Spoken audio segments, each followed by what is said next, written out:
Back with the Great Ace Attorney Chronicles 2 Resolve. Today I'm using my more feminine voice because we're playing as Susato today, and I figured it would be a good opportunity to use this voice as a reminder that every now and then I like to use this voice.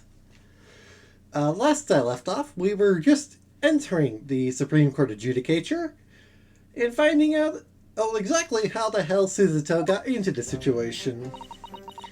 Here I am again after 9 months, the Supreme Court Adjudicature of Japan. Feel so nervous, but I must steel my nerves and find a way to compose myself. Ah, good, you're here. It doesn't do for a lawyer to be late. Hello, Professor Mikataba. Been a while since we've seen you, hasn't it? Yeesh. Like, we saw you way back at the beginning of this game, and that was like that. Oh, yes, good morning, sir.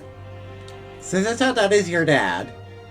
It might be hard to tell when I'm voicing Susato and when I'm being me. I'll hardly recognize you. You got a fun figure, Counsel. Thanks? You look as white as a sheet, and those white eyes aren't doing you any favors, either. By the way, is there just me, or do one of the judges' faces in the pictures look like a dog or something? Like, let me use the mouse. Look at this guy. Look at this guy over here. Like, he has a weird-ass nose.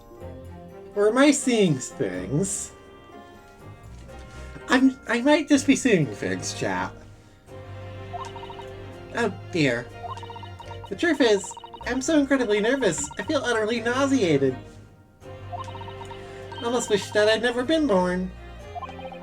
Goodness, not the sort of thing a father hopes to hear from his daughter, I must say. Yushin Mikataba, Professor of Medicine at the Yushin Humane University. Man who, early in his life, traveled to Great Britain to study the latest advances in forensic medical science. And of course, my brilliant father.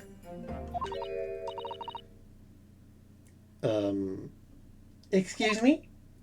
I don't know who this is. Ah, you must be the defendant.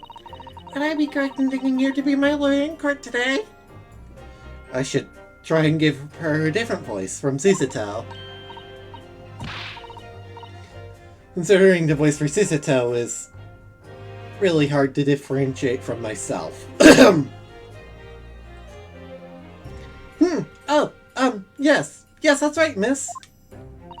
Well, I want to thank you for agreeing to represent me. I swear on my life. It's a complete fabrication, this whole thing! Ray Mimbambi.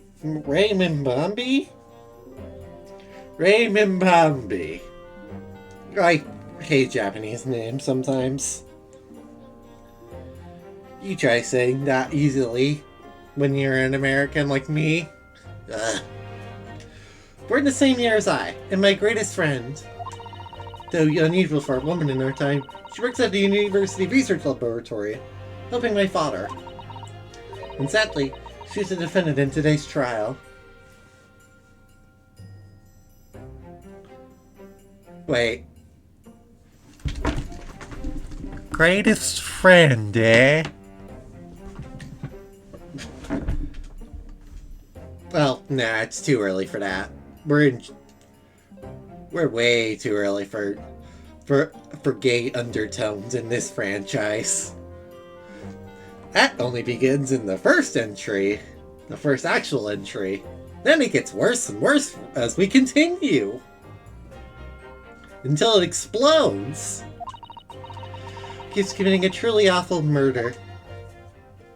This place is somewhat hard to focus on sometimes. Are you feeling alright? Since we started talking, you seem, well, to become a little flushed. Oh my, it's just that you look so gallant and dashing. Damn it! I spoke too soon! I should have known. Never doubt the creators of this franchise. Sorry? When I fell under your intense gaze, it makes me feel rather bashful. Okay, now you're just laying it on really thick video game.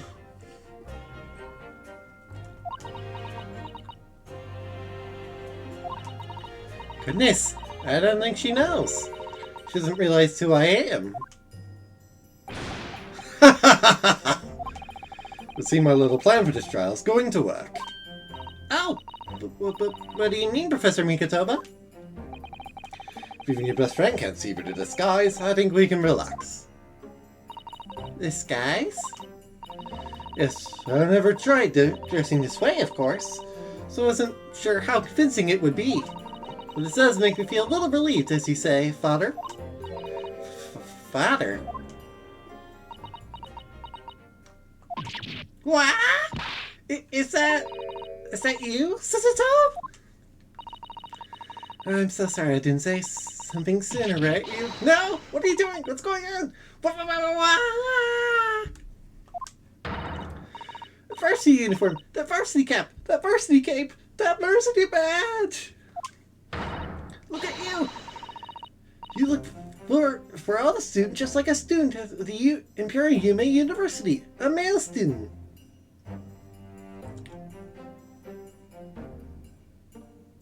No, I'm pretty sure you're just an idiot. And also extremely easy to fool. I'm so glad you think so. It means all my preparations have been worthwhile. Look at formulas this morning to make a start. But I don't understand. Why are you dressed like that? Well, you see... It was the only way. In that way she would be permitted into the Supreme Court to take on your defense in this trial. My defense? Never before in my life I felt so frustrated at having been born into this body.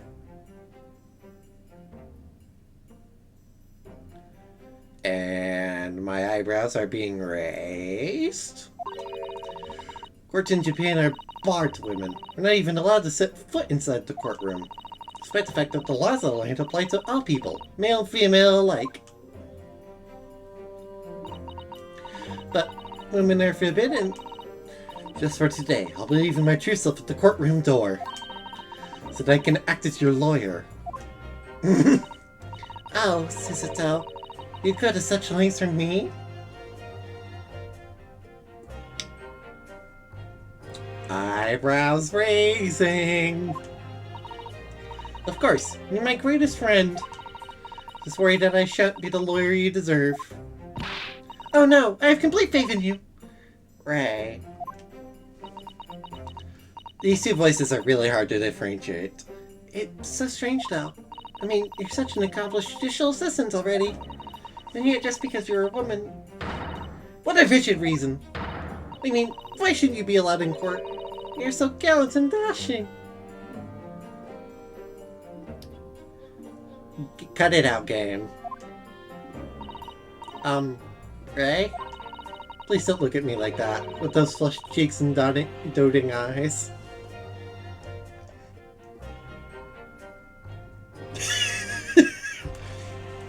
I love this already. Great start. Oh, I'm sorry, it's just... You really do look so dashing.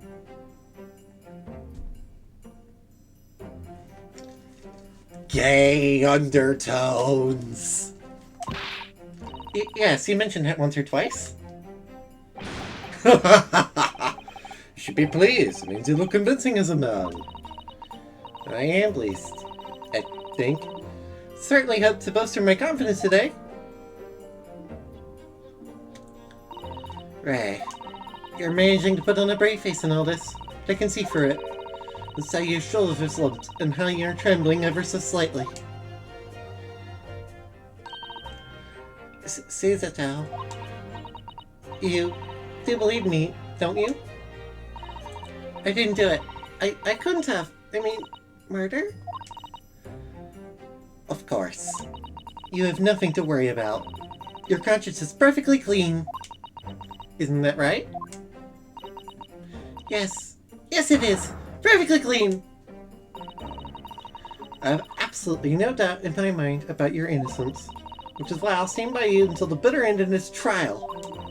Whatever happens, I'll always be on your side. Can we stop voicing yay soon? I need to not do that. Because that's what it means to be a defense lawyer. As taught to me by the great person I know.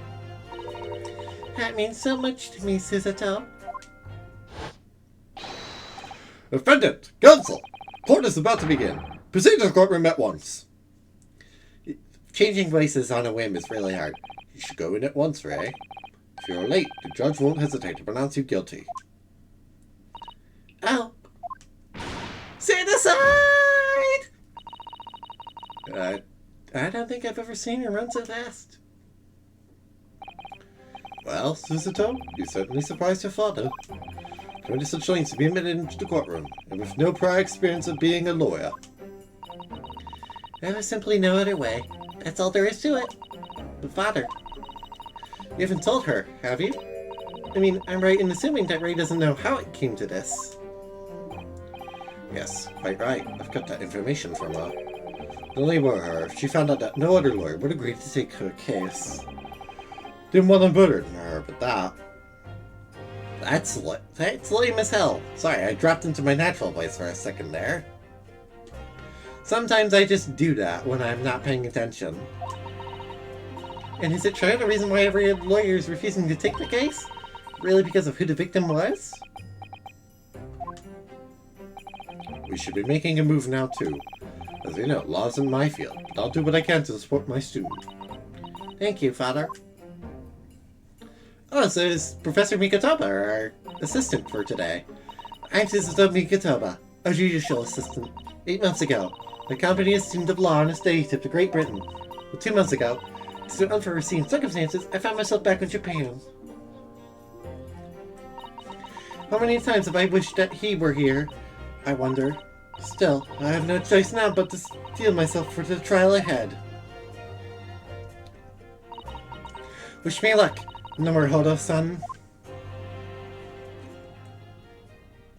What is Naruhodo up to anyways at the moment?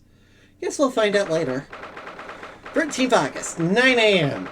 Supreme Court of Judicature. Courtroom 1. Ah, there he is, Aoichi himself.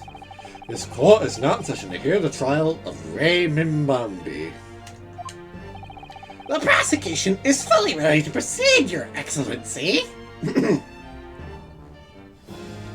Also, my voice is really scratchy now. How do you like it? Wow. Wow, you really can't tell Susato is a girl in that outfit. Defense counsel, are you ready? Yes, Your Excellency, we are ready. Ready? Ah, yes, counsel. According to your registration details, your name is, Ryotaro Naruhodo. Is that correct? Susato, that was your best idea. Why did you register yourself as a Naruhodo? That's a dumb idea. Sorry? Oh yes, I had to come up with a suitable male name for you. Come up with a suitable male name for you in this little venue. So I'm afraid to say I simply put down the first name that sprung to mind. So I can blame you for this, actually. Well, counsel? Yes, that's right. That's me. Yes, I am Ryotaro, who is about to uphold the pride of the great Naruhodo clan. Ah. Caesar Ryotaro may need to consider how better to uphold his manly act first, and not overdo it. Thanks, Professor Mikotoba. You're the best. I feel like I should be faking a male voice at the moment, but,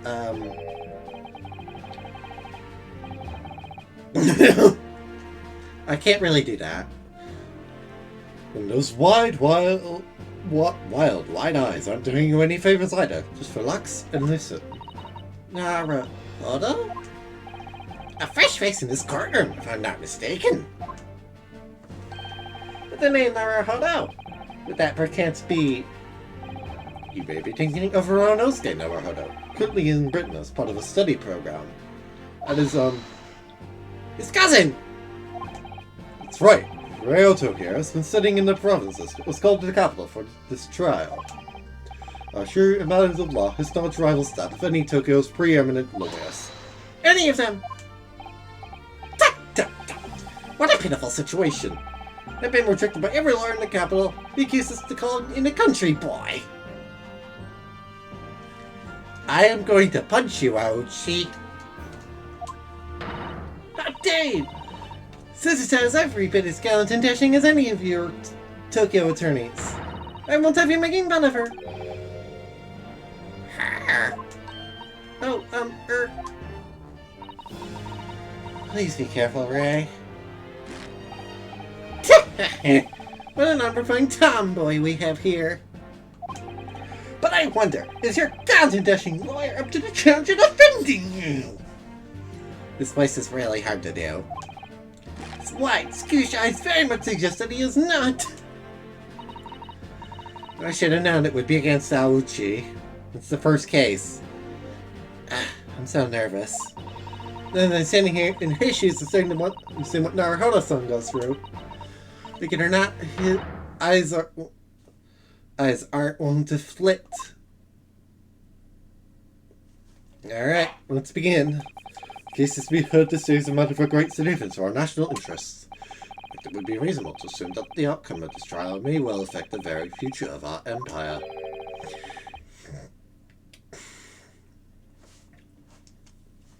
Just like the trial 9 months ago. Yet for proceedings of such importance, we have this unknown Yorko, but a doc? Dear me. Thus this would be an appropriate moment for me to assess the defense. To determine whether you're sufficiently competent to practice in this courtroom. 9 months ago, when a certain other Naruhodo stood where you are standing now. The same judge trusted him as well. I was just a student at the time, not even of law. He passed the test with flying colors. Now I can't tell the difference between Mikatoba and the judge. For a trained and experienced judicial system like you, this will be easy. So, counsel, do you consent to answering some simple questions? Alright, it's time to prove myself. Susato, why would you take off the jacket?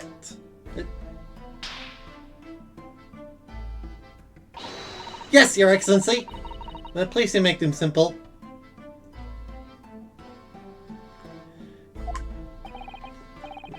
Very well. To start with, we will state the name of the victim.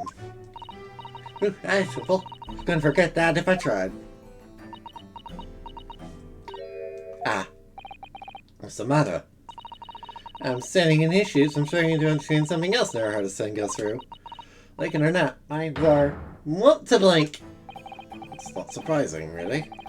First time in this position, and not guys.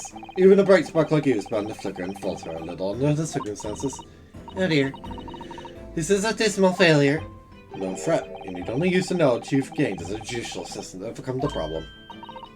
Of course, the court record. This answer will be amongst all the key information about the case in the court record. That's right. Just use RB to... I'm getting the tutorial. I don't need that. The people section with blah blah blah blah. Equal on to do it. His Excellency is watching you closely. Alright, check the court record. Well, I'm gonna read the postmortem. Hello again, Jessele Brett.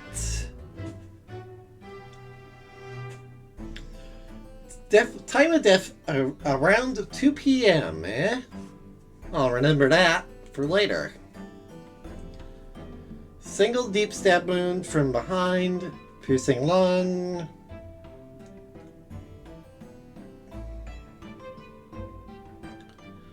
And extreme meiosis. That's interesting.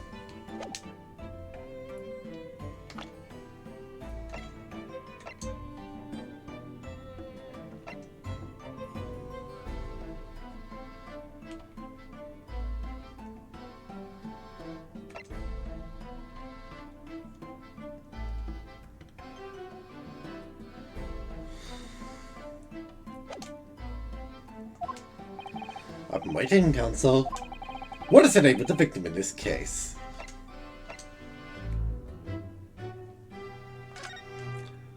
Yes!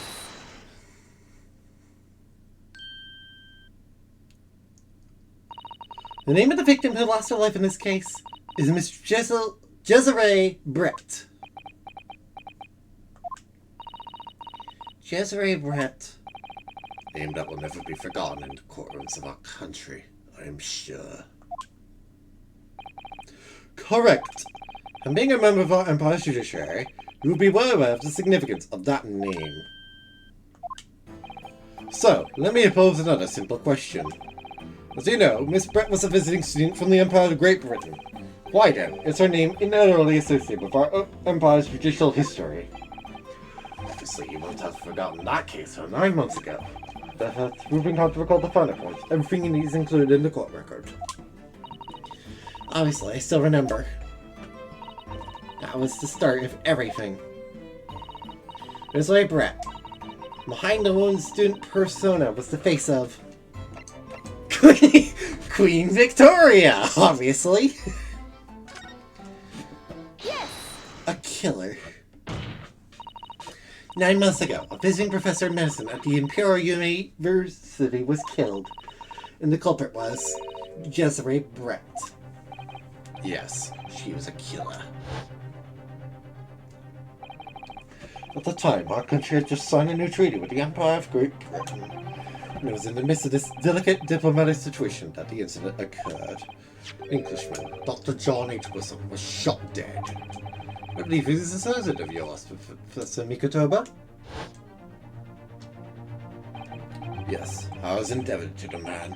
He'd been my mentor from when I went to London to study forensic medicine. Indeed, it was I who invited you here to Japan as a visiting professor at the university. Naturally, the murder of an Englishman on our soil was in the matter the government wished to resolve rapidly. Indeed it was, which is why a secret trial was conducted here at the Supreme Court. Learning Imperial University was arrested on suspicion of murder. A year English language student by the name of Ronosuke Naruhodo.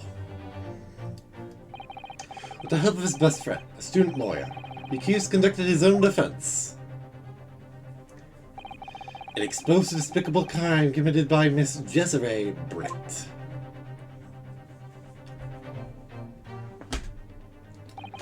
This Brett eventually admitted to her crime. However, when questioned about the murder that drove her to take Dr. Wilson's life, she gave no satisfactory answer before the trial reached its conclusion.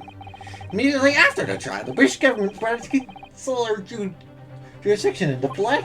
We were unable to sentence Miss Brett according to our empire's laws. It's decided that she would be removed to Shanghai, China, instead.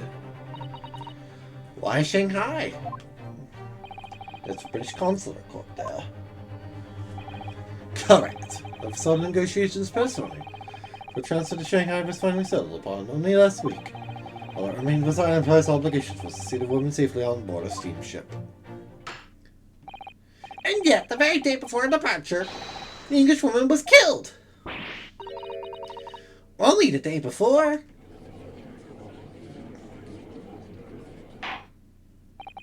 That will do. I'm satisfied that the counsel for the defense is sufficiently capable of representing the defendant. Oh? Thank you, Your Excellency. But first hurdle. Now, summary of the incident, if you please. Prosecutor Aochi.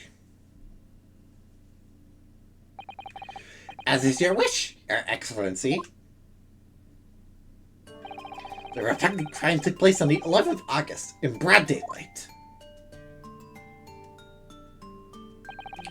On the outskirts of the Imperial capital, under a bright blue sky, at a secluded bathing spot by the sea. The incident occurred in a small beach hut, erected for bathers to rest or change their clothes. Because of death was a single stab wound to the posterior abdomen that pierced the victim's lung. That looks to me like the back. Not like it would pierce a lung. The injury which proved fatal. There were two persons alone together at the beach hut at the time of the victim's death. Miss Brett in her bathing attire, and the accused, Raymond Mombi. Accordingly, there can be no doubt of the accused's guilt, especially when we consider she had a powerful motive. Rivalry at the scene and proudly arrested the young lady. Oh, what's her motive?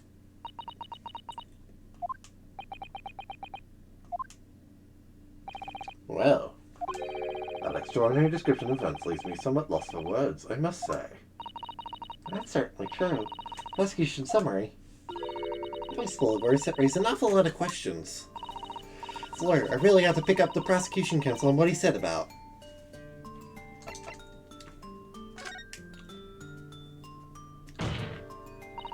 You're clearly exaggerating.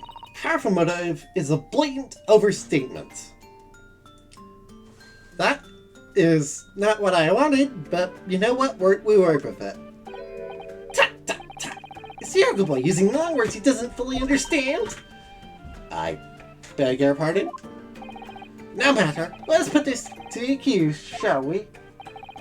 Memnon-san, you're a research student at the Imperial Yume University, I believe? Yes, I am. I'm working with Professor Mikutaba in his laboratory at the moment. I can confirm that. The defendant is an excellent assistant with a strong sense of responsibility.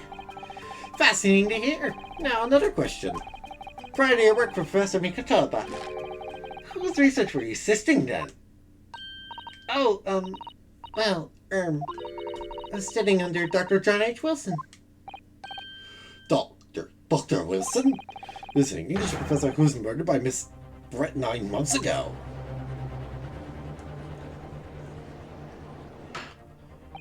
The accused had a deep-seated respect for her former mentor, Dr. Wilson. Objection? Sir, that's not how that works. You have to prove that. Is that not true? Yes, Dr. Wilson was a wonderful man. Right? Don't say... You're making this harder than it needs to be. Interesting. Until the court what deep-seated feelings he had towards the English woman who killed him. Well, obviously I was filled for hatred with what she'd done. Powerful hatred. Oh no, Ray, be careful of what you're saying.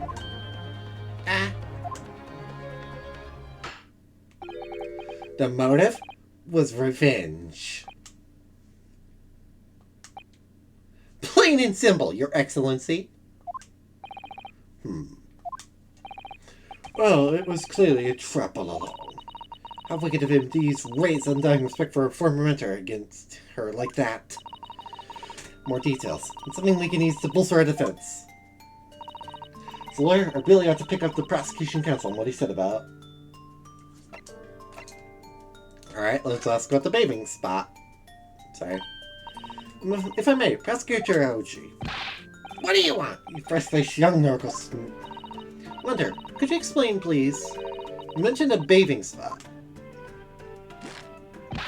Ha! My apologies! Clearly my modernity has confused the poor punchy pumpkin's simple mind. Bathing spots are the very latest trend in health practices from the West. We are told that bathing in the water of the ocean is curative, therapeutic, and excellent for the skins. No, that's not what I meant.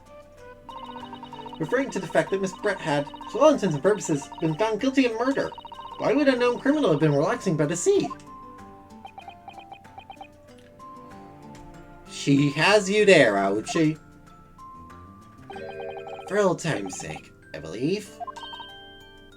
Sorry? It's the perfect night the following day! Her final wish, as it were, was to enjoy a day at our country's wonderful coast! You are the worst, Ouchie. The British Embassy put extreme pressure on our government to comply. But on what grounds would we agree to such a request? Thanks for making this extremely difficult, Ouchie. Because, as usual, our government is unable to stand up to foreign powers. Matters of diplomacy, it seems we don't even have the courage to decline the whims of a known criminal. Don't look at me, Professor! It was the government who granted permission, not I! In any case, it was decided that with a dedicated detective on duty, nothing could go wrong.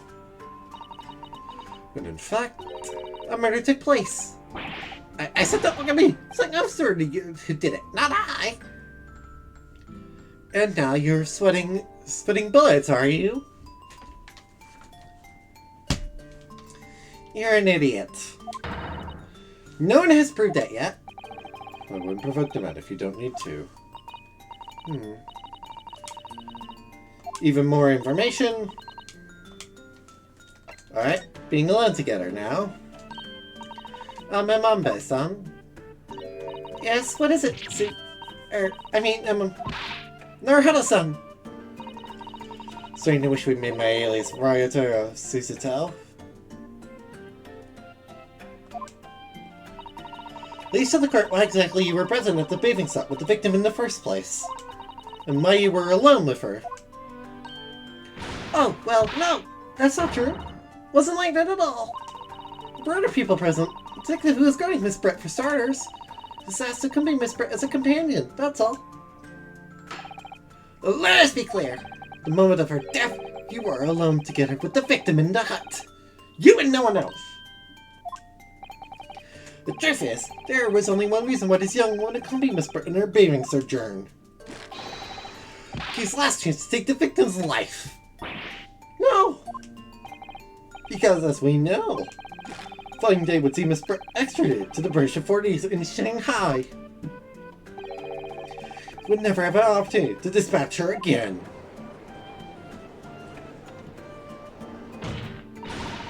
Kindly refrain from conjecture, counsel. I believe we all have a clear picture of the incident now. Despite her guilt being determined 9 months ago, Miss Brett managed to avoid incarceration, still continuing her research work at the university.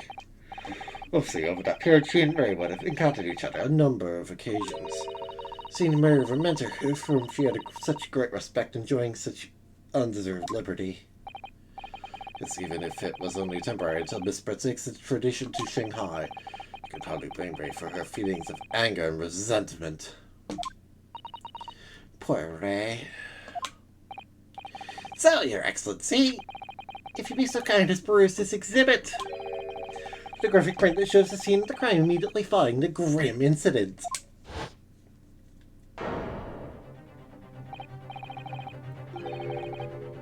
Yes, thank you, Counsel. A grim image. Why is she holding a pen in her hands, exactly? That's really weird, isn't it? Like, if I have to point that out at some point, that's going to be the death of me, isn't it? Great! I can already see where this is going. So you can clearly see there's nothing with her that anyone could have hidden. Objection! The dress.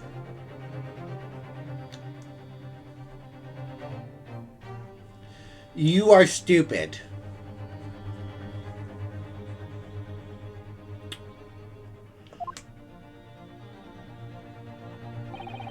Court looks at this photographic print as evidence.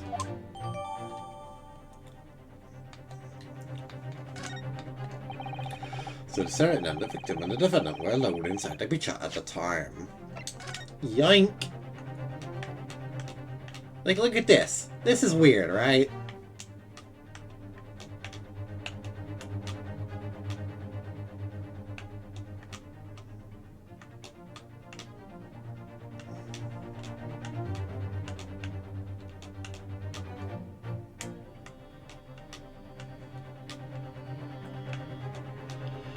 In fact, they're gonna claim she was holding this wine glass, wasn't she?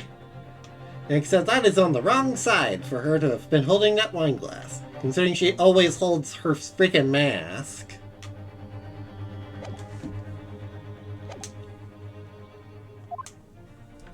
This is deeply troubling, I must say. The finger of guilt points firmly at the defendant. Well, Your Excellency, naturally the prosecution has much more to its case. We intend to prove the accused of appalling actions beyond all possible contention. To that end, I can confirm that we have multiple witnesses to the crime and damaging evidence. Witnesses? Who? One of whom, I might add, is a highly respected police detective. I assure you, testimony of these witnesses will leave no room for doubt.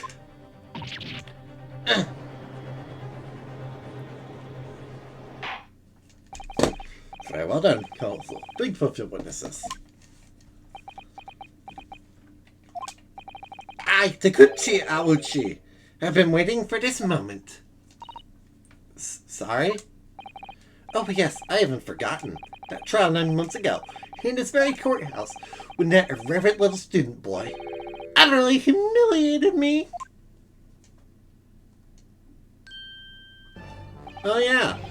Arg! Runesuke Naruhodo! Well, yes? His insult to the Aochi family name will never be forgotten. Yeah, I forgot your hair was cut back then. That's why your hair is different. You've become conceited with age, Council, but the old has to stand aside and make way for the new. It's the way of the world.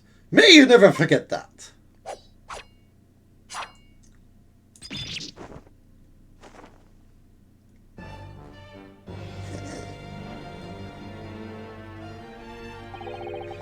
Strike the head of the samurai whose top knot has been cut, and the battle of cultural enlightenment tolls. Yes, on that fateful day, my former self died. Start of your own mini-Meiji revolution. Are you modernizing as well, Council? Silence! Since I swore revenge back then, there's been a minor miracle atop my head. Observe the Aochi growth. You see the seed of hope spouting forth from this barren expanse of my crown? You're an idiot. I think the tiny growth is trying to tell me something. I'm afraid I can't really see. Wait, where's the hope exactly? I said silence! Today I face another yokel student of the Naruhodo clan. Well, I will vanquish you! My victory will be fertilizer for the seed of hope atop my head. You have been warned. With that, the prosecution calls the witnesses to the stand. Looks like the stakes are high on both sides of this trial. Prosecution and defense each has much to lose. A haircut is hardly comparable to Ray's life.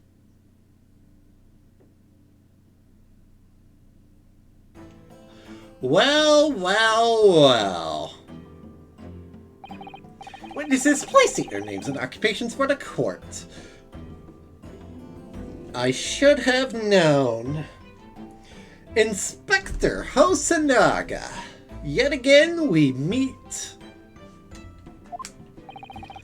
Chief Inspector Satoru Hosonaga, Imperial Peace Fellow. I'm in disguise, obviously, so I can go undetected. Why do you have a turtle on your head? What are you wearing at the moment, Hosonaga? What is this outfit? Allow me to critique his outfit right now.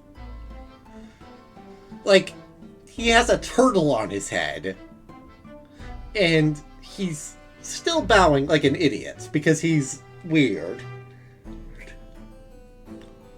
Also, so why does he have a weird thing around his neck? And I am, well, the next big thing in books. An often renowned throughout the capital, in fact. Yes. Soon to be sold out, this is terrible, I am a cat. Sensational success. Toke Natsume! Oh, and it's this clown again. Mr. Jojo Pose himself. Oh my goodness.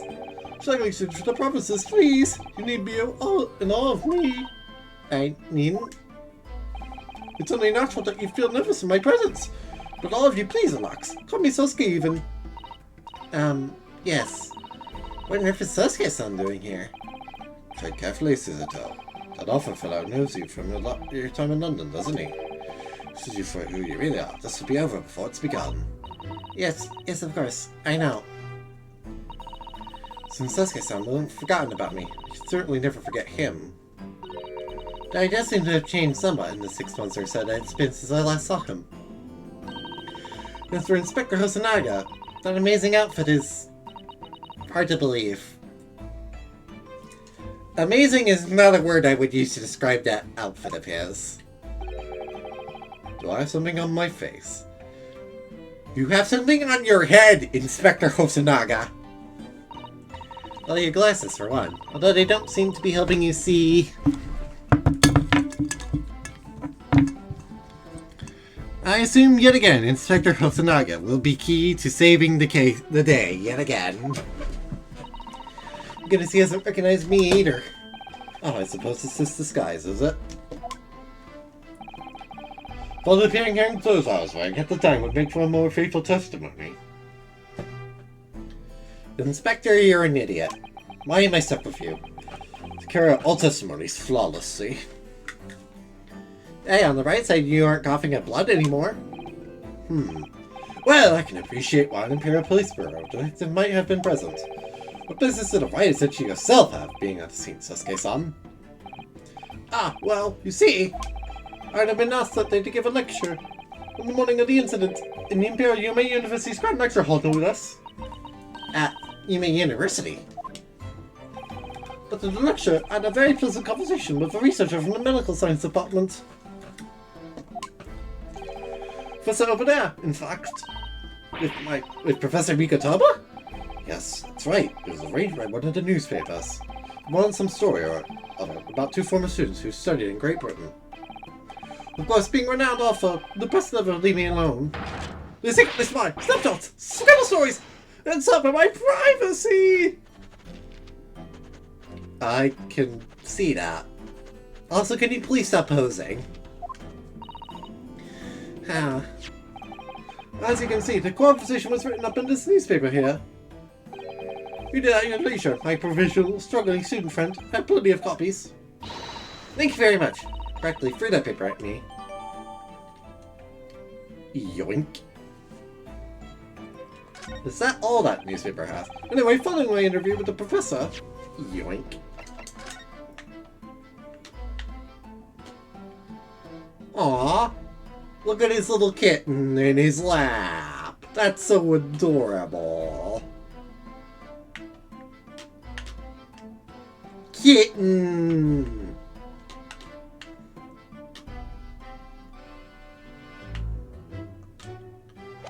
Also, I was hoping to flip this newspaper.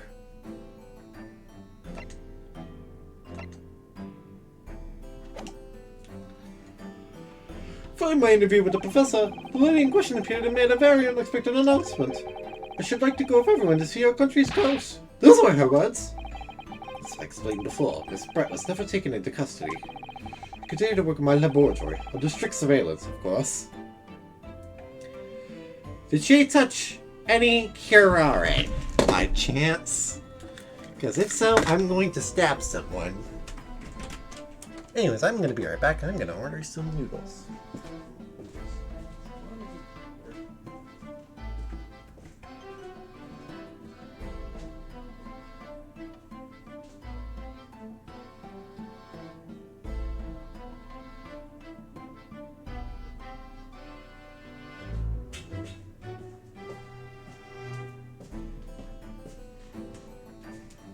Never mind me. Forgot what today was. And tomorrow, this is not going to be possible because, reasons. Utterance University immediately contacted the government to seek guidance. The response was, permit Miss Brett to go as long as a detective accompanies her. A detective, I'm at liberty to divulge, was me, Chief Inspector Satoru Hosonaga. Thereby, the entire party departed gorgeously for the seaside, it seems. It's extremely challenging to clear all members of the public from the vicinity of the beach. Fortunately, I'm at peak physical fitness at the moment, so able to carry out my duty flawlessly. Aw, you still are coughing blood. Oh my, Inspector, you... Well, you do have something on your face now. How unsightly. I do apologize. You went to the beach too, Father? No. Fortunately, I had work to finish off. Unfortunately, of course. But that, as my assistant, Ray was invited to take place. Of course, being a renowned author, I didn't like to decline the invitation. Ah, but if only I had never seen that novel site! Relentlessly wrecked by remorse and regret! Please stop posing. Very well. It's good to present your full testimony to the court. You will give an account of all that you witnessed on your impromptu excursion to the coast. Of course, Your Excellency. Relentlessly wrecked by remorse and regret, I am.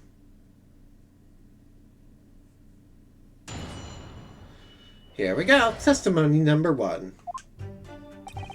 On the day of the incident, I was ordered by a special surveillance assignment in this disguise. I just managed to catch that crab when I suddenly heard a caterwaul from behind me. Ran into the beach at once, where I found the pair in question. Yes! The young girl was astride the Englishwoman, dagger in hand, and she stabbed wildly. Saw blood in the blade. Proved to me that she stabbed the victim multiple times. Multiple times, eh?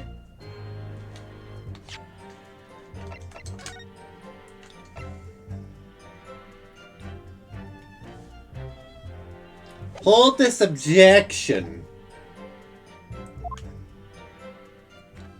Sorry, Inspector Hosonaga. That is not going to hold. Sir, from the testimony that both witnesses here present saw it.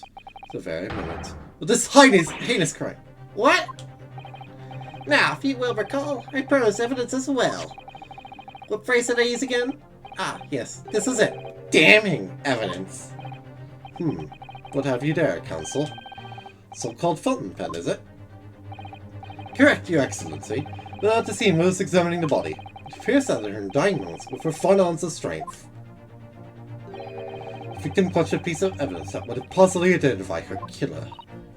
What? Your Excellency, if you would cast your eyes over the photographic print of the crime scene once more. Uh-oh. Ah, goodness me! Yes, the victim is clearly grasping something quite deliberately there in her hand. That's right, it's a fountain pen. And if you would kindly examine the pen, Your Excellency. Ah! His initials have been engraved into the ebonite barrel. R.M. Ray Mimbani.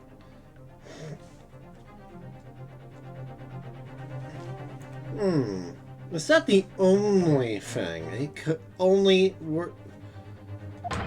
This is the defendant. No.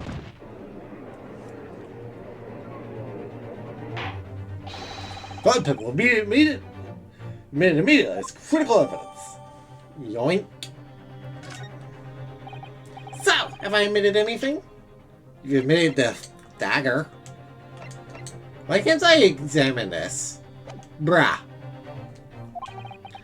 Testimony and damning evidence. It's a bright blue sky outside the courthouse today. Perfect weather to ascribe guilt, I feel. I don't understand. We were arrested 9 months ago. None of this man's poise. Counsel for the defense. You may begin your cross-examination now.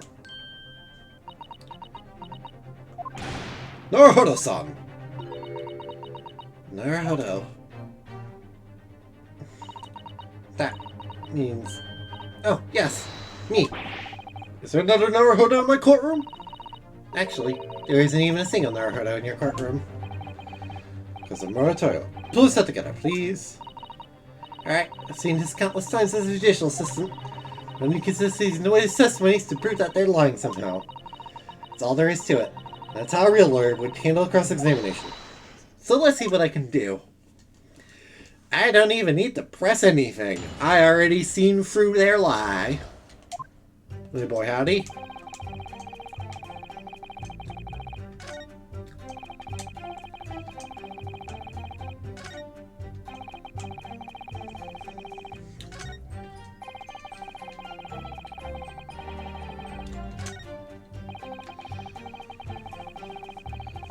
Hold this objection. Finger point! With that action is a recoil that just welled up from deep inside me. I think I finally understand. Every time Kazuma-sama and Naruhodo-san have stood here at this bench, the stakes have been very, very high indeed. What's the meaning of this menacing powers, Council? I'd like the witness to clarify something for me.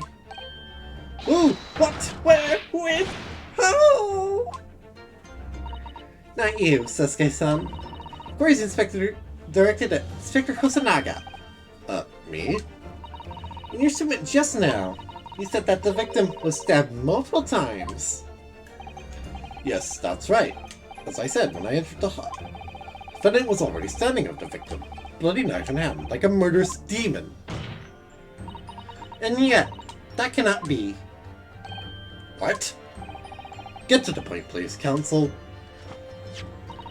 In the post-mortem report, it clearly states that the victim was stabbed one time only. Oh! In other words, Inspector Hosanaga's testimony is clearly flawed. And Sasuke-san, me? You claimed to have seen Mamame-san in the front stabbing the victim. Yes I did. Wildly! But both you and the inspector confirmed the same point, that there was already blood on the knife you saw the defendant holding. Yes, and? It's quite simple. You know the murder weapon was used to stab the victim only once. Therefore, there's no other way. There could have been blood on the knife if that single stabbing hadn't already occurred. Arg! True! What exactly is your conception, Counsel? Are you ever going to tell us? Yes, Your Excellency. There's only one logical conclusion. Well, Sister's son in fact saw was not the moment that the defendant stabbed the victim at all. The moment that the defendant in fact withdrew the blade from the victim's body. That can't be. Excellent work, Susato. Don't shout that out any louder, Father. Don't shout that out any louder, Nikotoba. You're an idiot. Explode at them without objection, and then proceed to pull them apart systematically. Objection! Well, this takes me back. Yes, I seem to remember your cousin's stage a scene much like this in that trial 9 months ago, with a child with a half-baked objection to steal the shell. You're right, there were certain similarities. That so-called half-witted child managed to with the prosecution. There's only half a head of hair. Slander! My head is adequately dressed! In any case, all this talk of stabbing and drawing and multiple wounds makes not a jot of difference. What? Well, why not? Get your brain, young man! When the accused first plunged the deadly weapon into the victim, that was the fatal blow! In that moment, she withdrawn the blade for next strike that the witnesses saw. It's already tainted with blood because the accused had already stabbed the victim. Shown with your little display is that the mustache offers burner modes of extravagance. Arrgh!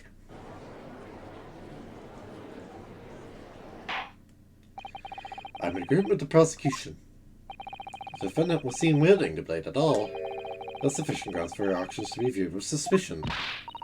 But if she was withdrawing the blade, then we are back to where we started. Sorry?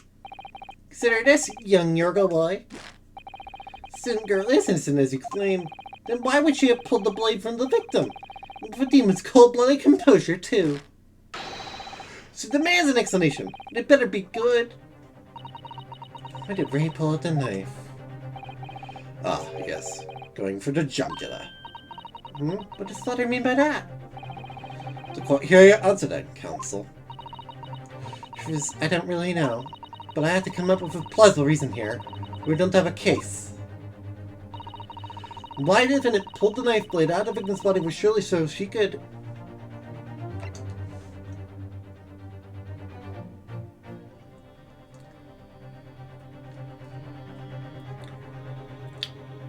I'm gonna go for option B. B. stupid solution that will not work at all. This is going to give me a penalty, and I freaking know it. But we'll do it. During the post-mortem report, the victim's death was not instant. That's correct. It's thought she would have remained conscious for a short while after sustaining the injury. Indeed, giving her the time to take hold of this piece of evidence that clearly indicates her killer. The point is, being a medical research assistant, when Mommy-san was compelled to act with face with the wounded victim, instinctively, she pulled the blade out in an attempt to save Miss Britt's life.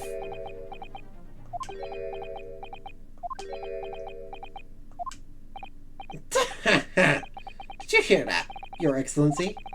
Seems this is the best we can expect of this young Yorkle. Indeed. Is it just me, or does it suddenly feel much colder in here? Your Excellency, if I may? Speak, witness!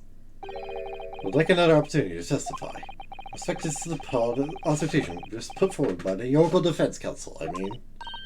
Slipshod! An excellent idea, Inspector. Young Yorkle hopeful has a modicum of knowledge when it comes to the law, it seems. But in matters of medicine, he appears to possess not one iota of common sense. Very well, Inspector. I will permit your request. You will testify again before the court, starting at the Defense Council's assertion. Yes, sir. I will do so flawlessly.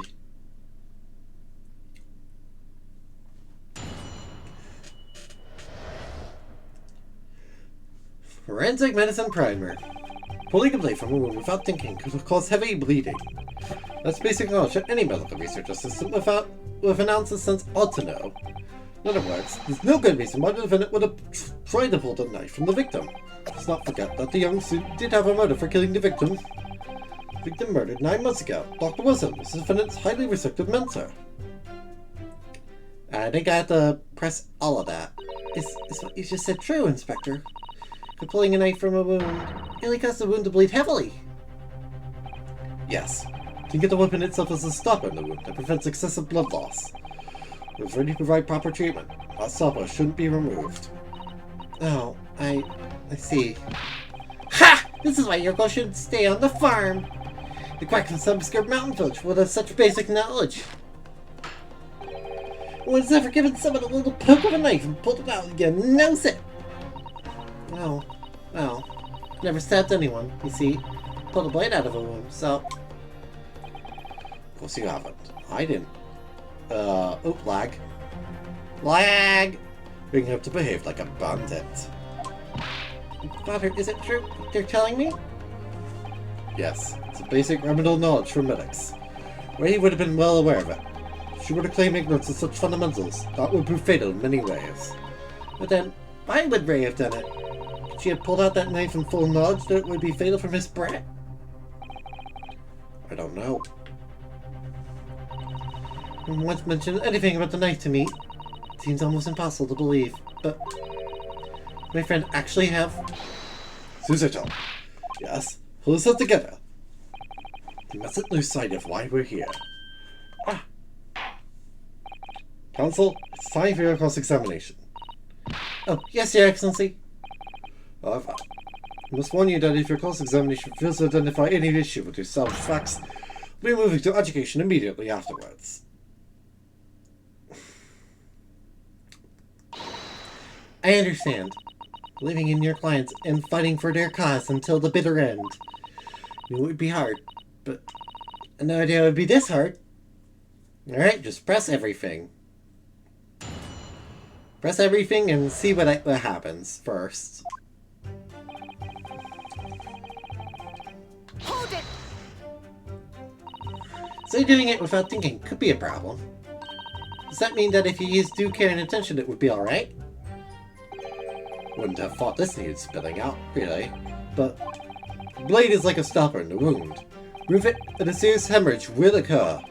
In other words, the medic would need to be present before any attempt is made to withdraw the blade. Doing it without thinking would be madness. You just can't do it. Oh, well, thank you for such a thorough explanation. You see, Counsel? When you act without thinking, the result is a bloodbath. Back to the witness testimony, please.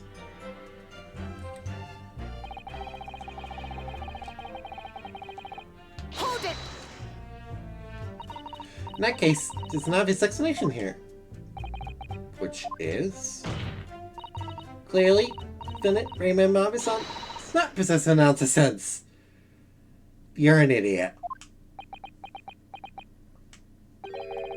What do you think about that, Professor Mikotoba?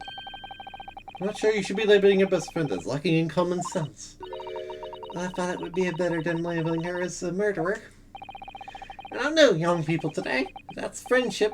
I don't understand it. Careful, Counsel. Lack of common sense can be a very dangerous thing. Oh dear. Got on me rather badly. That's life, I'm afraid. Something everyone must learn. You can see now that this is really basic medical knowledge. Being involved in medical research, and Mobby-san would certainly have been aware of it.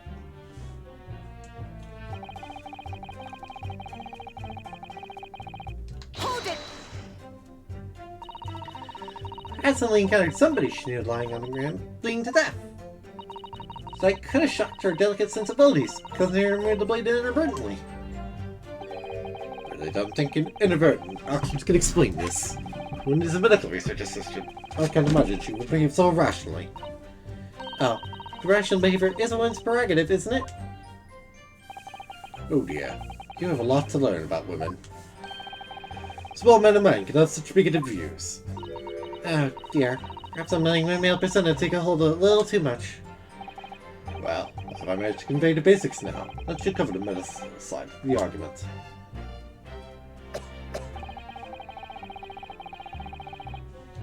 Hold it!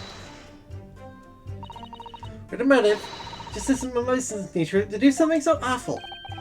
Made both motive and opportunity. It's very hard to argue against. You don't know this thing. Objection! And you, Counsel, do not appear to know the law! This evidence is the only way to convince the court of your argument, not feelings. With this, fledgling to the fitter, I would almost say pity the accused. So do I. Inspector, you will reiterate your point about the defendant's motive, please. Ah, yes, Miss Brett was in many ways the sworn enemy of Miss Bobby-san.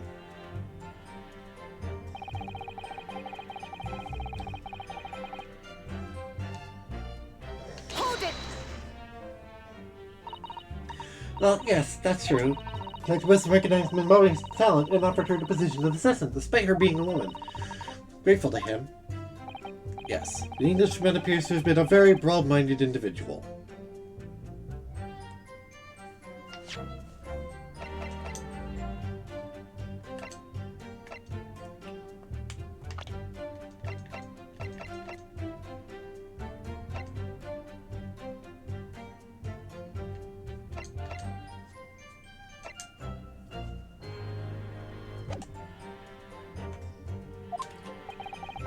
So there's no time for outdated traditions. With opposition, of course, but he believed firmly in Minbalmi's sensibilities. Clearly the defendant was the man's death, serves to prove my point.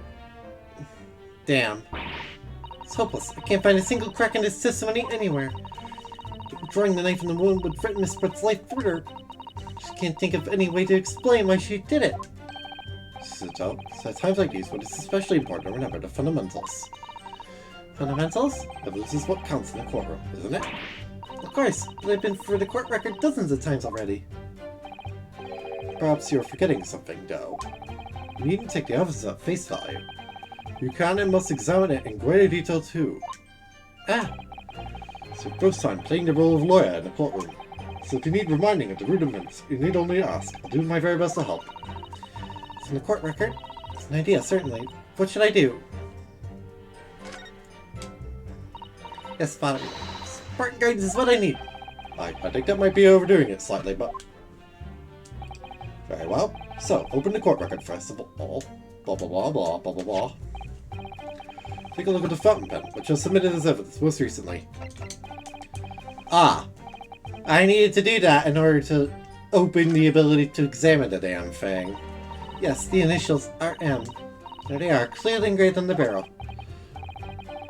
Zing. Blah blah blah blah blah blah blah. Should have good look at everything. Make sure you haven't missed any clues. Yes, I will. Where did the pen with blah blah blah blah and what anything?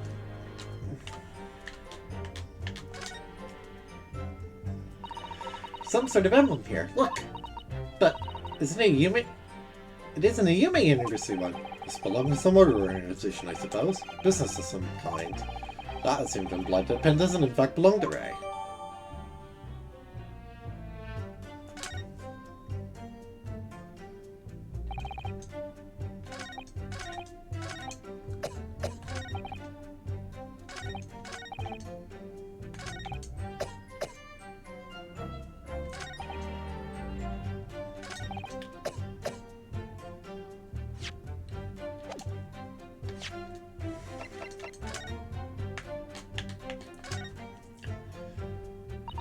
We take out the pin's lid.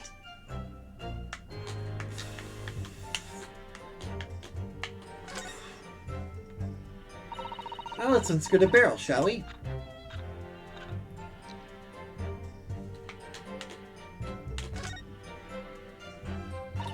This must be the little rose over that holds the ink. Yes, you fill it by drawing ink from a bottle for the nib. Something wrong, Father? Except there doesn't actually appear to be any ink in there, that's all. Yes, you're right. It's pretty much empty. Well, it could be on the verge of running out, I suppose.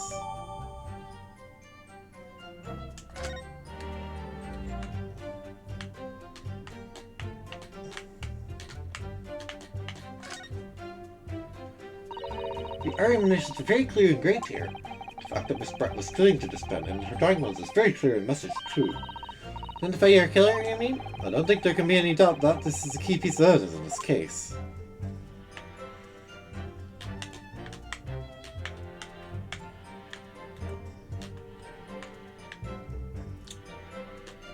Alright, I think I need to present this... where exactly?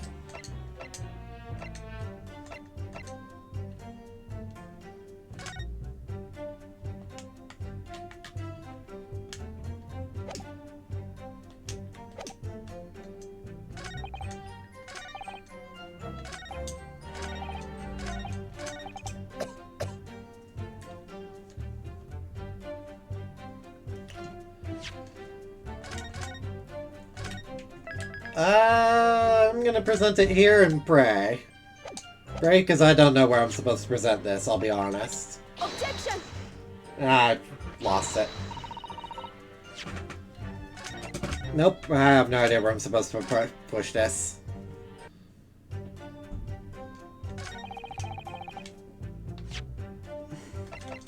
Objection! Nope.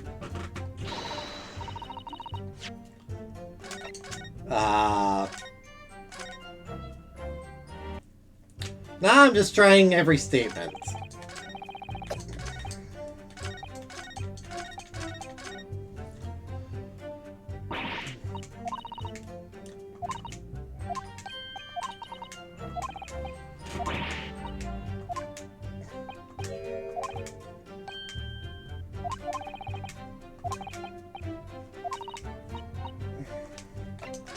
I know what I did. But we're always turning it over and over in their hands. Yes, I need to examine things in greater detail today. Ah, I look in your eyes. See it's coming back to you. Go back it again and have a thorough look at everything. If you just find a clue. Straight away.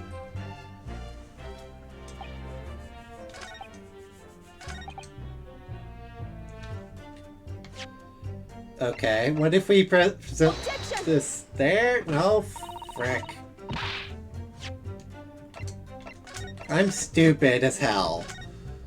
I don't see where I pushed this anywhere.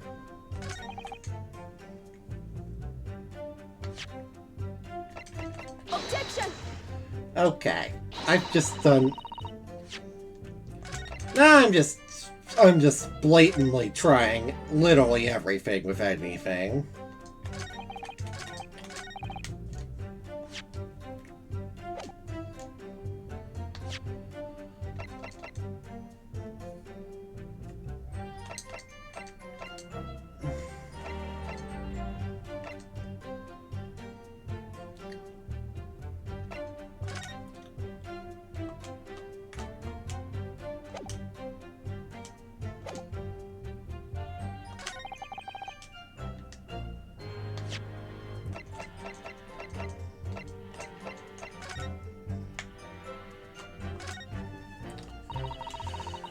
Sasuke-san, there seems to be an important article on the back page as well. Exclusive. Deadly poison stolen from Yume Medical Research Laboratory.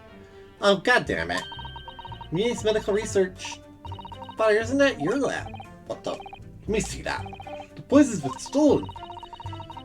Sasuke-san gave us. Are you saying you didn't know? What's embarrassing is that it is for the head of the laboratory. I didn't. I've not heard any such thing. Marnerf could have reported leads his information. Come to think of it. There's no article mentioning this story in our paper this morning, was there? The highly toxic poison we've been working on, the strictest confidence. We're in charge of the project. Right, she was managing it. If what's written here is true, it means that she tried to hide the theft from me. And moreover, the details were leaked somehow. I don't believe it. We need to read this article very carefully.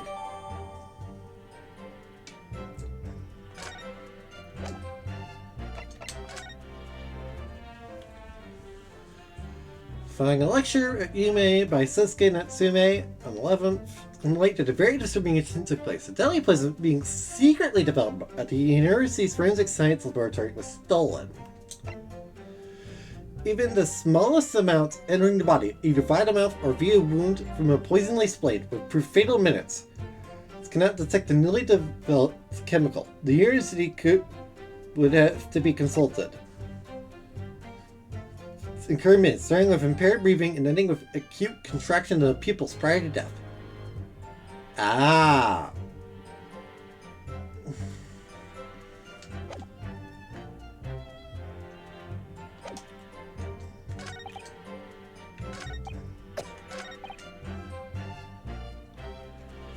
So what if there was a good reason? Say, poison, for instance. No, there is one possibility. Okay, so I just needed to look at that and find that. So I was trying the wrong thing for about way too long. Oops. One very good reason why the defendant might have decided to withdraw the knife from the victim's wound. What? Ha! Yorko's not only the poor breath of the law, so is also a poor loser. Tell us some. What possibly do you think you've identified? It's here. In this newspaper article, an article about a deadly poison had been stolen from the laboratory at the Imperial Humane. Perhaps from a stab wound. Poison has no relevance in this case. Prosecutor Aochi, you will let the defense speak. But the newspaper article, I cannot rely on the kind of hearsay those ratchet publications carry. Counsel for the defense. I'm going to need some tangible basis for your claim. You will indicate to the court precisely what part of the newspaper article mentions affirms your assertion. Your Excellency! Yes, of course. Thank you. Done something to further endanger Miss Breath's life without just cause.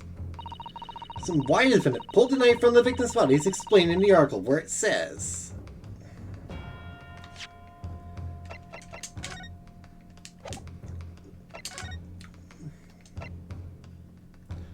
deadly in tiny quantities.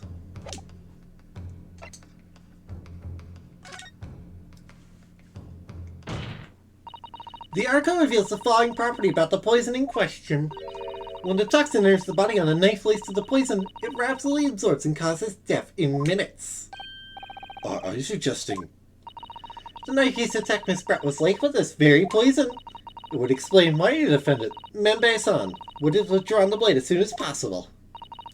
Yes, the truth is...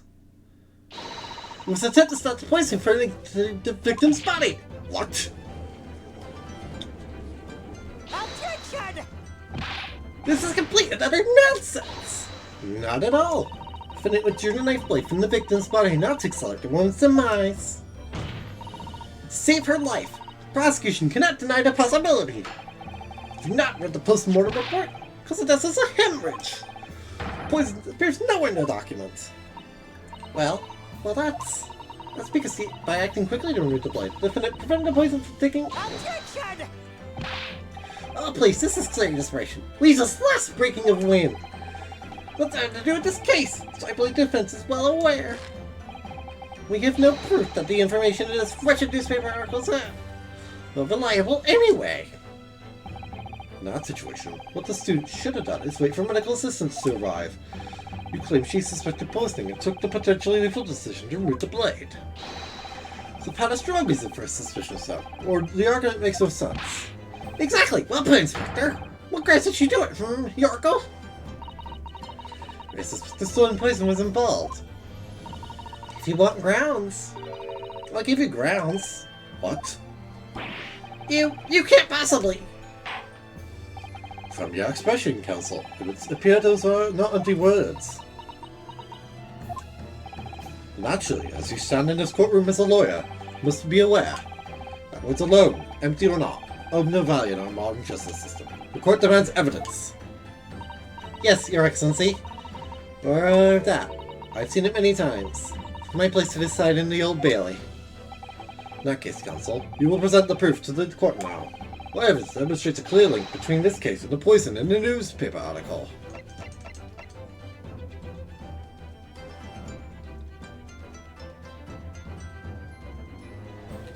Well, I'd say it's the poison article again.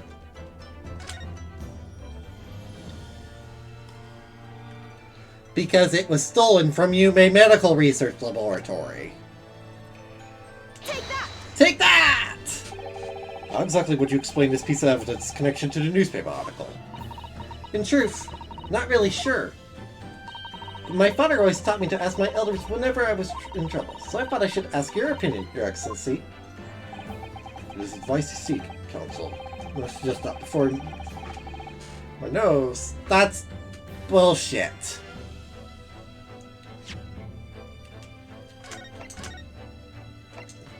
And you know it, video game.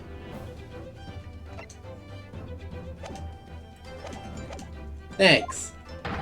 Why not fuss it on the nose of the professor at your side? Means you. Good grief, fussing that under my nose isn't going to solve anything here. Our heads, the article and paper have details of the toxin. Now, where have we seen similar details? Working the mine? You mean I had to search for all the evidence looking for that?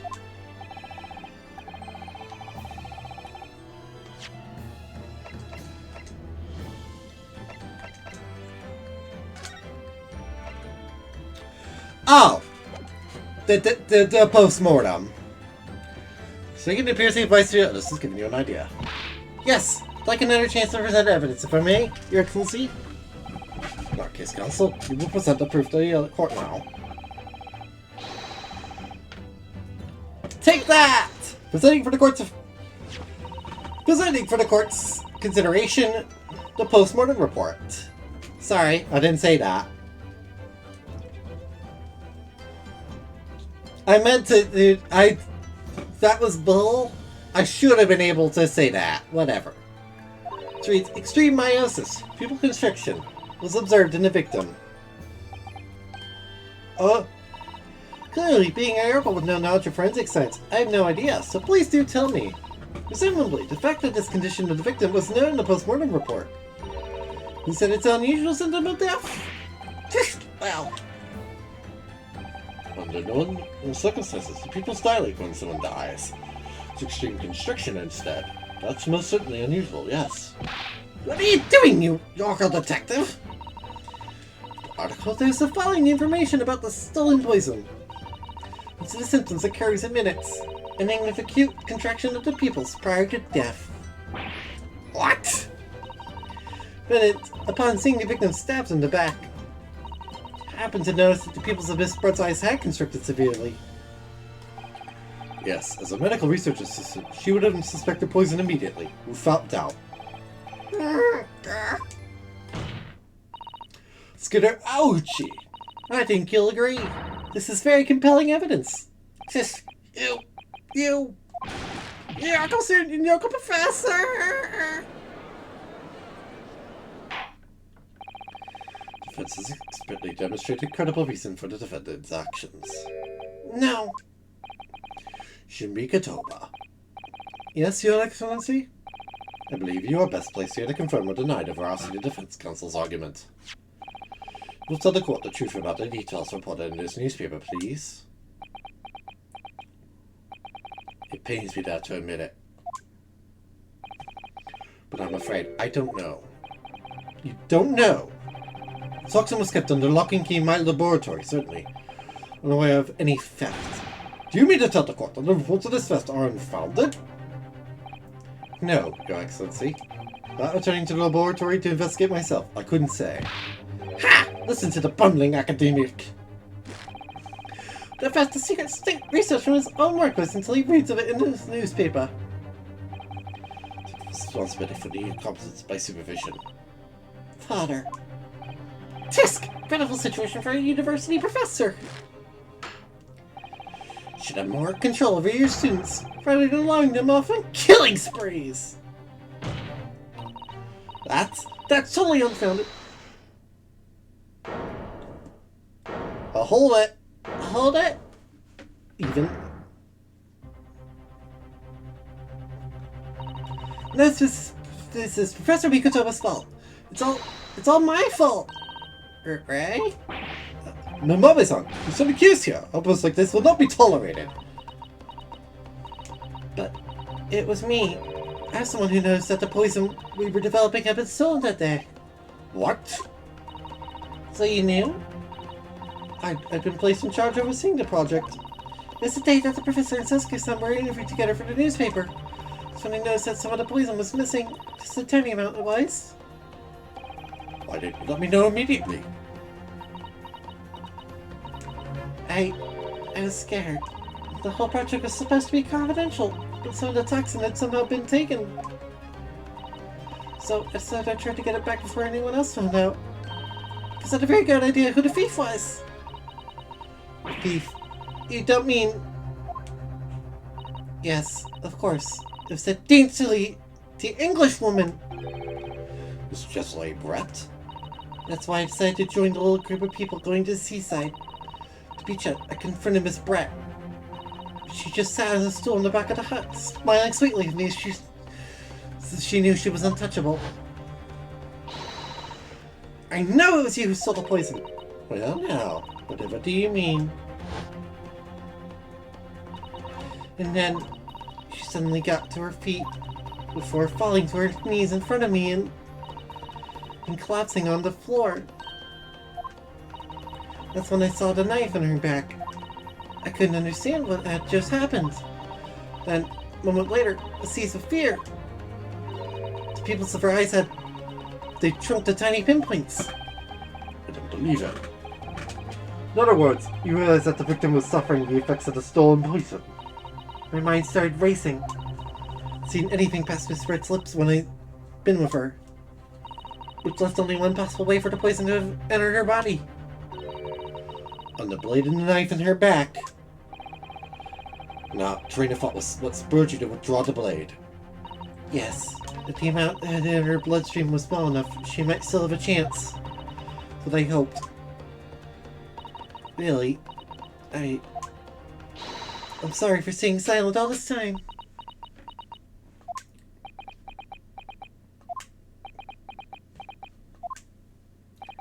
Your attempt to hide the truth of what happened is not something that can be overlooked. However, I duly noted the courage with which you have confessed in the end.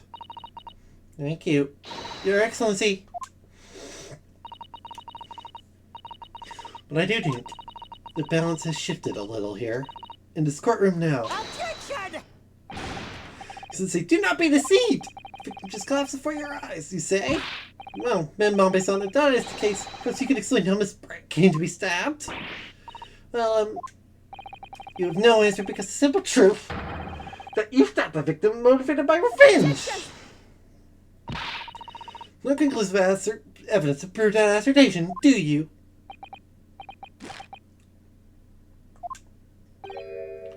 Oh, I have evidence. It is very much conclusive! Is prosecution counsel up to you? Brief, but he hesitated for a moment there. I'm almost sure of it. You will produce the aforementioned evidence at once, Prosecutor Alchi. Some praises due, young Yorgel student. What? Imagine there would be no need for me to submit this evidence. You brought this on yourself.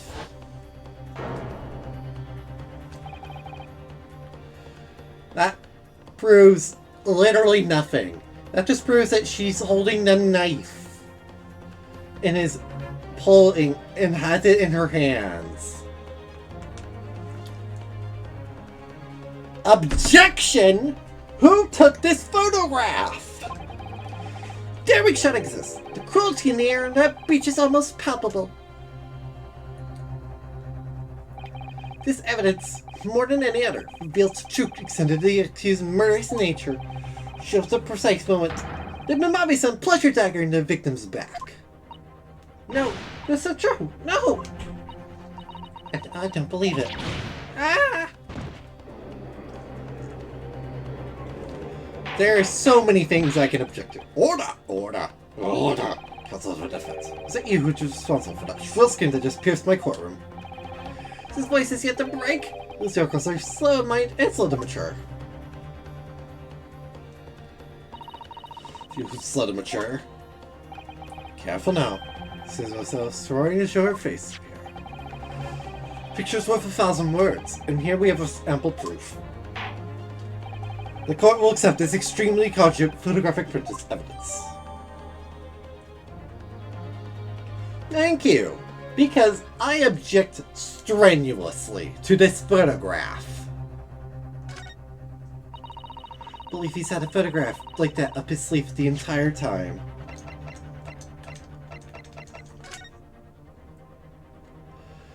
This very clearly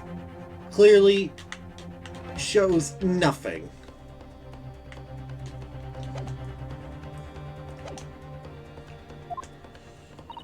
Such a stark image. I'm genuinely lost for words. Wait a minute. I don't understand. How did you...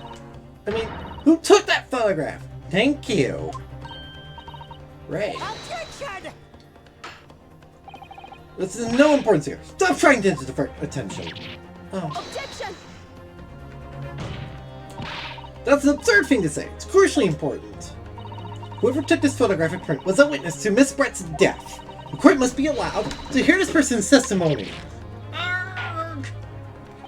I will uphold the defense demand. The prosecutor will reveal the identity of the person responsible for taking this photograph at once. Thank you, Judge. Well, I'm afraid I can't do that. Pardon? You see, this print arrived at the Imperial Police Bureau headquarters by express post yesterday. There's nothing to indicate the sender's name or address. The province of birds is unknown. Goodness. I wait to understand that, Counsel. In full knowledge of the fact this photograph has the murkiest of origins. You nevertheless believe it fit for submission as evidence at the Supreme Court? When you first produced that print before, I noticed that you hesitated for a brief moment. You knew that it wasn't completely reliable evidence, didn't you? Silence! You joker student and blabbering professor! What matters is the blabbering truth that this print so eloquently expresses. It's already admitted to pulling the knife blade from the wound. This isn't the moment that the knife was plunged in the victim's back, but the moment it was withdrawn. Don't waste this court's time with your ramblings! Indeed, without knowledge of who produced this print, it is a verifying the claim. Seeing it captures without doubt the most compelling evidence presented to the court. Not to shed any further light on the matter, I believe the conclusion is clear. Oh no. Susato, this is the time for you to fight. So far as true, then there can be no doubt. The graph shows the moment that Ray withdrew the blade from the victim. Yes, we just need to prove that somehow. Well, it's time to prove your defeat on the slow train back to the provinces. Then you came against Takushi Aochi in the court of law. Someone who took this photograph. Then the trial's gonna come to an end. Clue somewhere. There must be some way of working out who took it. I have a very good idea. Well, Counsel? Your Excellency? The main question is, who took that photograph? And the truth is, I have a very good answer. And now, they're gonna want a name. And I'm going to say Sosuke. But it isn't going to be Sosuke-san exactly, right? because it isn't Sosuke who produced the photo. It's that stupid paparazzi that's following Sosuke-san around.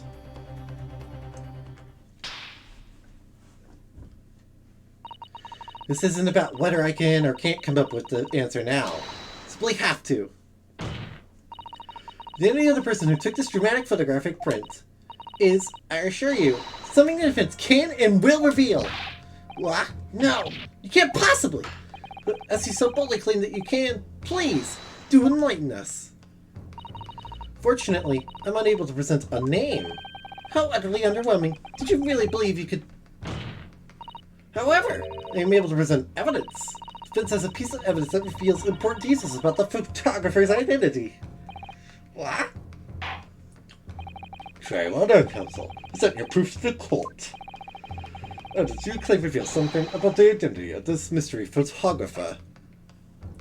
Presenting for the court's consideration the Sosuke Natsume article.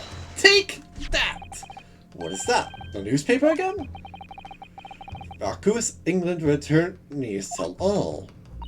It's not the headline that's relevant here, Your Excellency. It's the photograph. You look at it closely. You'll notice that there are some white lines on the right-hand side. Ah, yes indeed. That already caught my eye, as it happens. Oh, I didn't even notice that. Wow, that's a hell of a thing to notice. Ha! What of it? A shot of some kind, presumably. From the branches of a tree or the like. There are no trees growing inside my laboratory at the university, I can assure you. Now, if you look closely at this photograph. Good gracious! Yes, exactly the same pattern of lines is present on this photograph too. Well, that tells us nothing. Ah, yes, it's a shot of some kind, definitely, from the branches of a tree. There wouldn't be any trees growing inside a hut at the beach, council. What's quite remarkable about it is that the two patterns are absolutely identical. But such an extraordinary similarity has transpired. Curious matching pattern that appears on both photographic prints is a result of a camera defect. Simple as that. Obviously, it must be due to a problem with the camera used to take the photographs. With the photographic device? Yes, we can confidently say the camera's lens must be scratched. The scratched lens causes unwanted light to appear on every print taken with the device. In short, the two photographs under consideration here are taken with the same camera. But there must be hundreds of such camera devices here in the capital. It would be utterly impossible to identify the owner of this particular one. Thank you for forgetting, Prosecutor Ouchie. That one of the photographs featured in the newspaper article. A newspaper? That's right. The author of that article is a mystery witness to this crime. Wah. Wah! Mamino!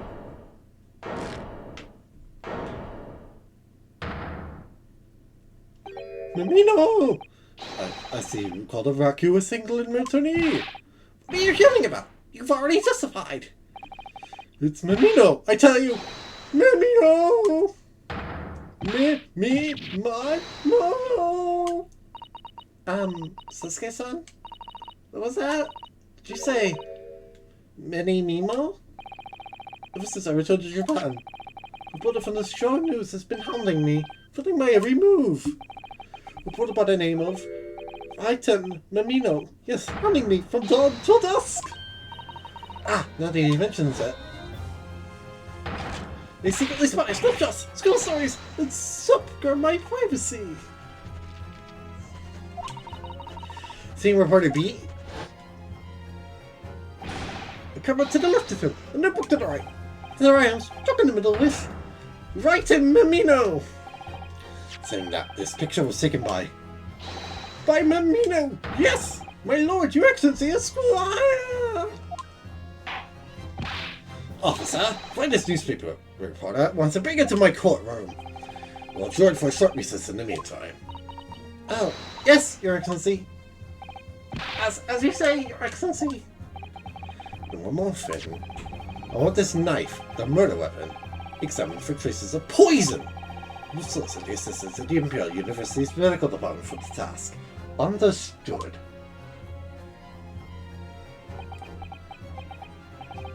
Meh. Mimi, no!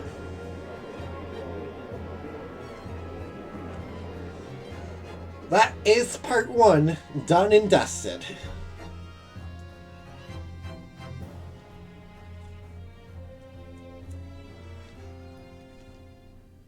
Hold this objection.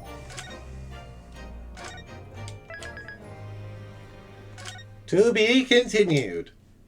To be continued. 13th August, 10:41 a.m. Supreme Court Adjudicature. Defendant's Antechamber. We're free. I'm so sorry, Susato. Should have told you about the toxin. Ray.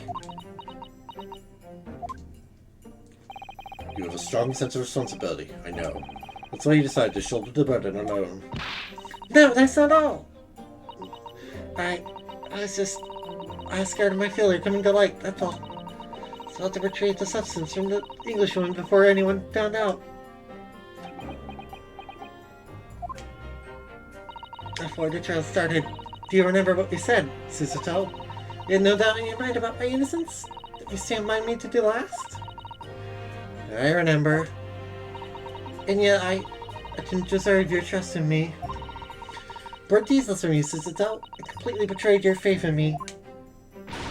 Hit me, Susato. I deserve it. No, in fact, throw me to the floor. No, that's too good for me as well. Drag me for the city streets. You're an idiot. I know better, you know. Oh. Even though in my heart I knew that you pulled the knife blade from Miss Bert's back. It was just a brief moment when, in my mind, I doubted you. Susato! I'm sorry. After I stood there and promised you that I'd stand by you and always be on your side. Betrayed your faith in me, too. And as such, I failed you as a lawyer. Oh, no. I think the situation has taught both of you a valuable lesson. Placing our own bride of faith in another is no easy task. Yes, Father. That fact has certainly struck home. Which is why I can see more clearly now. So, Ray. Yes? Can you find it in your heart to forgive me?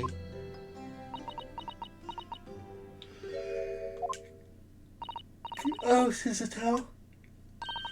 You know you'll always be a gallant, dashing lawyer in my eyes now. Wow, so many gay undertones. Oh, Ray. This voice is really hard to focus on. So scared, you know, when it happened. I didn't know what was going on. The Englishwoman was sitting at the back of the hut, listening to what I was saying. I know it was you who stole the poison. Well, now, whatever do you mean? And then a moment later, she suddenly got to her feet. Collapsing on the floor is ready. With a knife in her back. It all happened right before my eyes. And you were the only people in the hut at the time? You were the only people in the hut at the time? That's right, just Miss Britt and myself. There was no one else. So how she could possibly have been stabbed like that? A great mystery indeed. Still can't believe it happened. That's why I just couldn't bring myself to speak up. It will be alright. However it happened, and whatever really went on by the sea that day, I promise you that I'm going to prove everything you said you saw as true. Spoken like a true Mikotoba. Now, I think we should discuss what's coming up in the trial, don't you? Not much time. We must make sure we have our facts in order. Yes, I expect the poison is going to come under close scrutiny in the upcoming proceedings. Hopefully you've identified it on the blade by now. Trouble is, it's a completely new laboratory synthesized blend of alkaloids. These won't have any way of testing for it. Oh, I see. Yes, without this chemical reagent, it's impossible to detect the toxin. Chemical reagent? Said a colleague of mine offered some earlier to deliver to police headquarters. Perhaps you should have some as well, though, just in case.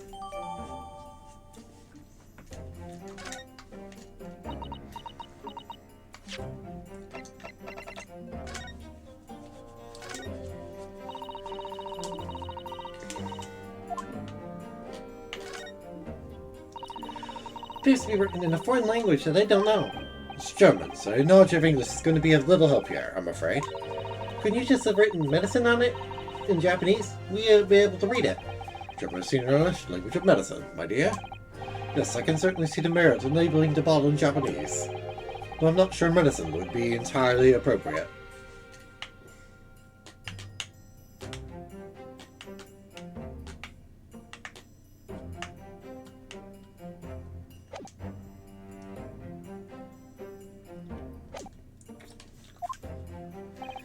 What's the matter, Susato?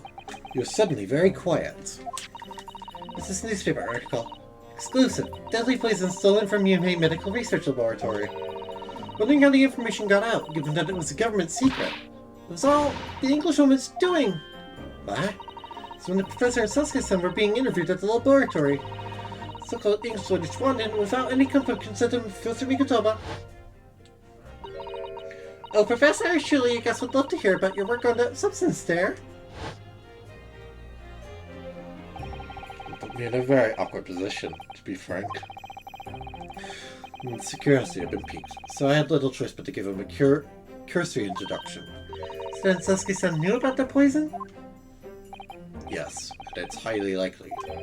The reporter who was writing up the story about us wouldn't have caught a glimpse of the toxin too. This Minamino-san. By the way, did that reporter join you all when you went to the beach? Oh, no, I don't remember the reporter being there.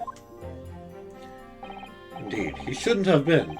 I very much doubt anyone would have wanted him there. Oh? No criminal had been given permission by the authorities to bathe by the seaside. Some pointed out that inviting a reporter might be problematic, so the man was sent back to his office. And that would prevent him from going to the beach how exactly? Obviously, he didn't go back. He secretly followed the party to the beach and took this very candid photograph. Presumably he posted it anonymously to the police. Ah! Yes, that must be what happened. The witness is not ready to testify. Trial's about to resume. Please proceed to the courtroom into the courtroom at once.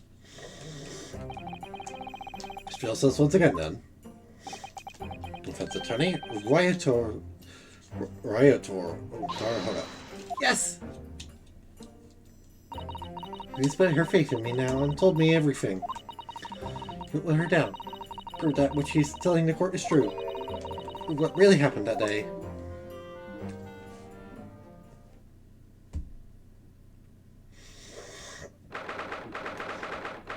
August 10th, 11:30 a.m. 11:30 a.m. Supreme Court Adjudicature, Courtroom 1.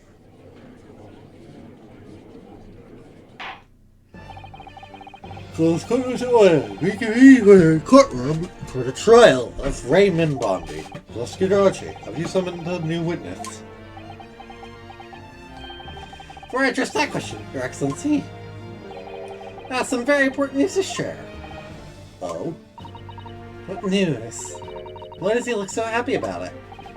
In the recess, with the collaboration of Professor Mikotoba's laboratory at Yumei University, the police re-examined the knife that was used in Miss Jessie Brett's life. Excellent. I admire your rapid handling in the matter. Oh, too kind, Your Excellency. Too kind! It's merely carrying out your instructions, of course. The regent delivered the police headquarters by rickshaw, so it would be there in good time. Cheek by the man's swagger. Fear we might need to brace ourselves for the inevitable. And, Counsel, what were the results? This dagger, which was so clearly used in the life of the victim, still trace of poison anywhere along its blade. What? Sure about that? I would stake the reputation of the police on it. Not the reagent. It's extremely simple. We made a mistake. Yoink. In short, you used feeble excuse earlier.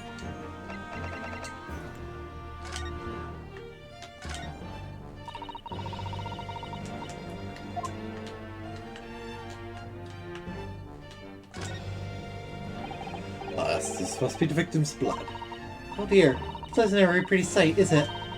I think the fighter should run under a hot tap and get it clean. Enough fastidious about cleanliness, haven't you? I think this is something else, Father.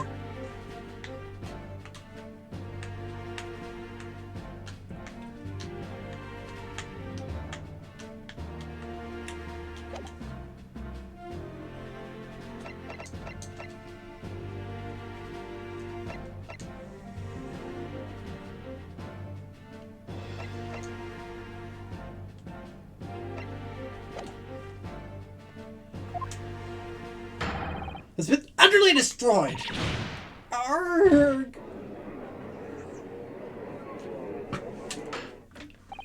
Now, the prosecution is ready to call the new witness. Ah, the newspaper reporter who managed to capture a photographic moment. Good.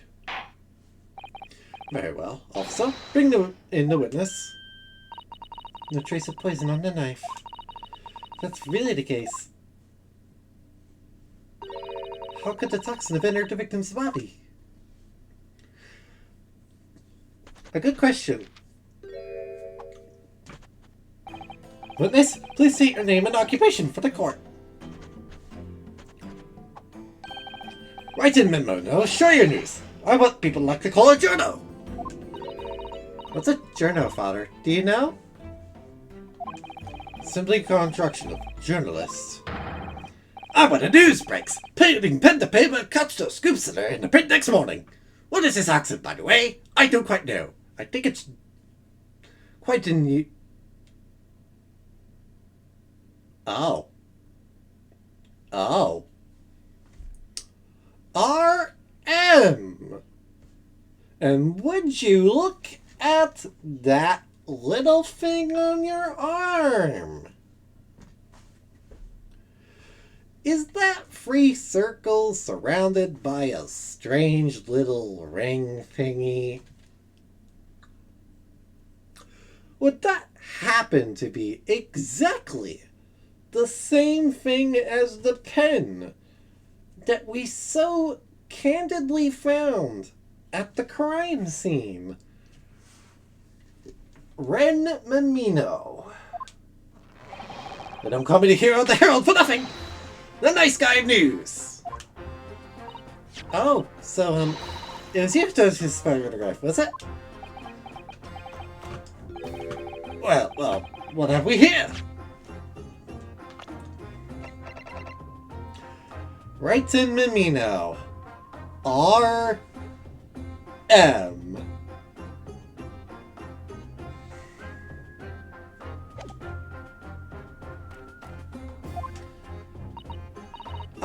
I'm sorry? Ooh, brace yourselves, people! You know, since it's a scoop in the offing! We must turn up the foul play, defended by a curiously handsome young lawyer in Supreme Court! Reese will love this up! The son above the full width of 32-point and 5-leg format in the Meet Morning Edition! Huh? Right then. Sorry for your name. Oh, it's Brianter Naruhodo. Next, what made you want to become a lawyer? Well, I wanted to reform our country's legal system, I suppose. Why, how suddenly become very ambitious, I see. You can shut up now. Kasama-sama's dream for a while. By the way, my name is Takuchi Aochi. That's Takuchi Aochi. So-called dark horse of the Supreme Court. My objections strike fear into every defense lawyer's heart. No, the readers won't buy that. What? Well, I love how Aochi tries to be so much of a own-up sort of person. This guy is a simp for, like, everybody. Witness. Yes? What in this court demands to know is, whether or not you were responsible for taking this picture? Food and knowledge to Imperial Police Bureau only yesterday. Yeah, I wouldn't be a jerk if I didn't click quick when I presented with a scoop like that now, would I? Story goes up to me. Sometimes I have to chase them down. But no, you gotta be fast.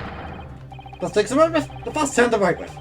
It's not good if you don't note it down, I always say. That's what I call my meninism. What? Meninism? Ah, yes, I remember your face. What that day when you were interviewing myself and Sasuke's song? Yes, right! That was me, Mimino again. We were supposed to be going back to the Shoryu's offices after our meeting. Skip is, I didn't. Because that Englishwoman's words have piqued my journalistic interest. Express words? A criminal left to do as she pleases, just because she happens to be a British citizen? It's awesome! And the country's judiciary is rotten to the core. Also, I might be British, judging by my accent. Bloody hell! Or maybe Australian. God blimey, I can't tell the difference! Supreme Court's rulings aren't worth the paper they're written on. The police are just imperial pawns. Say your tongue, young man. These are complex political issues at play. Well, anyway, could we jot down those words she said in my memo pad? Are you ready? I'll read it out. It's all here. Wait, here it goes. I'd like to get a favor to see our country's coast. Is it going to some junket? You will need to know about this. I decided to sneak after them. Get the word story so I can hammer her up to the press. You mean to say that you did indeed witness it firsthand? Didn't seem portrayed in this photograph. Oh yes, sort of. My very jugular eyes! Start to finish. For the viewfinder, my trusty camera! Thank you, Mimino-san. You'll now give a final testimony before the court. We'll state exactly what it is that you witnessed on the events surrounding Miss Brett's death.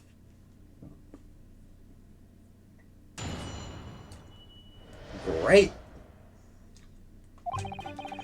Trip was made of a shoddy old reed scenes, so they were pulling out like a tape for her. I was sitting on a stool when the sing girl came in and started arguing with her. So later, the girl pulled out a knife. Throwing the Englishwoman to the floor, she stabbed her in the back. While her journal spirit burst into place, quick as a flash, I went up my camera ready to click. We'll put the rough weave on one of the scenes, built the lens for the perfect shot. Press. Read screens, you say? Right! You can see them clearly enough, and that great shot is not. Closely woven reads. Yes, it allows the breeze to pass through and bring some relief from the summer heat. There's a breeze for me to poke my camera through and see what the whole thing hotting up. For the time being that appalling invasion of privacy involved, did you witness everything that happened from the moment the defendant entered the hut? Oh yes, I saw it. I saw the whole thing from start to finish. Can you say that you took the photograph for a gap in one of the screens? Luckily for me, they were pretty shoddily woven. So the reeds apart and thrust the lens of my camera for the gap. Would I get away with it, or would I be seen? It was a gap of a lifetime. Did I see a purpose that's considered emerald of journeys, I suppose? Run a scoop one day, run a scoop the next. That's a meninism in a nutshell. At last, it would appear that we have a genuine witness to this wicked crime. Certain and testimony are extremely compelling. I believe we may be close to a verdict. No. Wonderful news, Your Excellency. Wonderful. Nevertheless, it cannot be denied that this testimony begs one very large question. What question? Exclusive news. A startling photograph. All the marks suggest an exceptional story for the reporter. Why then was the story never published? Oh, that's right. Seems clear to me that there are circumstances at play here that are yet to be understood. Ha! More prophetic excuses! Very well done, Counsel. Proceed with your cross-examination. Yes, Your Excellency. There's more to this report than meets the eye. He's keeping something about this case very close to his chest. I have the secret ready to to obliterate this man.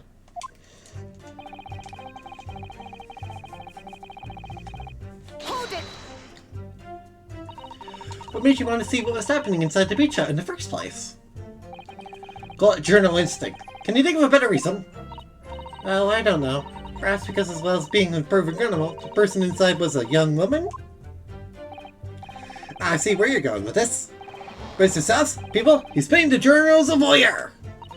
Sorry, late slander, sir. You had a camera and you were taking pictures about the wings of knowledge. Nope, you've got it all wrong.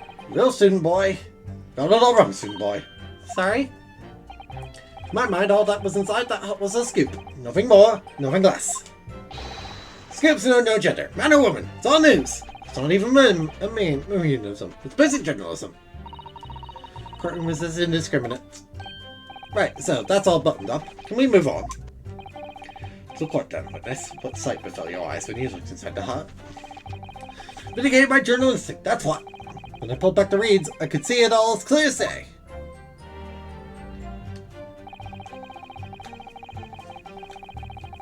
Hold it! So you actually saw Mason entering the hut? Yep, and she was raging. Raging on my journal spirit! In the argument you mentioned. What was that all about exactly? You stole it. I didn't steal it. That kind of thing. That kind of thing. Something about the poison, I suppose. I walked right up to the Englishwoman and really started laying into her. I mean, if she laid into her anymore, there would have been eggs! That should have been an offer. Scripted talents are wasted on journalism. His writings fell on deaf ears. Like a Japanese person listening to an English for the first time. Really ought to work on his similes first, though, to be honest.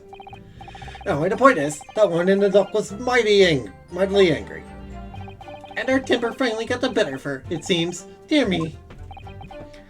Just the climatic moment I thought that I call on film.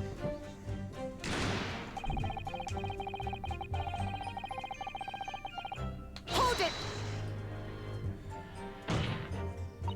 Do you swear before this court that you actually saw the precise moment when the stabbing took place? Ha! The precise moment? I didn't see just that. Saw the whole hellish scene play out. From start to finish. I have here a simple plan that we chat. Perhaps you could use it to explain to the court exactly what you witnessed. Right you are. It's all here in my Mimino memo pad. When I first peered into the hut, I'm sure that the Englishwoman was on this stool at the back of the hut here. Yes, he gave his own testimony confirmed that. He just sat at the back of the hut, smiling sweetly. That's what I have noted down. It's my turn to testify now. Try not to interrupt. The next moment, as I was watching, the evil student girl entered the hut. After a while, the pair of them ended up in the middle of the hut, arguing furiously. Wait for the student, but the girl dodged out of the way.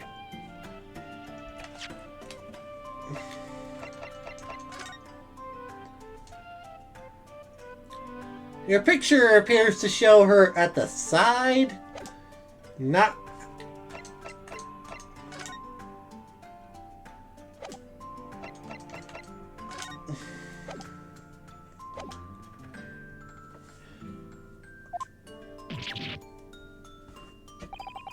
And in a flash, plunged the knife into her adversary's back, so the two passed each other.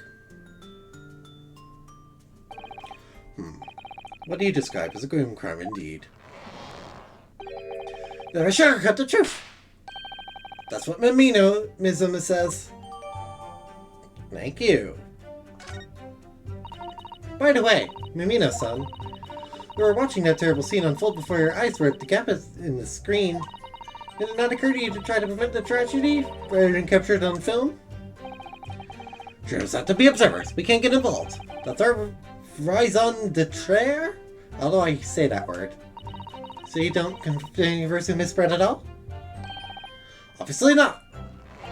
An observer always remains on the outside looking in. And that's something to be proud of, is it? Your Excellency, if I may. Yes, Professor? I think the witness last expertly phrased statement should perhaps be added to his formal testimony. Father, what are you... Thank you, Mikitaba. I will grant the defense request. Mino-san, you will supplement your formal testimony with the aforementioned statement. Well, realism is the foundation of meaningism. Well, glad you proved that my words aren't meaningless. Never once set foot in the hut, nor spoke with the Englishman, as certainly as an observer. Hold this objection! Objection! Mamita-san, until now I've had a firm belief that newspapers are in the business of uncovering and publishing the truth. You're spot on there! The press don't lie, which is why I'm proud to wear the emblem of Show You News on my arm. In a way, that's more minimalism. Sadly, though, it seems the journalists who write for those papers don't always share the same passion for the truth. What do you suggest with those recordatory words, Counsel? Mimino-san, do you recognize this fountain pen? This pen was found at the scene of Miss Brett's death. In fact, the murdered victim was gripping it in her hand as she died. What are you? If you look at the barrel of the pen, you'll notice that its owner initials are engraved there. R.M. Yes, thank you for bringing that up, Counsel. Initials of the accused, Raymond Bami. Is it a coincidence, I wonder, that your initials are also R.M.? No! Frighten Mimino. R.M. That's horse dung! Can't you see one of the central tenets of Miminism is being a pencil user? And yet, as the court will clearly be able to see, on your right hand, there's a very blue ink stain. It would appear that you must have radicals who left it somewhere recently. Your favorite fountain pen, that is. Horsey horse dung! Mimino-san, is it not the case that before she died, you met with Jessary Burt in that beach hut? Why would she listen? Should we listen to this absurd nonsense? It's nothing but another excuse! Exactly! News is supposed to me before me all the way. I know every. Must be as many people the initials are as there are stars in the night sky. The offense has neither the time nor the inclination to count every star in the sky. But there's no need anyway, because this pen has more to tell. Yes, there's another clue. The clue to annihilate Bruce, whose owner really is. In our case, Counsel, the defense will now show the court where this alleged clue lies. Of course, Your Excellency. The clue on this fountain pen that clearly reveals its owner identity is... Hold this objection. Got it! Take that! As well as the initials, there also is an emblem on this fountain pen. An emblem that you will of course recognize, Mimino-san. Goodness me! It's the emblem of the Short Your News! In other words, the owner of this pen is an employee of the Short Your News. His initials are RM. Suddenly, the stars in the night sky don't seem so numerous, do they? Well, Mimino-san, how do you respond? No. No! Order! Order! Explain yourself, witness!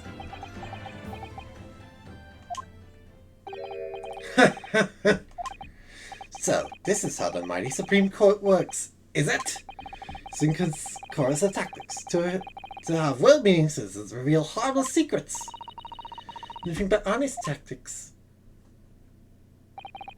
Alright then, fine. I'm trying to hide it anymore. Yes, not long before that grim tragedy unfolded. I assure you, news reporter, on behalf of the public, conducted an interview with the Englishwoman. An interview? You never mentioned this before! When exactly was this? As I said, it was before that evil little student girl showed out her face in the hut. But it lasted more than 2 or 3 minutes. That's all. Just a brief exchange. Came to nothing. And as we Miminoists say, don't take our news for unworthy news! However insignificant you deem it to be, this court cannot overlook the meeting between yourself and the victim. Just right now on the oath about the precise nature of this meeting and what transpired. Got it, yes, alright, but... On one condition. Condition? I'm conscious. I couldn't speak out alone about this. You need to call back the other witness. Susuke Natsume-san. Susuke-san? Yes, according to my notes here, that man has a secret of his own. Princess house. It's not a harmless one. It's big. What? What?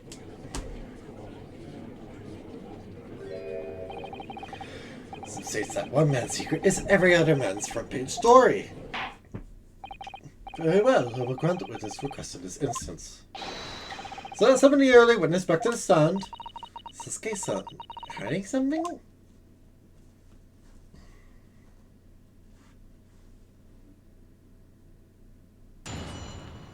Oh boy. The witness has secrets. Single for him for an interview, but she declined, so I thought without making a fuss. Then, watching secretly from outside, I saw the woman being stabbed and the other witnesses come running. I realized that the victim still had a pulse, so we ran off to the jump. That's when this Spider-Man asked the woman a very significant question. Didn't say anything about that in his testimony, which is why Minimalism demands I reveal it now.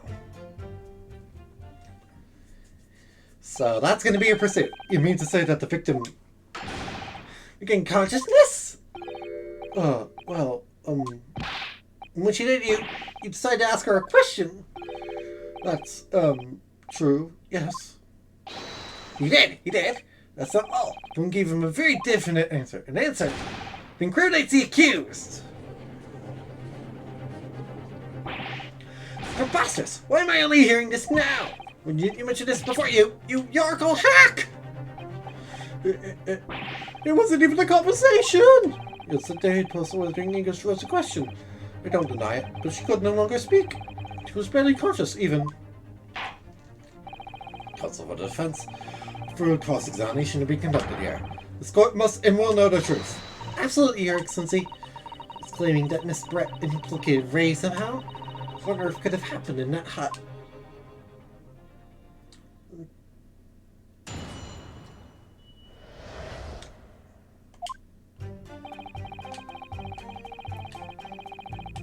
Hold it! You asked her for an interview, you say? Well, of course I did. Wanted to ask her about this incident she was involved in at the end of last year. The case in which Dr. Johnny Grissom lost his life. That's not the way I phrased it. The meaningwism calls for straight talking. Why did you murder Dr. Wilson? So I put it to her. Yes, that sort of talking is as straight as a ruler. For a question, if you're asking for a menu in a restaurant, as I say, it's the best way. The paper taught me that. And how did Miss Brett answer? With one simple phrase. Mystery is a woman's charm. Woo! That told me. So almost right out of her. Really? Something about that doesn't quite seem to fit together. Room as if you're waltzing in a dance hall, I say. It's the best way. Better than the paper taught me that. And why was your pet at the scene, sir? Hold it! That was very persistent of you, considering that Miss Brett had just turned you away. Persistence wins surprise! Any memos will tell you that. Let them together. Then when you just learn the guard, that's when you swoop in for the scoop. The fruits of your labor are able to appear in this telling photograph. Then I'm sure the young yokel student would rather not be reminded of this daring evidence. Actually, it's thanks to that photograph that we managed to identify this witness. You found me, I'll tell you whatever you want to know. There's nothing to hide. I'm sure. Please, do go ahead, witness. The court is eager to hear what you have to say. Try to stop me! Story to tell here, and I'm going to tell it! Oh boy. Hold it! Did Susato remain behind in the hut? That's right, yep. Orphan friend here. There's a blubber neck, shaking all over, from his head to his toes. Mustache twitching, eyes bulging. What do you expect?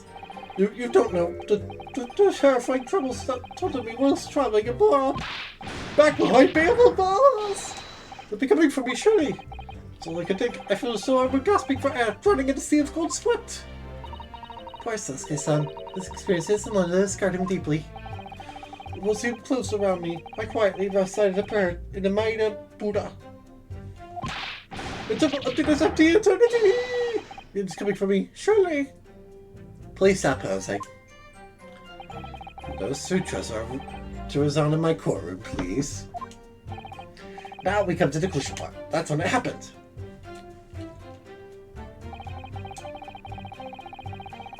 Hold it! What question? What exactly did he say? Oh no, you should hear that from the horse's mouth, I think. Don't you, Mr. Riderman? Ark! Out with it, you Yorko hack! What did you say to her? What did you say to the dying Englishwoman? Well, in truth, I've been catching crabs at the water's edge and building castles in the sand, you see. Well, the seaside is a place to be at leisure, I suppose, even for a grown man. Then all of a sudden, from that little beach hut, a young girl's panic-stricken cries for help pierced the air. Right. The beach to see what was happening. To find the defendant leaning over the collapsed victim. So this Inspector Hasanaga was brought on the ground. He sprinted off to get help. Then, just a moment later, I heard a faint moan. The moan from the dead Englishwoman. I nearly jumped out of my skin. But what did you ask her, Sasuke-san? Asked her, who did this to you? Don't protract this any longer. How did the woman respond? She didn't. She said nothing in response. But within a start, you will answer the questions asked of you unambiguously. Now, without evasion or pretense, I demand that you amend your testimony. I will!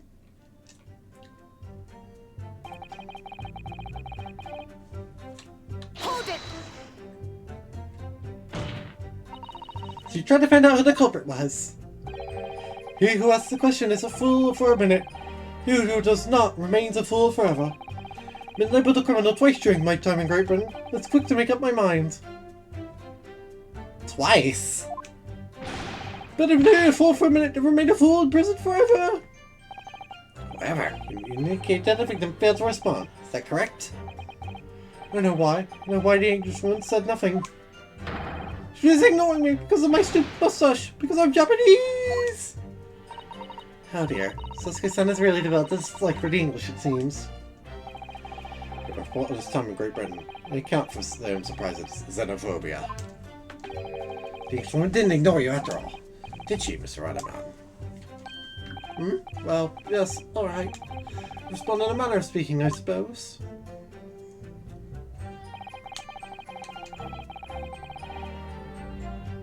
Hold it! This brat pointed a finger at the defendant. Sasuke-san, is that really true? It's not easy to stand here and say this, but when we first landed in the beach hut, the Englishwoman was sprawled on the floor before us, with a student girl standing on the far side of her. And I asked, who did this to you? The Englishwoman summoned her last ounce of strength and pointed a trembling finger at the back of the hut, which was, it can't be denied, in the direction of the student girl who stands accused today. Is that really the only person it could have been pointed at? Sorry, my voice keeps slipping. No. Sasuke-san, Why not did you neglect to mention this in your original testimony? But, fiddlesticks, I say! it's not a British court of law. Who spun in Japanese? Yes, of course, the Englishwoman did point her finger towards the back of the hut, but I was trembling. She was trembling, and everything was a blur. And thinking about it, I felt as though perhaps she was pointing in a slightly different direction. Actually, no! Not slightly, in a pretty different direction to where the student girl was standing. So at the back of the hut where nobody was standing at all. You mean that your memory of events in which the victim was pointing are both unclear? Yes, that's it. Unclear. I'm very, very unclear. Attention! Didn't say Shay dismissed the matter beyond all reasonable doubt. Yes, the woman may be barely been conscious, and yes, perhaps her finger wavered slightly. There can be no doubt that this is an attempt by the victim to confirm the identity of her assailant. Why? You see, there's no one other than the accused in the direction the victim was pointed. Abundantly clear that no one besides the accused could have possibly committed this crime. I'm inclined to agree. In the absence of any credible argument to the contrary, I believe we can now conclude this trial. No. No! Running itself! Laura's held slash. 92 pointing across the whole page. We'll do an extra edition. It's a serious blow, Susato. To identify the true culprit and substitute our claim of evidence, the judge will give his ruling, and the trial will be over. But that's impossible, Father. We don't even know how the crime was committed yet. Possible, though, the task may seem. We have no choice. Back over everything we've learned thus far. We're in all those details. I'm confident we'll find the clue we need. Ray gave us our account of how events unfolded in the defense action before the trial was in. At the precise moment Miss Brett was killed. I was sitting at the back of the hut, listening to what I was saying. And then a moment later, she suddenly got to her feet, collapsing on the floor in front of me, with a knife in her back. How could Miss Brett have been stabbed in the back in a beach hut that was empty but for herself and Ray? With all the information we gathered so far, there must be an answer to that question. To get done, not the defense has nothing further to add. So, the Yarko student's luck finally runs out. I can't say I'm surprised. In that case, I am ready to deliver my final verdict on this matter. It's a turning point now. If I can't establish what really happened, it's over. Where was the real culprit hiding? And how did he or she stab the victim? I know the truth. Objection!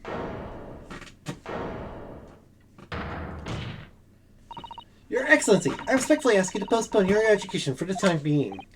Oh, to what end, Counsel? Vance would like to present the court with an alternative theory. An alternative theory that can explain who the victim was actually trying to implicate with her dying gesture. Alternative theory? Ha! None exists! There was someone else present at the scene who could have committed this crime. What? And the victim, Miss Brett, tried to reveal who it was who does around her at the time, mustering all of her remaining strength, and pointing a trembling finger in the killer's direction. This is fiction! Fantasy! Very well. As you seem so sure of yourself, Counsel, I'm prepared to hear your alternative theory. So, young Raiator Naruhodo? Yes, Your Excellency. You will present your latest theory to the court by means of this plan. The moment the victim was stabbed, where exactly are you proposing the culprit was concealed?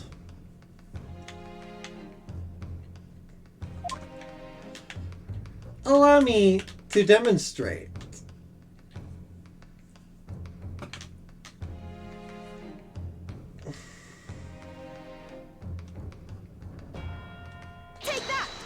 Take that! Some would never give up. And I'm a Naruhodo now.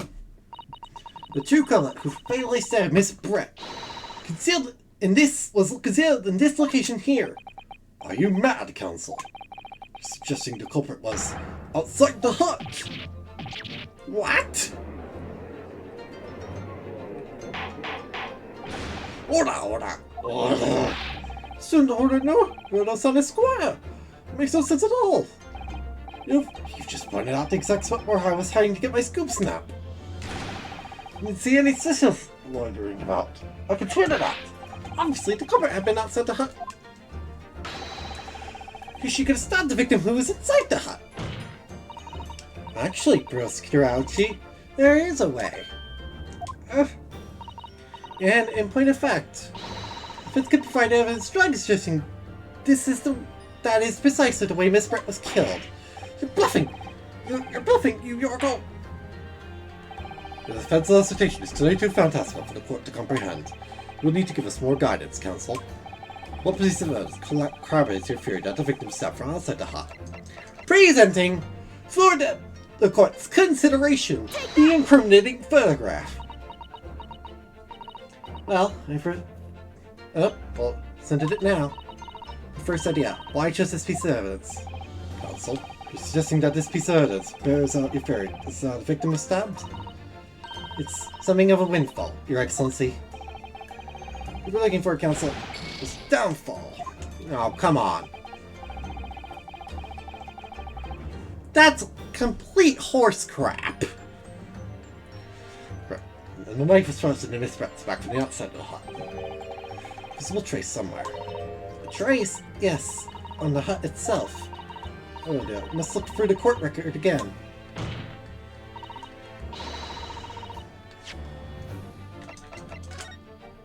Oh, god freaking... The crime scene photo. God, screw you, game.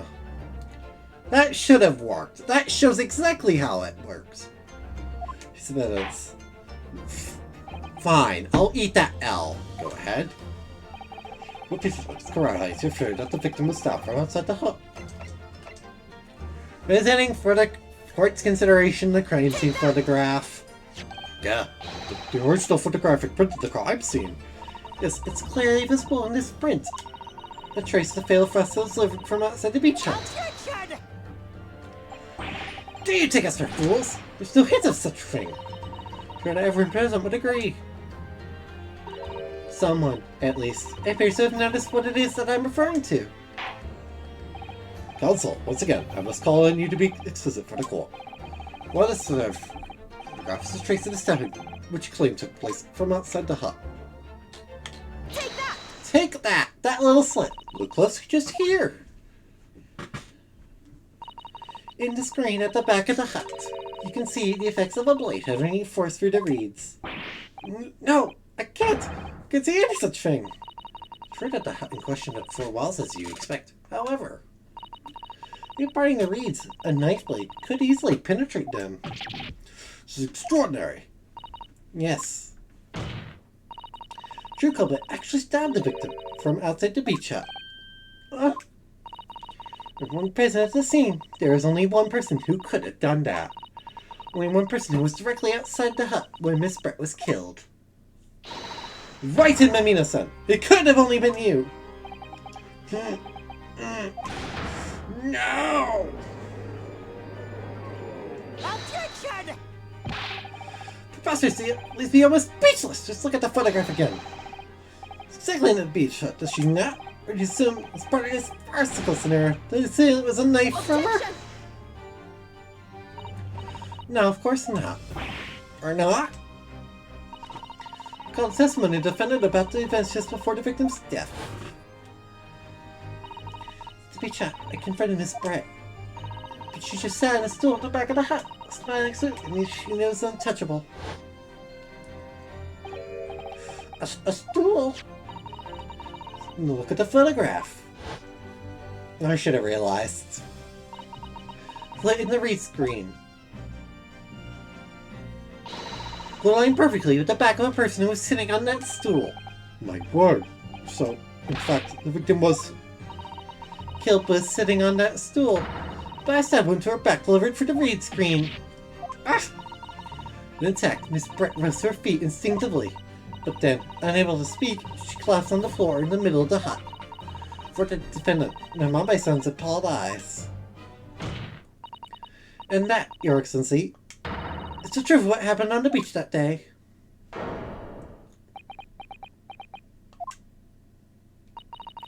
There's silence, Mimino-san. I take it that you don't deny the charge. This is absurd! That will do. It would appear that we have a hacked admission of guilt from the witness. Accordingly, this court has successfully established the truth of the matter, which means the defendant, Mbina-san, is innocent of the crime. Oh, thank goodness. Finally made him cave. I must say, I've never been more proud. No, this can't be! But you can't. For my growth of hope. It wasn't all an operation. I can't accept this. I won't. I see no reason for the continuance of this trial.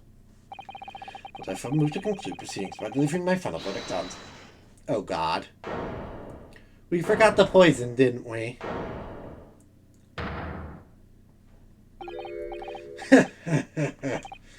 Well, this is all very convenient.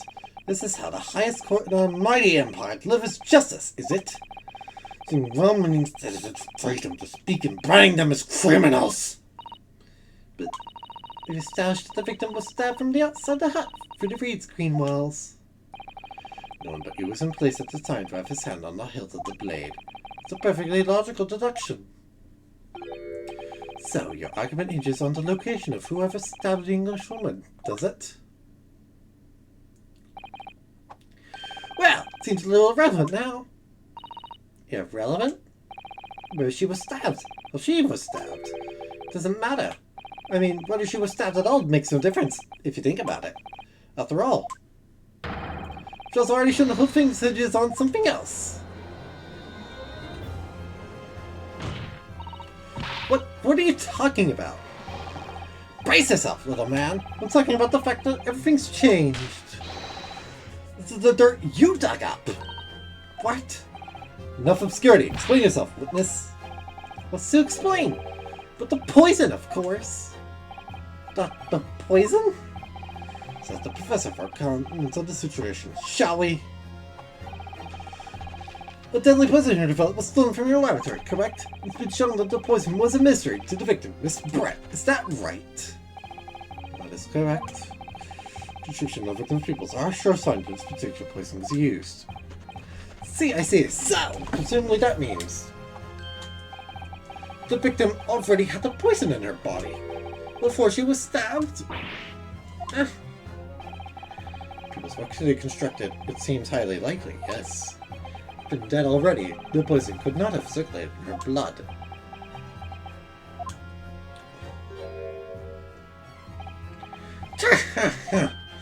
How refreshing to hear the argument of a metropolitan mind! Precisely, and if not, a Joe who stabbed whom and whose back with whom's blade. It matters quite a bit, actually, I'd say. Quite simply, the Englishwoman's life was taken not by the knife, but by the poison. No, it wasn't. No, it wasn't. Objection! That can't be explained by the poison being on the blade. Objection! Forgotten already, have we, Yorko? It's very proceedings. The laboratory of the professor your side assisted in proving. The blade of the weapon used to attack the victim has no trace of poison on it whatsoever. Get this down. The facts, as skillfully established for defense in this trial, turns out to be a headline-making red herring. About right. Well. Arg! Don't think you've won yet, you murderer! Order. But where does this leave us? How, in that case, did the poison enter the victim's body? Office censored it out. The lady most unlikely imbibed it. I mean, she drank it? Have another look at the photograph here. As you can see, bottle of carbonated water, the glass had been knocked onto the sandy floor of the beach hut. Could have been slipped into either. This is somebody made Miss Brett drink it. Well, what do you know? Look at those dashing eyes. This will make a great front page shot. Hey, why the bewitching stare? After all, I'm the latest person you should be looking at. It would make no sense at all that I poison one, would it? I mean, that's been established already. Hold it! What are you talking about? No time, you've forgotten. A little hard to believe, given that the person who established it was you! What on earth does he mean? Ooh, let me capture those wide eyes. This is bright press fodder, this is! It would seem that this trial is not destined to end yet, after all. We're called upon the witness to give further testimony. It's great, that is! We can show that this is beard, Your Excellency! Declare to be impossible that you were the one responsible for administering the poison to the victim. Testimony on the basis of which you make such a claim. No, my man, I've never tried to run or hide from anything in my life. And I'm about to start now, because that's Meminism. Brief moment, I thought I'd illuminate the truth. Slip right back into obscurity again. Where's this trial going to take us?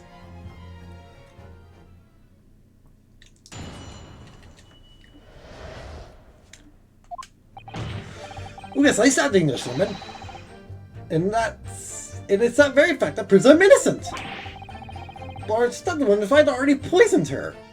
Why did you stab her in the first place then? Student girl and that pompous Englishwoman murder arguing got my goat. Of course we're going to punish Brit for what she did. Someone else wants out to see justice done. So, you admit it then. Everything happened as I described. That you are the one who stabbed Miss Brit in the back for the read screen. You can blame this miserable country of ours. Touching that bows to the pressure of foreign powers and lets murderers walk free. What kind of future can a country like that have? That's why I did it. Did what a pathetic leaders didn't have the guts to do. Bring in the middle of that jumping lady's back. I plunged a blade of sweet justice right in there.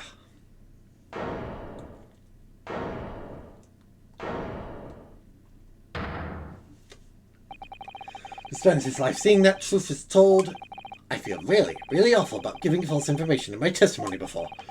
Turns out, there's somebody else who had it in for the victim and got to her before me. That's right, you guessed it. That pretty little student girl. Now there's a woman after my own heart. Jean Ray again. She wanted to get the poison into the Englishwoman and enter her pitiful existence. And suddenly, snap, this journal hero's off the hook. The argument is sound, certainly.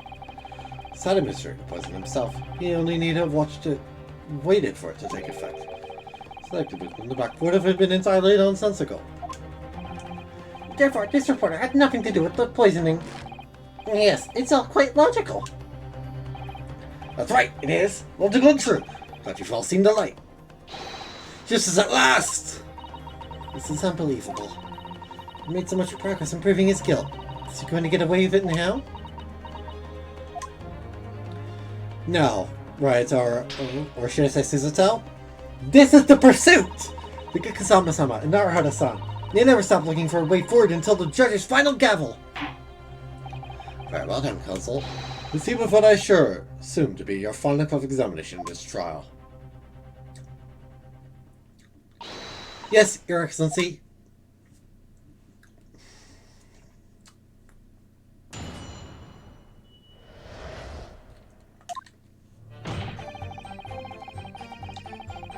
Hold it!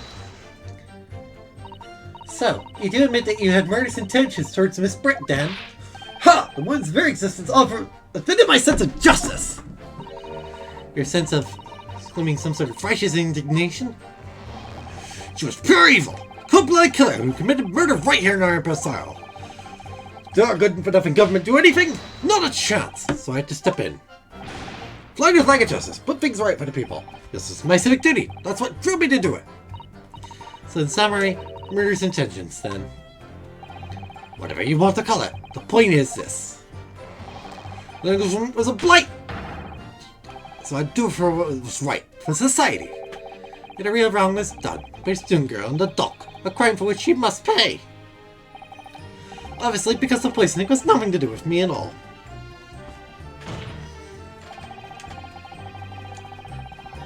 Hold it! To maintain that you didn't get the poison to the victim.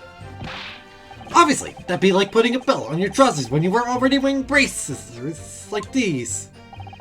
He did admit during the poison, following which this witness stabbed the victim. It will act certainly, but not one of murder. That crime rests on the accused's shoulders. So the law works. You see, Yorkle. Who knows? You may even learn something here today.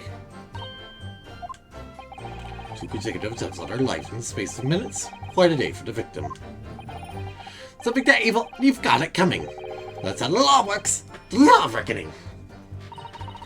The kind of law this court upholds. You will reiterate why you were compelled to stop the victim then, witness.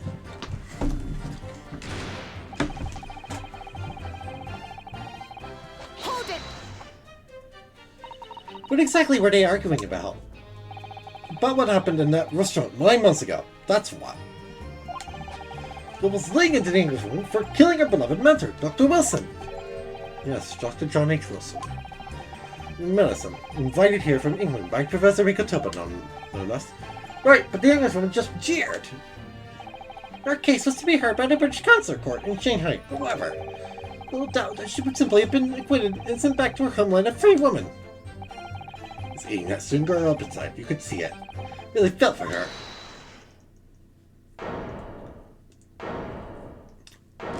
That's gonna be a hold it.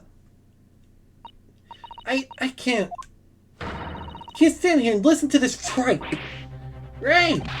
Young girl, you seem accused here. You can't just blurt out whenever you feel like it. No, you can't. Sorry, but I'm in the middle of some very important testimony here. Just keep quiet and listen. But this awful man is making all this up. So please, you have to make them listen. Return to the dock at once, then Bombay-san. You're in the middle of a cross-examination. Hold it! Your Excellency, please, I implore you. This journalist is clearing our trust for witness. Exactly. It's filthy, black-hearted, bigoted, dirty, great peeping Tom. Whoa, take it easy there. Please, I really think the court should hear what the defendant has to say. Excellency, I see no need whatsoever to entertain the accused remarks. I will grant the request of defense. But Your Excellency... This is likely to be the final cross-examination of these proceedings. As such, I believe it would be ill-advised to stifle the defendant's obvious concerns. So, with recognizing that this can revise regular protocol, I hereby call upon the defendant to speak. Oh, thank you so much, Your Excellency.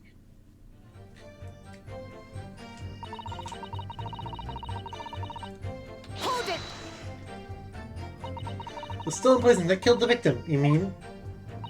I suspected her of being the one to steal it. I mean, just think about how she killed Dr. Wilson. That's true. Additionally, Miss Brett certainly had knowledge of the new poison.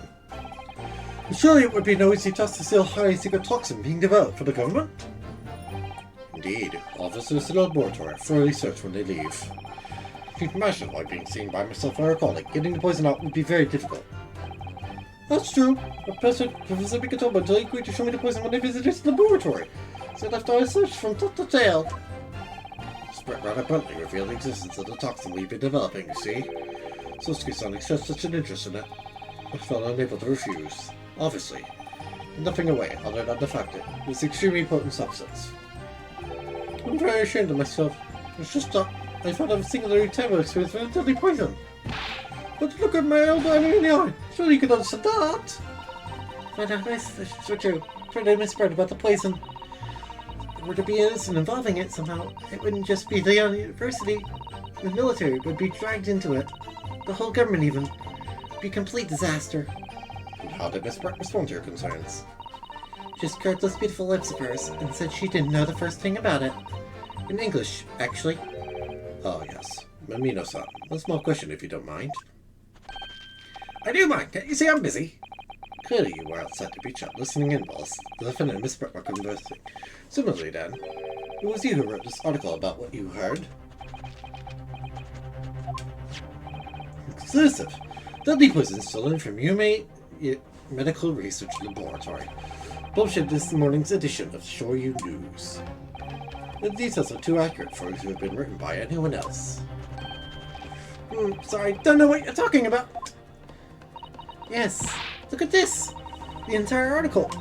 It's almost what I said to Miss Brett, word for word. Well, Amino-san. It's a Jardo, and it's just in a free country. Reveal my sources. That's a funny principle. Maminoism. He was clearly right about this. Or did write that article, and he based it on what he overheard from outside the hut.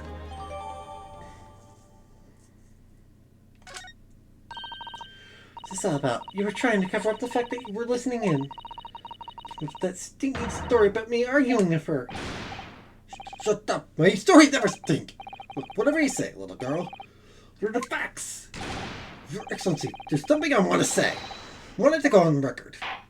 You're about to make a big mistake. Very well, you may have murdered your oral testimony.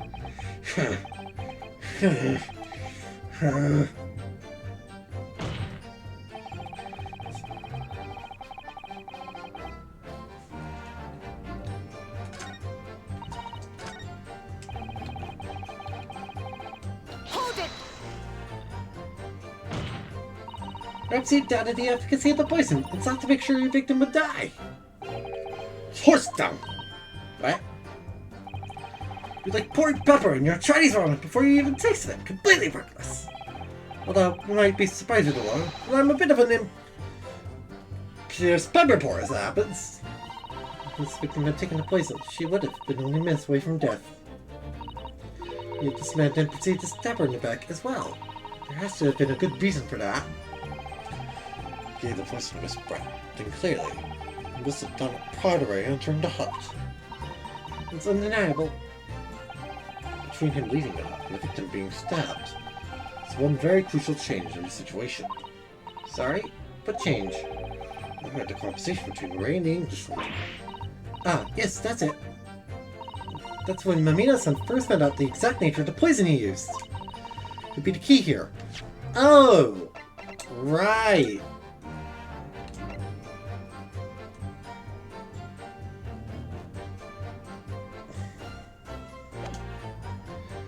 He found out that the poison doesn't actually work that way, didn't he? The victim had unwittingly taken the poison already. Porter would have had no reason to stop her. Face of it, that logic sounds entirely reasonable. No question that this man was responsible for Miss Brett's murder. I could think of a plausible explanation as to why he might have stopped her, even after the poisoning. Feel sure that everything would drop into place. We should be looking for. Yes, I agree. And in order to do that, I must try to glean more information. I have it.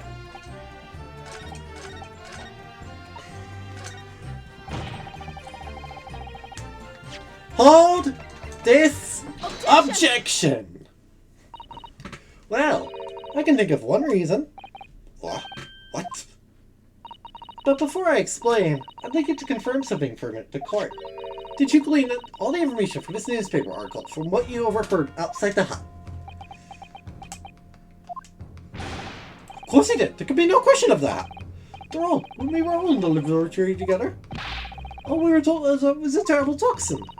There's one more important fact to consider. According to the witness, Mbabi-san's verbal attack against the victim began as soon as she entered the hut.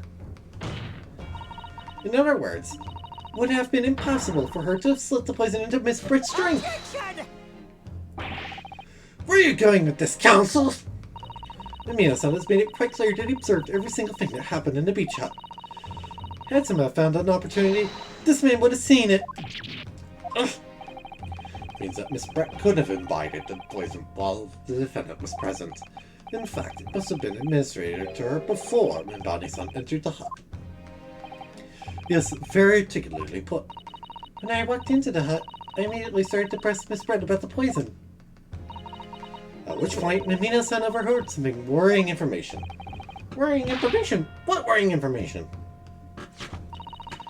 Which he subsequently included in his newspaper article. Namely, the poison was being developed in strict secrecy, and that it couldn't be readily obtained. Absolutely. In fact, that's quite an understatement. The only possible place it could come from is my lab. And furthermore, anyone afflicted by the poison would exhibit telltale signs in death. Dream constriction of the pupils. Yes, it's quite stark when you see it. There are other poisons that show similar symptoms, not among new substances that they're undetectable. In other words, it would be clear that the victim's life had been ended by the use of this particular poison, which would reduce the number of suspects to only a handful of people. Oh! When my laboratory is aware of the unique properties of the toxin we've been developing, none of them would have been foolish enough to attempt to use it for some nefarious deed, while some being no exception. Therefore, we can conclude that whoever administered this unique poison to the victim was a layperson, unaware of its telltale properties. In other words, someone like you! Rayton Mamino! And the pursuit is on! Gah! It was you who stole the poison from the laboratory that day! It was you who administered it to the unwitting victim! You quickly realized that it was a terrible mistake. The poison causes such unusual symptoms and was so traceable. As you listen in for the far side of the beach hut's thin walls, you learned of these facts. You're already giving the victim the poison at that point. It's too late. You have to plan to disguise your mistake. Blade did not stab the victim in the back for the read screen. Attention! But what could that possibly do? Isn't it obvious, Counsel? To kill Miss Britt before the poison could take effect.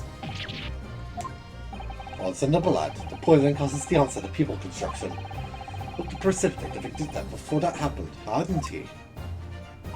Exactly. Without any revealing signs of new secret poison's use, no one would have ever suspected. This is extraordinary! Yes, the effects of the poison meant it would be too easily identified. The killer had to mask its use. By plunging a knife into the middle of the victim's back.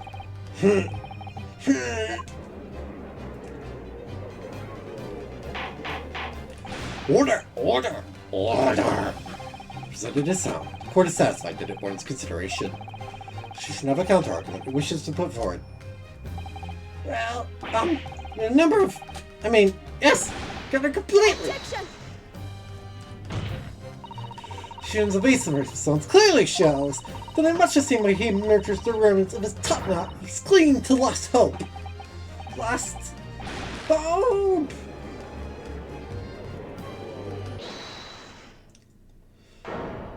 Again?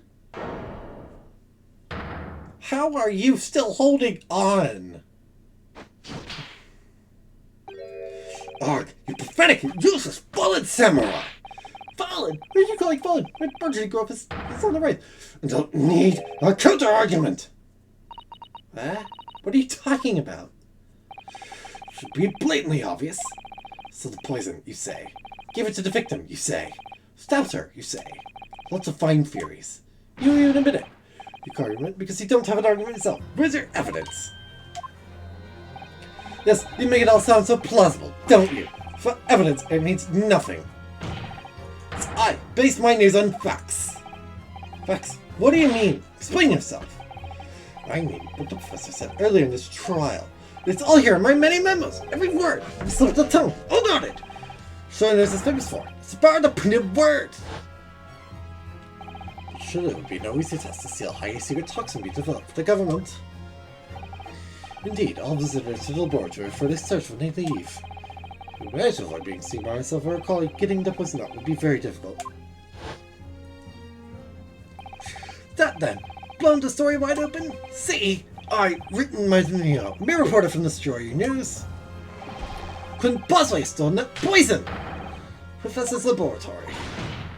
Ah!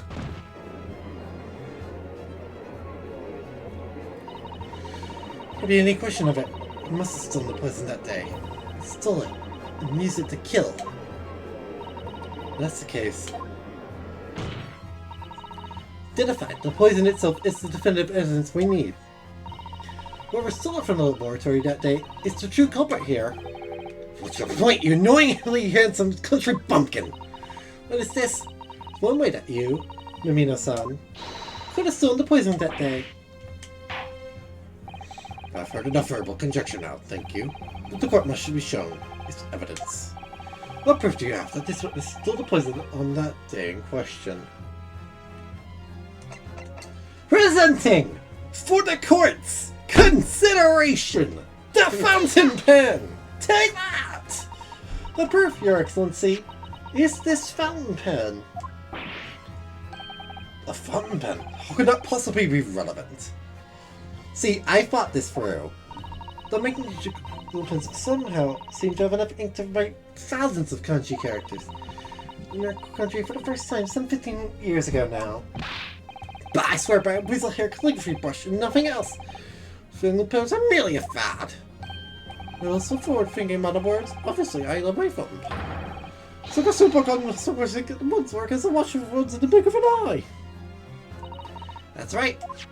Fountain pens have a small reservoir in the barrel, which ink sucked up for the nib of the pen in order to write with later. What does all this talking and sucking up ink have? Ah! And just as it's possible to suck it into the reservoir, it's also possible to eject it for the nib again, of course. My word, can this really be? Well, Mimino-san? When you saw the deadly poison before your eyes in the laboratory that day, you found a pen, your very lifeblood, to steal some of it, didn't you? They softened the poisoning up through the nib and into the pen's reservoir. Yarg! Objection! More absurdity! That never happened! True, we've heard that there were procedures in place to prevent a feast like this in the laboratory. Would anyone have thought to look inside the fountain pen of all places? No, I'm a little ashamed to say.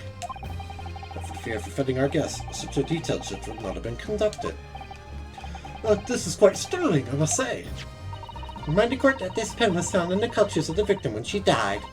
In other words, it was dropped at the scene by Mamina-san. So the crucial question is, when exactly was the pen dropped? Are you suggesting? The natural conclusion is that in your case the actual victim was distracted for a moment? You dropped the pen after you emptied the poison into her glass. Objection!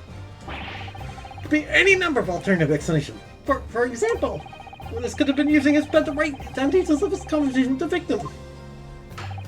When shocked by one of her outrageous answers, the pen fell down from his quivering hand. Objection!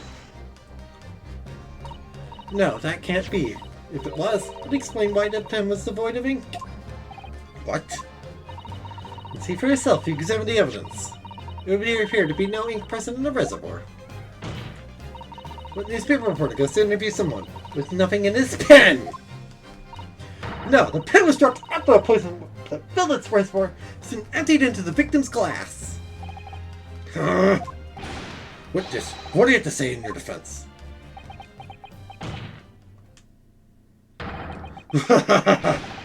So our modern justice system works, is it? So what if the ink in my pen runs dry? What if my pencil snaps? Claw my way back into the game. I have plenty in reserve. Ugh!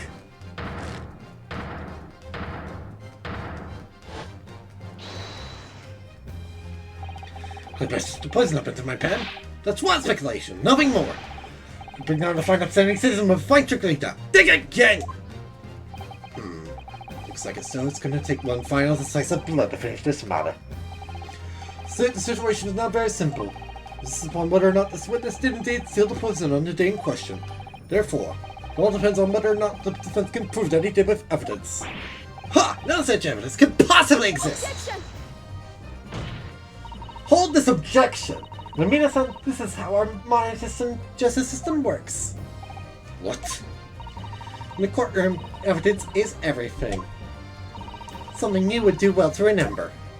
Because we are well past the point of speculation at this stage, I assure you. Very well done. How about the defense present the aforementioned evidence? This is it then. This will be the final piece in the puzzle. The defense can prove, by means of this item, that it was the witness's pen that was used to steal the poison. Presenting, for the court's consideration, the chemical reagent! Counsel, what is this bottle? This bottle contains a unique chemical reagent that can identify the poison in question. Ah. Yes, not poison. It's an entirely new synthesis of alkaloids developed by my colleagues and I. Would it be impossible to detect traces of it by any other method? Or, from another perspective, simply within this chemical reagent, anybody at all could check for traces of the poison. A reagent? What?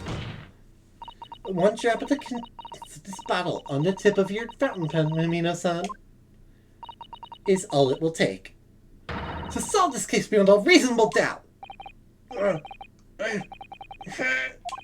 No, you can't. I won't. Your crimes are bad enough. At least know when to admit defeat. Your Excellency? The defense requests permission to carry out the test on the fountain pen at once.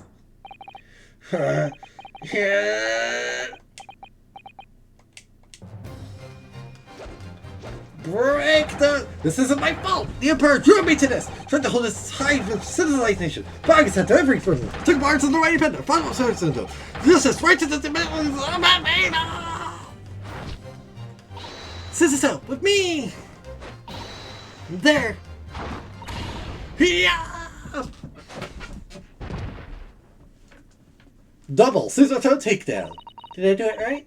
That was the Susato takedown, wasn't it? Not quite. That was the Ryoto takedown. We're in court. Shut up. First drop of the region touched the nib of the fountain pen. It was clear to everyone present.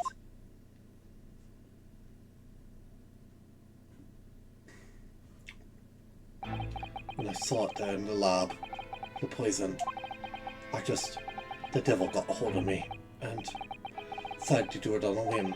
Excused myself and empty thing down the sink in the bathroom, washing the reservoir out carefully.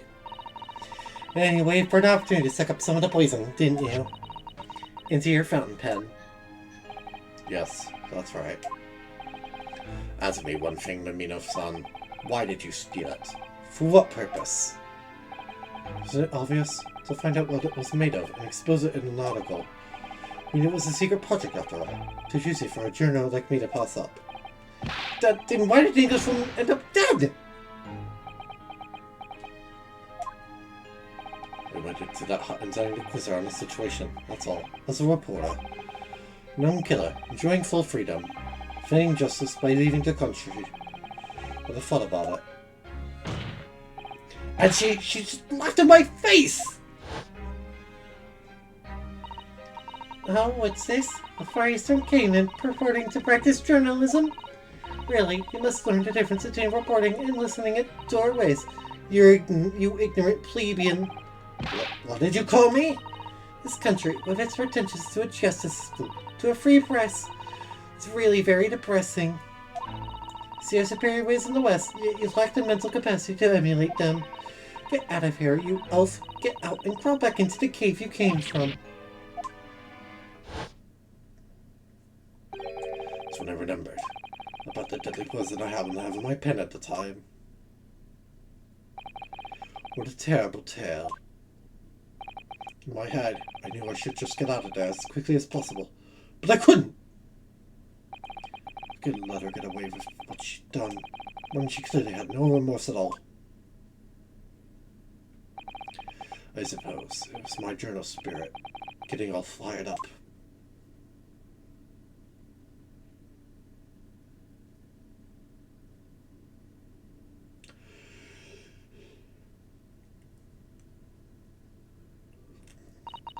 I'd like to ask you something. Yes? You often talk about justice. Surely as a journalist, you could have used other means to deliver the justice you've sought. There's no justice in the press. Sorry? After that trial 9 months ago, I kept digging and digging to find out what had happened in that courtroom. And finally, I discovered the truth. It was a cover-up. That's what it was. A cover-up? What do you mean? Mind you of your position, witness. Be careful of what you say. Oh, come on! Doesn't it strike you as strange? You're suddenly not allowed to convict a foreign national. Consular jurisdiction should never have come onto it. And that puffed-out Englishwoman was going to sail away into the sunset, a free woman. Possible explanation is that behind the scenes, some deal gone down between Britain and Japan. What sort of deal? Done my research. Took up all the dirt. It's ready to be published. But you know what happened? The editor just tore the article up. Under pressure from the government, you mean? It's going to let criminals walk free? Going to crush the free press? What choice do I have but to see justice done myself? Let's not forget, Mamino-san. You committed murder yourself, and you tried to lay the blame at the defendant's door. I'm sorry, but you're no better than Jesely Brett. What? The truth is, you have no right to talk about justice at all. I suppose. Get out of my face.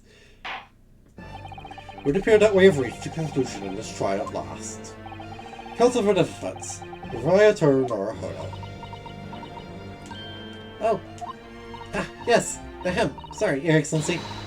Using in a manly way here. It's almost unbelievable that this is your first expansion of the Supreme Court. It's an excellent performance. In truth, it very much reminded me of your cousin's exploits. Oh, Naruto. Veronica, you mean? We handled the trial 9 months ago. Will you handle this one? Gives me hope that we are genuinely entering a new era of justice in this land. That's very flattering, Your Excellency. Hearing the defense you put up forward today made me feel most keenly. The future of our justice system will be forged by you and your contemporaries. Thank you. So, Prosecutor Aochi, do you have any final thoughts? Prosecutor Aochi? I, Takuchi of the Aochi clan, have been bested by a caliph youth. Not once now, but twice. If there was any shred of my former self left, withered and died here today. Gosh, your journey to culture enlightenment sure took a while, didn't it? Silence! Rather than living on in shame. I will end it all now, but displayed. For that is the true path to Aochiism! Aochiism? If that's the only language, he'll be modeling himself after the witness.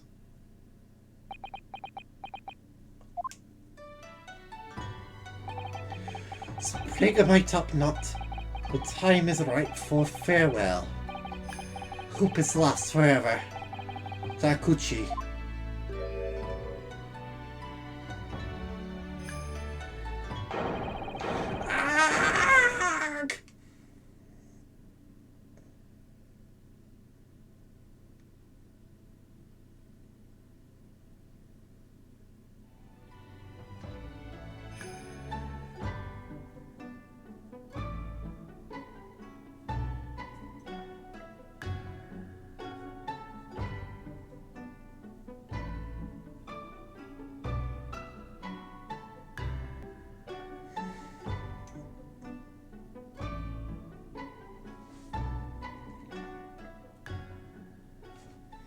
Well, that was extremely random.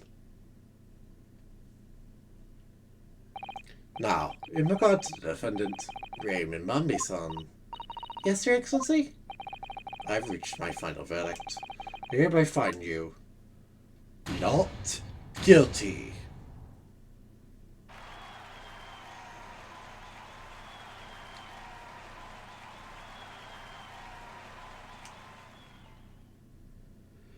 The case is over. Court is adjourned.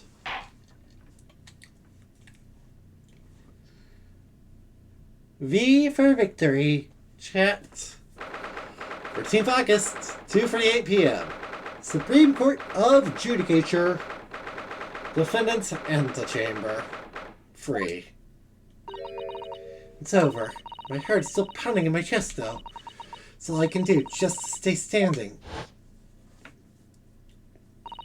Lawyers have such a great responsibility, such a great burden to bear.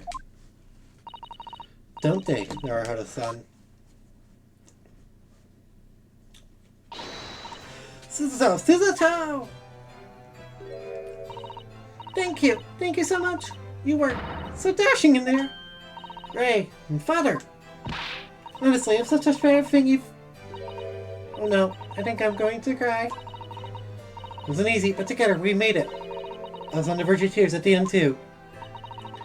So that I'm still here is because of you. Oh no, I can't take all the credit. Of course, you tell the truth in there. Wonderfully, Ray. So I would have to say that the congratulations belong to you. Susato, don't be so standoffish. Sorry. We're friends, equals. The trial's over. There's no more of this formal super humility nonsense.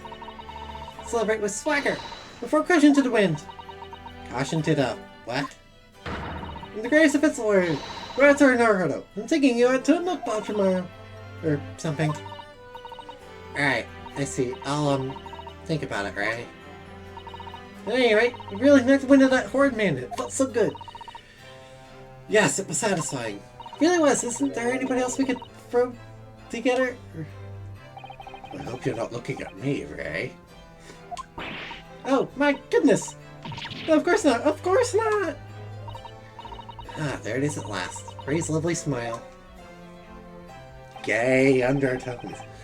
For your friend to the very last. As your father, I'm extremely proud of you. Defense attorney Ryotaro Naruhodo. Thank you, but I couldn't have done it without your help. Anyway, it's time to bid for rid of our Toro, I think. She missed him in a way, but Inspector Susato Mikitova now. So I'll never see him again then. What a terrible shame. What? What is happening? Ah, Sasuke-san and Inspector Hosonaga. Been keeping well?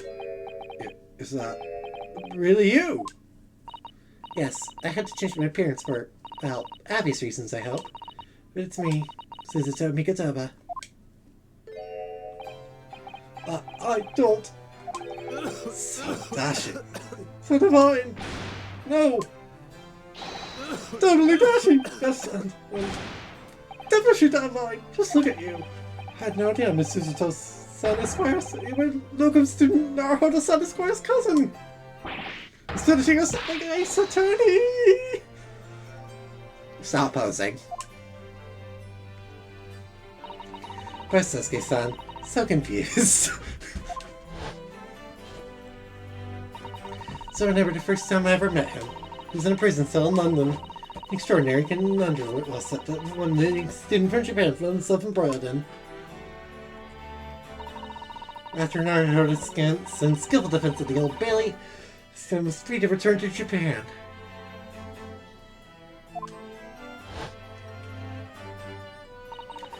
Seems to have earned himself great fame as an author. I'm stunned. That's a truly impressive disguise. Even I had no idea, and I'm Chief Police Inspector of the Police Bureau, who came up with Mr. Tornadolas. I'm not sure you should be admitting to that, Inspector. Amazing. You are more than many faces I see. Just two, really? And this was a once-in-a-lifetime event, I hope. I'm not a patch on you, though, Inspector. Well, I'm a professional, of course. You're an idiot and I love you, Hotsunaga.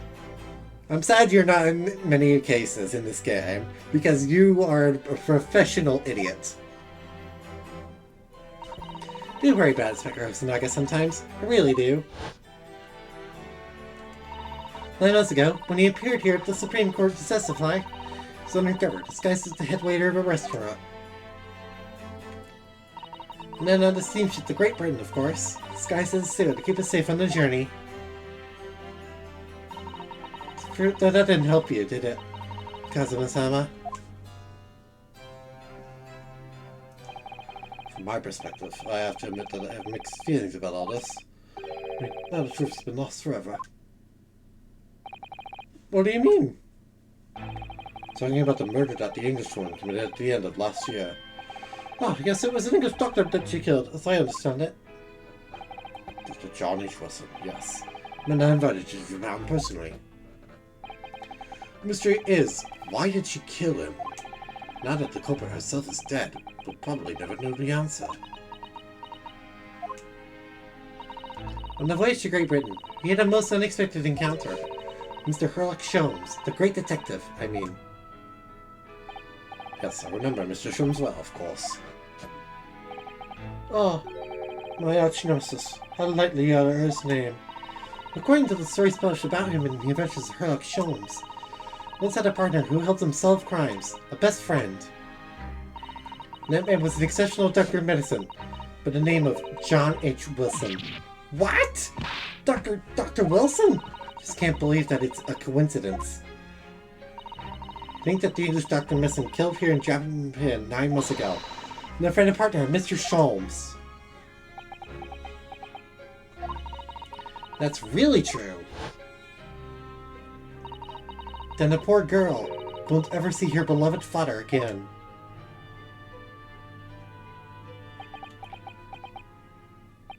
As you know, I traveled to Great Britain once myself to study.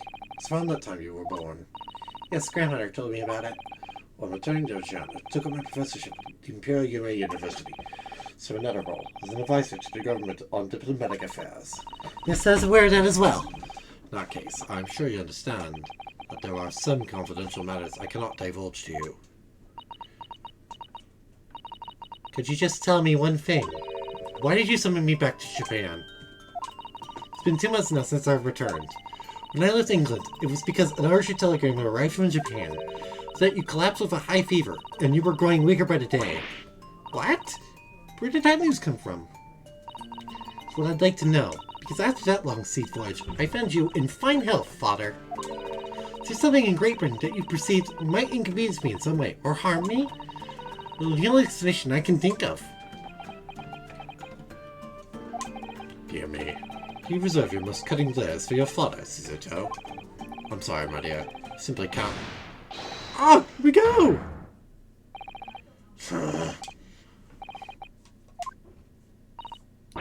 Mimina-san! So one frog was enough for you?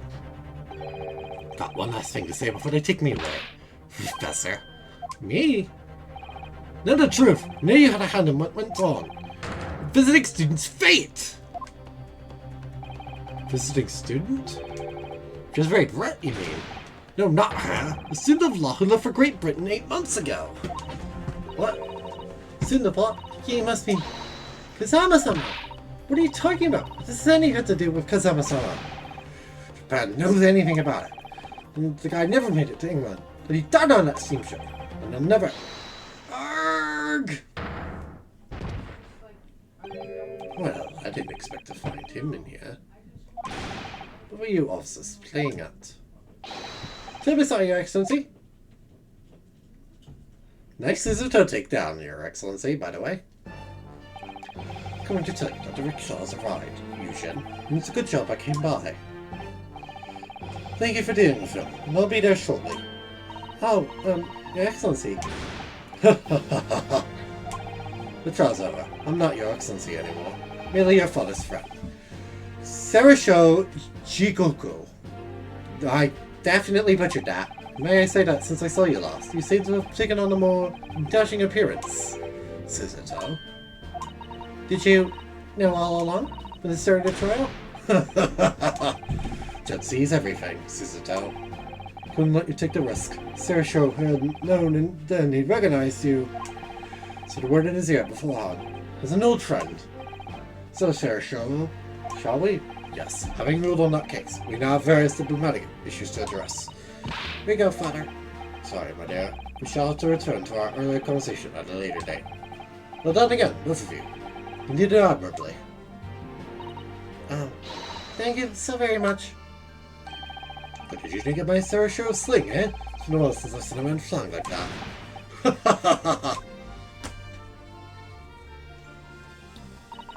Whatever could father be hiding from me? About just very Brett, about Dr. Wilson. And now, it seems, according to the reporter, about Kazama-sama. I'm going to have to bring this up with father sometime. Nobody else is around. Judicial Assistant Mikatoba-san is Squirus. Could I have a word? Oh, yes, of course, Sasuke-san. What is it? Perhaps it could be fate that we're meeting again like this now. You see, something I need to tell you. Huh? I believe that it may be related to the reason why your father summoned you back from England. It's a hat here. Hey, Sasuke-san, tell me at once. I will! As you know, my time in England was terrible.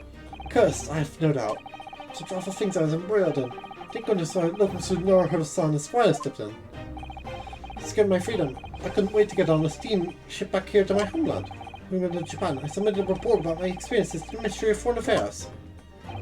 The next thing I knew, I had a visitor. It was your father, Professor Mikatoba. He would ask me all sorts of things about my report.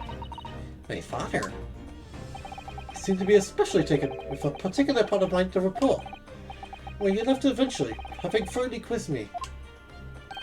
But it's the very next day that he sent a telegram to you, asking you to return to Japan. What was it then? The particular part that my father was interested in? I don't really know exactly. But do you remember, Udan, the 2 terrible cases I was caught up in? Of course, I can never forget. My father seemed to concern himself mainly with the second case. The second one? You mean the one Mr. Sean forbade any of us talk about in public? Which is why the only case involving you that any member of the public is aware of is the first. Well, I don't care. I don't have to listen to what that dastardly detective says. Anyway, the point is, it seems that that case somehow holds the key to all these curious unanswered questions. Horrific, hideous highness case. Case of the haunted lodgings.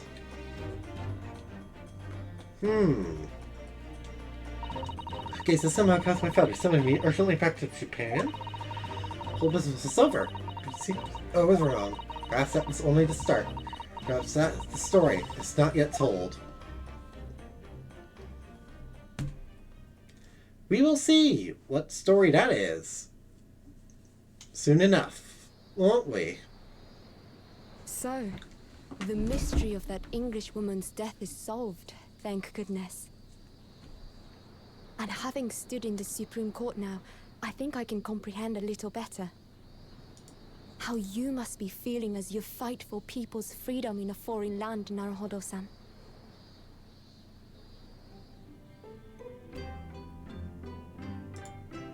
But actually, I'm writing to you today because of another matter. I met Soseki-san and we talked about that second case he was involved in. Father has said nothing to me, but I feel certain of it. That case holds the key to some great unsolved mystery. My notes on the case should still be in the office, tucked away at the back of the shelves on the left. Perhaps you might like to look over them again.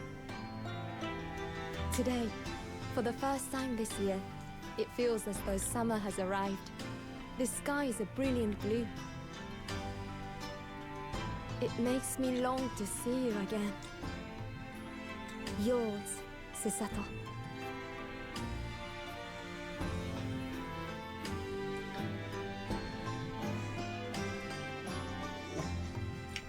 Well, I'm not really feeling good today.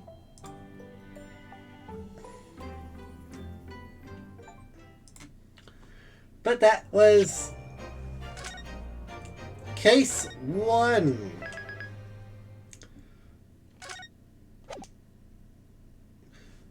Up next, we have the memoirs of the cladded Korokoro. And then we would have the return of the great departed soul, Twisted Karma, and his last blow. And of course, the case I'm most looking forward to, the resolve of Roanosuke Naruhodo. A case that has been promised to me is going to be most excellent.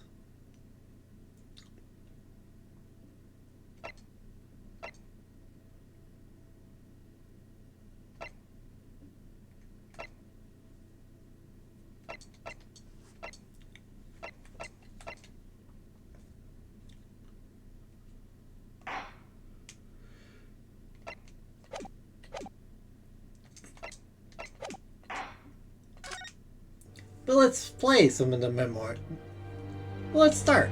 I'm also going to drop the voice for it now because I'm stopping that now. The memoirs. It was a ghastly tale of a winter's night. One of an invisible killer and a crime perpetrated on the pavement along Briar Road. As the victim lay at death's door, the mystery of just who had stabbed the young lady from behind had been resolved. But no sooner had my friend saved that Eastern Exchange student from his harrowing plight than in the dim, flickering shadows of gaslight did a second bizarre crime rend the stillness of that very night. I dare say most can still recall the sensational headlines of the day. Haunted apartment of death, the condemned criminal's curse, the dread demon of coal gas. Dropping that voice after spending so long in it is kind of The dope. detective had at once discerned the truth upon his arrival at the scene. It only proved to be the overture that announced the rising of the curtain on a most tragic play.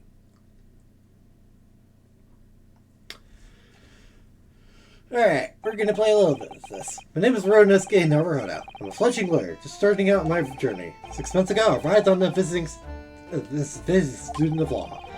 Made a long voyage across the sea from the Empire of Japan to here, London, England. Awaiting quite extraordinary circumstances, I met the acquaintance of a world-famous detective. So I'm in the attic at the detective's own lodgings, from where I run my legal consultancy of sorts. I'm in a number of clients of Britain's highest court, the Old Bailey. Since a particularly grueling and unforgettable legal battle 4 months ago now, I returned to the courtroom. In truth, I lost my right to return. Epic Tale was just one small part of an epic tale, which was now just about to awaken from slumber. Thanks to a letter that I arrived this morning from my homeland.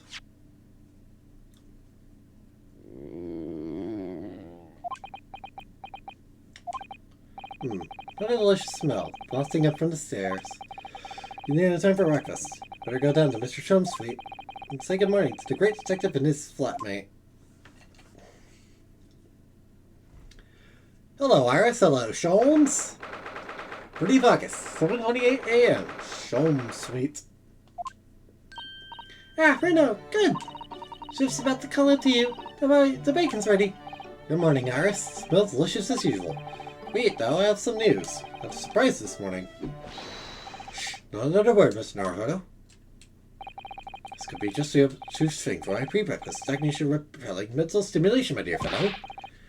Morning to you too, Mr. Sholmes. Ah, yes. I see. So that's it. Sholmes, get out of my face! The truth is clear to me as day. My faculties of observation revealed it again. What are you talking about?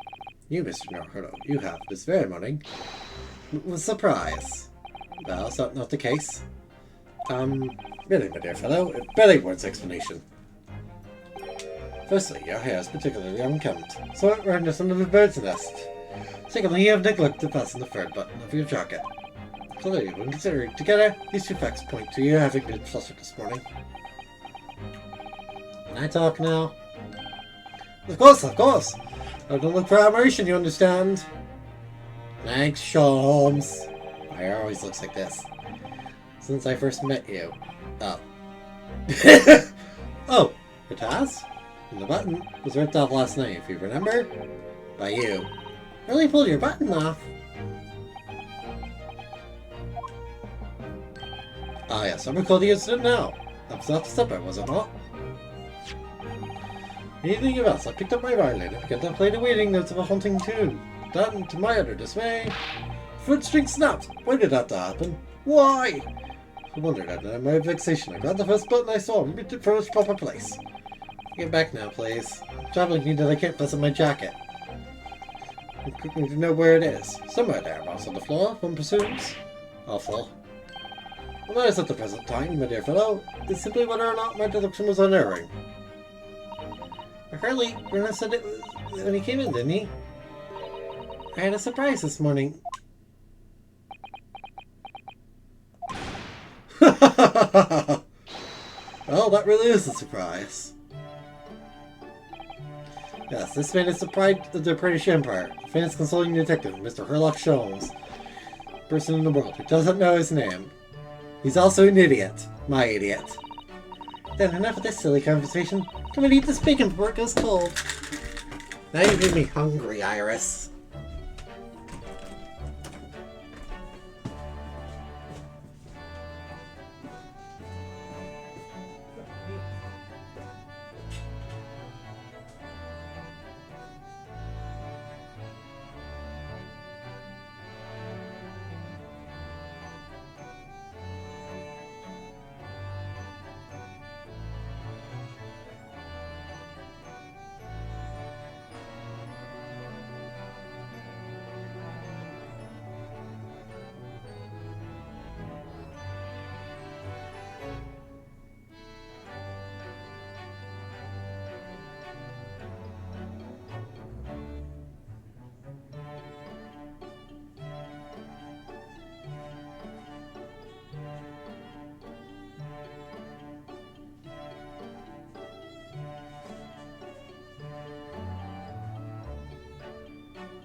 Cookies.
I got a drink.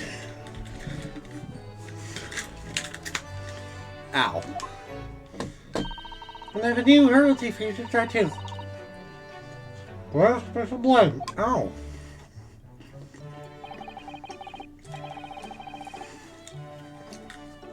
And here we have Iris Wilson, Shum's lodging companion.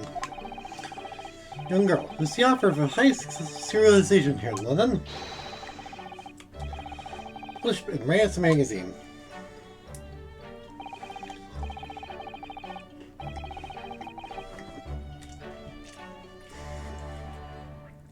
So, Mr. Naruhodo, once you put us out of our misery, we'll surprise you this fine morning. A letter from Japan. No, from Sissy, you mean? Was it? Really? Right. News, in fact. Ah, intriguing indeed. About it over breakfast. Oh yes, what fun.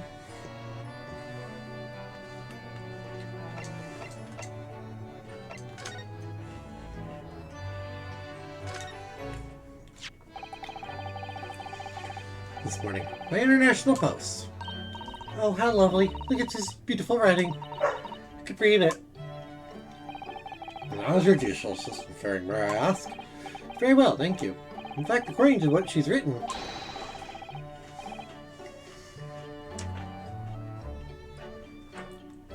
she actually appeared as a lawyer in the Japanese Supreme Court and won a case. Oh, really? Oh, isn't she wonderful? But above your good self, my dear fellow. Cases too, you know.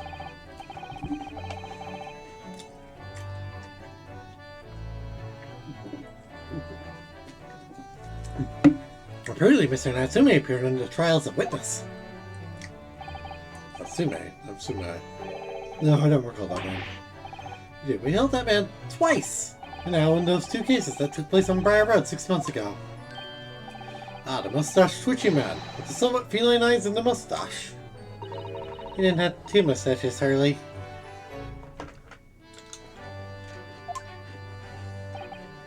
Oh, who could forget those 2 cases?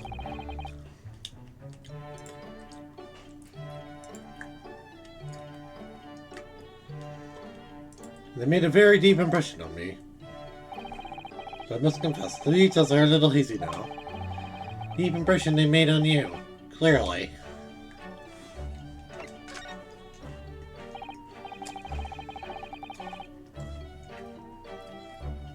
So, what was this startling news penned by Miss Susato? You remember the case of the haunted lodgings, Mr. Sholmes? Ah, yes, it's very interesting, you know? It's entirely uncertain that the case of that nature did not occur. Slowly forgotten, then. The letter. This is to us that we read over case notes again and investigate further.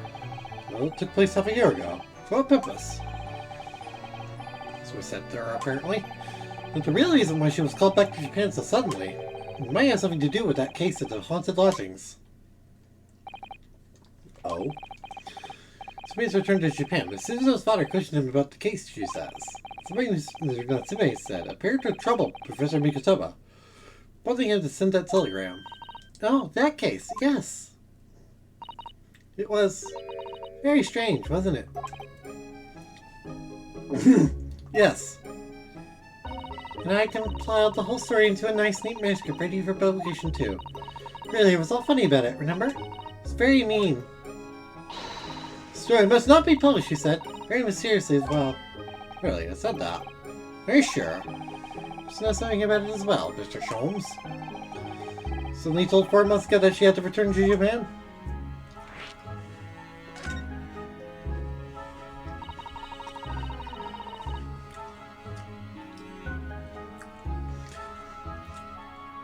It's been 4 months now since we waved Susie off at Dover. Such a shock, wasn't it? The way she just suddenly announced that she had to go back to Japan. Indeed it was, due to a telegram she received from her homeland, I believe.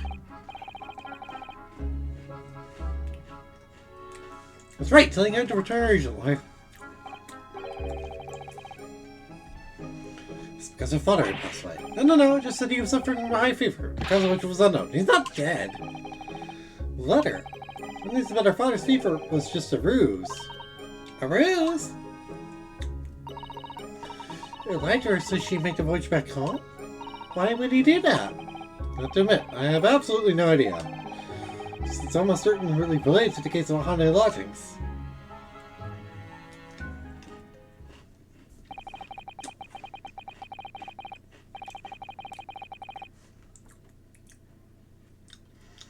Back to Japan, so suddenly like that. Wonder where Susato's father is hiding. Really? Do you know what it's all about?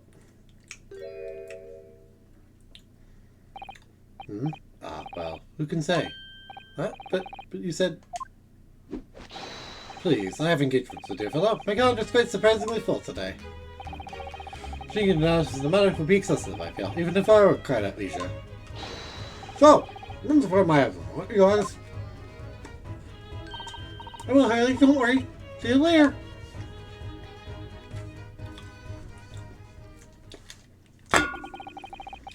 Quickly there.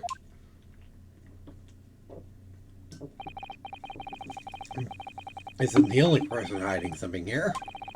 Someone was involved in 2 cases being published by, of all people, Mr. Sholmes. Aha, found them at last. Where are they? Who knows about the case? That's right, Susie and I compiled them together. A case of the haunted lodgings. You want to read them, Runa? Yes. Absolutely. Thank you, Iris. Secrets could still be hiding in the shadows of this case. Perhaps if I read over the notes again, something might come to light. That's the spirit! And so, we read over the case notes again together. Happened for investigation and that fierce battle in court that followed. Every detail. I just need to find a clue. And I have all the time in the world. Of course. I'm allowed to practice law in the courts of Great Britain. Flashback. 6 months ago, a mysterious incident that unfolded on the wintry streets of London. Woman was found lying on the snowy pavement of Briar Road with a knife in her back. Fortunately, her life was spared, but she was unconscious for several days following the incident. It was thick, and nobody saw her attack her, but, by a cruel twist of fate, a visiting Japanese student was walking behind her at the time, and was duly arrested. That man was Sosuke-san. The man who effected his arrest was Mr. Sholmes. We know our compatriots innocence. Susato and I decided to represent Sosuke-san in court. And after a grueling trial of many twists and turns, we finally managed to prove his innocence. Joyful, joyous, jubilation! This man's reaction after our trial. His jubilation was short-lived. From Mr. Sholmes, the following morning. Looking on the bar rope stepping has regained consciousness. Ready to barks at once. I should read out of Sholmes. Summon a hansom and headed immediately to the hospital. Now we're in Flashbackville. That's kind of weird, isn't it? 21st of February, 5:40 a.m. St. Bartholomew's Hospital, recovery ward. Mouse!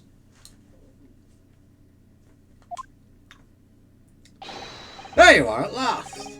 Good morning, Mr. Sholmes. Make a knock. Oh. You're late. What on earth took you so long? Your telegram only read at 5 o'clock, Mr. Sholmes. It is a 20-minute ride to the hospital. Right, it's 5:30 now. I think we made very good time. Time is utterly over. The fact is, I've been waiting for what has felt like an eternity. What the fact, I myself was woken at 4 this morning by a telegram boy. Thinking it was someone untrusted I alone, I've been realized that such a number. One to you. Thanks for that. Well, you're here now, so the victim is over there. She's only just regained consciousness.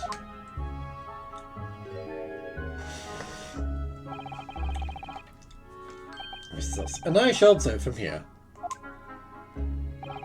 So that's the lady who was found on the snow-covered pavement with a knife in her back. Name is... Ah yes, here we are. Miss Green. Excuse me, I need to observe this mouse. Eek, a mouse, Mr. Naruto! An enormous mouse! Vermin in the hospital. That doesn't seem the best. Looks like a very healthy specimen, doesn't it? It's very plump. I'm not sure we can say that sums to the excellence of this facility. That's what you're thinking.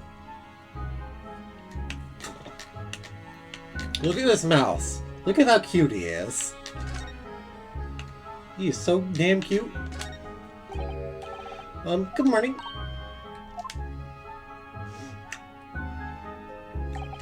Hello, I'm Ryunosuke Naruto from the Empire of Japan. Oh no, wait, was it your name that? Are you the man who... No, I'm a lawyer. And I'm Susato Mikatoba. Pleased to meet you. Oh, no, was it your knife then? Are you the one? No, I assure you, I'm Mr. Naruto's judicial assistant. We're to regain consciousness, and we wanted to come give you our best wishes. Best wishes for me? Thank you? I'm Olive Green. I'm an artist. No, that's not right, is it? I mean, I'm trying to be an artist. Well, what I really mean is, I desperately want to be an artist. But the truth is, I don't have any talent. No, I don't. Someone always stabbed in the back. I don't think it's related, actually. Gosh, this young woman seems to be bent over backwards to put herself down. Here, we should ask her about what happened from her perspective, I suppose. And to be struck in the back by a blade as you were walking along the pavement. What a terrible experience you had, Miss Green. So cold that day, and the fog was so thick, I couldn't see a thing. That was 4 days ago now, I think. Is that right? Yes, that's right. I'm afraid you've been comatose all that time. It's been solved, hasn't it? Well, I've been here in hospital, I mean. Indeed it has, my dear madame. Spectacularly, by none other than I, Herlock Sholmes. You're taking literally all the credit. Mr. Sholmes, as you well know, it was Mr. Naruto's hard-working court that solved the case. You get to hear what happened, Miss Green. Yes, I'm afraid so. Even from the police force is supposed to be coming to fill me in shortly. Oh, I see. You coming around seems to make everyone frantically busy. I'm so sorry. I should never have regained consciousness. Selfish of me. Oh no! We're also relieved that you're on the mammoth screen. Really, we are. That kind of attitude. Maybe her summon should be blue, not green. I'm blue, die. So, you're an artist, are you, Miss Green? Oh no! I couldn't possibly claim that. I'm a fletching artist at best. I mean, I'm a student of art, really. At the Foreign Academy of Fine Arts. Oh my! American Academy of Fine Arts. Great Britain is such a wonderful country. Miss Green, do you live here? Hereabouts? Oh no, actually, I don't deserve it, but I have a little flat on Brixton Road. I see. How very interesting. Oh no, is it? Brixton is some 10 stops away on the underground from here. The Fontech Academy is a mere 3-minute walk from Brixton Town Centre. Does that matter, Mr. Holmes? Perhaps not. Briarwood is the farthest, salubrious part of town by comparison. Dotted by those of inferior means, including the maleficent Mr. Mustache. Inferior means, I suppose Susato does fit the bill. Somewhat out of the ordinary for a young, fine student lad to be walking in such a district. That's all. Yeah, what were you doing there, anyways? Sis, she suddenly clammed up. Mr. Sholmes, you should be ashamed of yourself. Prying into young means praying for the failings. They made you forget me. If you don't mind. I'm being discharged shortly, so I need to pack up my things. Monkey do. Thank you so much, Miss Green.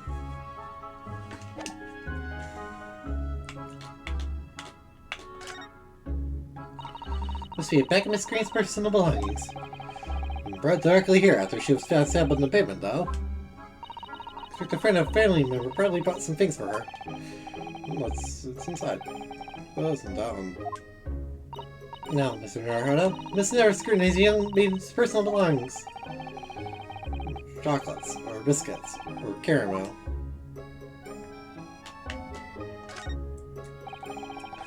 Figure isn't the most charming, is it? Ah, I don't think that's a decoration, Mr. Naruto. Where's Pelican, I believe. Used when practicing sketching the human form in different poses. Really, it's not exactly what you call a typical figure for that purpose, though, is it? No, I suppose not. I confess I've never seen one quite so full-figured before. Want to draw a full-figured person? It's the right tool for their job.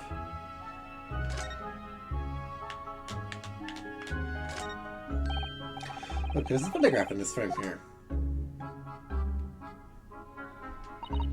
Oh yes, it's a picture of a young gentleman. Looks to be about the same age as Miss Green, I would say. It's a young one's special someone, do you think? Hi, Mr. Naruto. Didn't know you had a sense for matters of the heart. Oh nice, I sincerely said the first thing I thought of.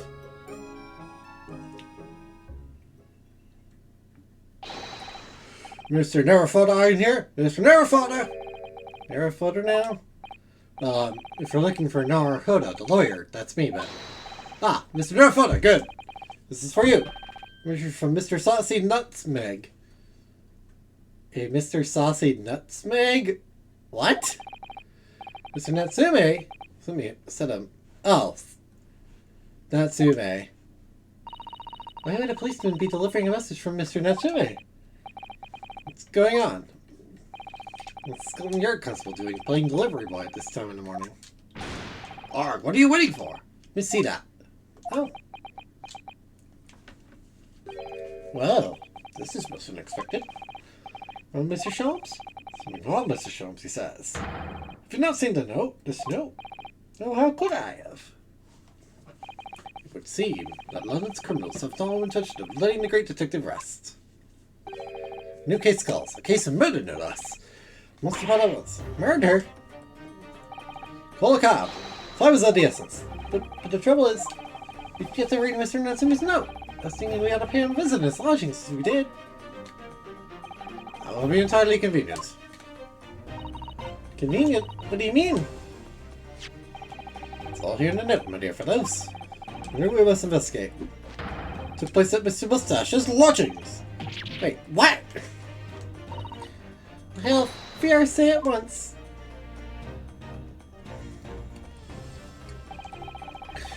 Son was in court, and we were to spilling tales about his innocence. Now, the very next day. The murder at the man's own address? He may very well be the unluckiest man alive. I was slow at the time, but we were soon to discover it was worse than we thought.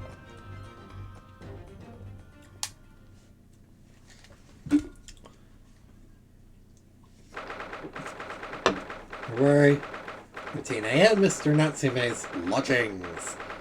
Ground floor. Shakespeare! What on earth? Oh my, the gentleman is deceased without question. He's dead. Welcome, Mr. Norhurta Esquire! Mr. Natsume. Oh, why? Why is this happening? Why to me? I've only just got out of court yesterday. Sorry, come yesterday after 2 days of misery. I come back to this. No one ever got a worm like this. Love a worm without wiggle. I spent again this morning, Mr. Mustache. Ah! Not horrible hurl actions. Shoo, Shabba, show us out the door. I'm in front of you. Come here with us. You'll be able to help you, Mr. Natsume.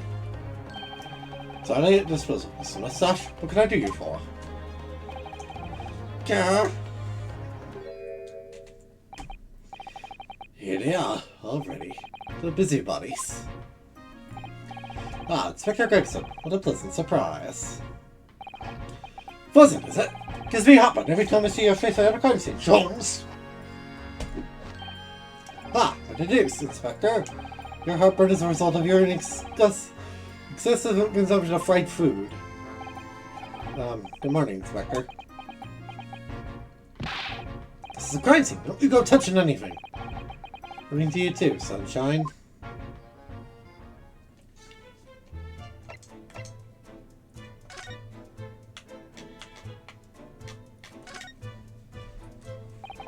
What a terrible thing to have happened. It's been 3 days since I was arrested for the incident on the pavement outside. And then, having finally regained my freedom, it starts happening all over again. Endless existence of the excruciating experiences! Victims of chair on the ground floor, and your room is just one story up, isn't it? Yes, that's right. No way, we were neighbors, I suppose. Did you know the victim? Were your friends?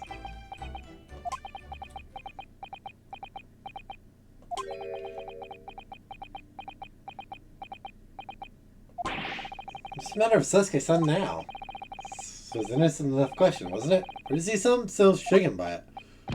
Well, I suppose he wasn't a complete stranger. But he didn't even invite me to his room? Never! Why honor? I swear it! An extreme reaction. You're probably wishing you'd never asked now, aren't you, Mr. Naruhodo? And here I felt wretched, which is why I sent word asking you to come. But you're not inspector over there.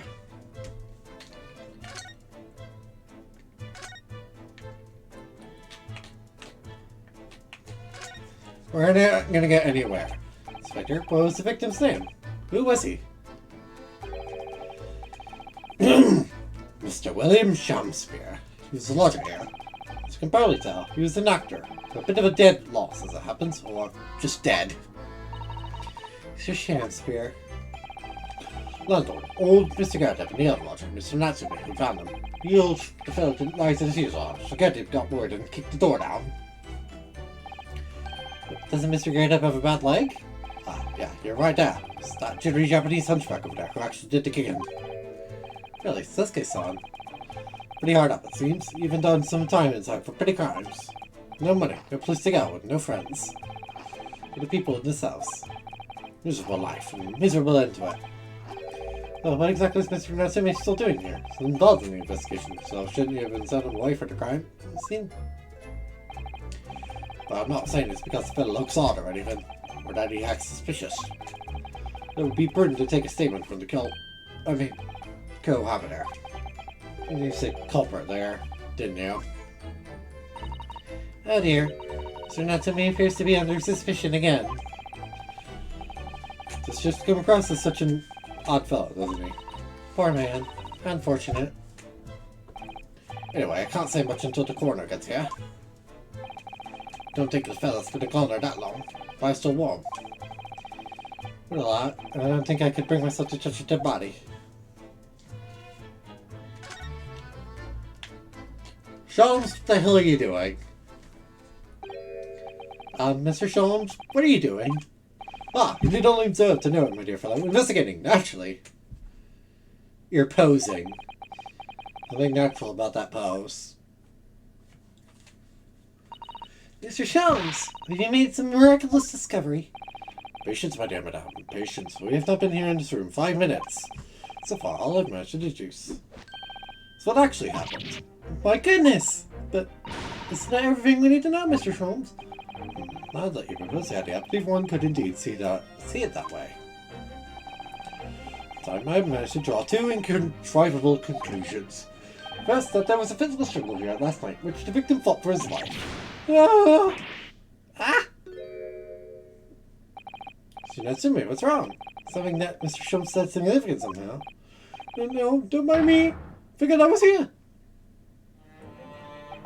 My second conclusion is that there was a poison lingering in the hair last night that passed the victim's lips.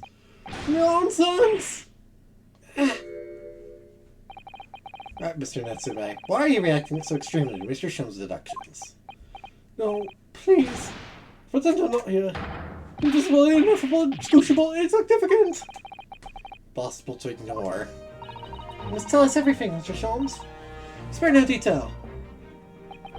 In other words, it's time for the deduction.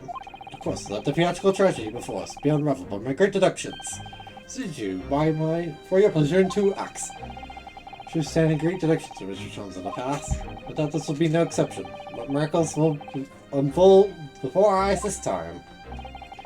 Fellows, for your delight and wonder, let this curtain rise. Roll Sholmes, Logic and Reasoning Spectacular, Act 1! A great deduction. The game is afoot. Cause of death. Bum, bum. Careful observation. The victim reveals us the events that transpired on this disconsolate room last night. One of them after the deceased clearly indicates the use of poison. Next to the victim, we notice a large starting plate, which contains, you will observe, 1 half of a sizable bar of soap. Meaningful? Indubitably. As the soap set so purposely upon the dish, like the victim's last supper, in fact. Yes. Could it be that the man was about to eat it? Well, of course. The fuck reveals the answer.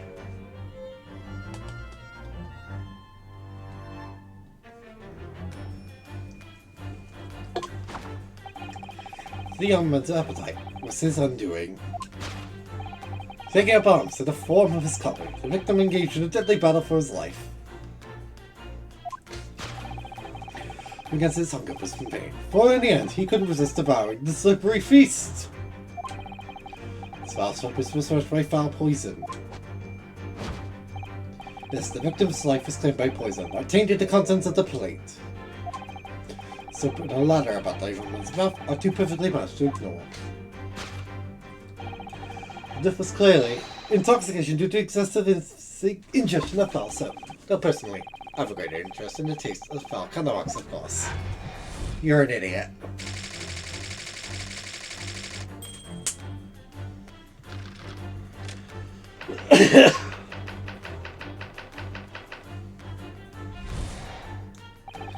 Positive and identified, we proceed to Act 2, where we find our next question. Was this suicide or murder? So what we'll call that death occurred during the victim's last supper. Did the man die or die alone? The single teacup suggests the answer. Which such mere girls would be foolish, however, certainly. Careful criminal would have discovered with his own cup to cover his tracks. Well, allow me to lift the veil down, my dear fellow.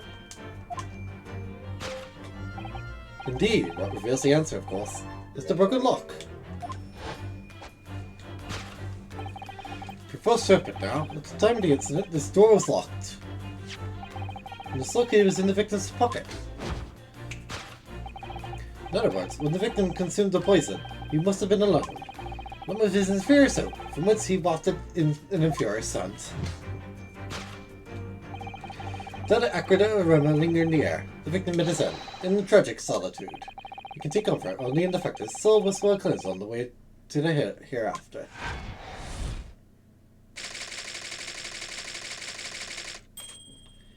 You're an idiot. Thus concludes the final act of Philip Sholmes' great deduction.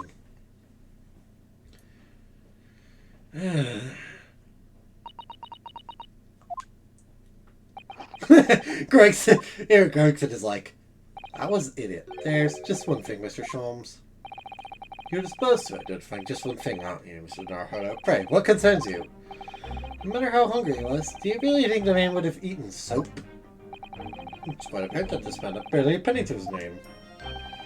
It's a curious thing, but to one so destitute, soap can suddenly appear quite so irresistibly appetizing. How extraordinary. Truthfully, I've tried a little soap myself in the past. Didn't it, you mean? I never thought it was some time ago now. My past solution was that it would cleanse my gut. You're an idiot! And did it? As I writhed in agony on the floor and split the contents of my stomach. Yes, I believe it did.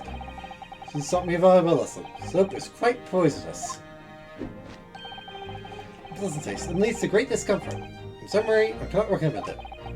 Maybe I wouldn't eat it even if you did. I think that troubles me as well, actually. Oh, what's that? Natsume. Couldn't help noticing him shuddering and quivering out of the corner of my eye. From seduction just unnerves him now. Nonsense. That clenched teeth episode didn't last. I think, judging by Mr. Natsume's reaction, seductions may need some corrections in order to reach the actual truth. Yes, Mr. Sholmes' observations and deductions are sometimes a little too sharp. You have to nail on the side of the head and drive it in an opposite angle. He does that, also has to straighten things out. Then, let's see what we can do. Yes, we must pick out the keywords in Mr. Sholmes' quite brilliant deductions. And discreetly exchange them for something that makes a little more sense. Can you do that? I'm sure we'll write what Mr. Sholmes meant to say in the first place. In that case, are you ready for the second performance of the day? Once again, my dear fellows, we will continue to light and wonder, let the curtains rise. Well, Sholmes, logic and reasoning spectacular, Act 1. Part 2. Course correction. Hold it, Mr. Sholmes.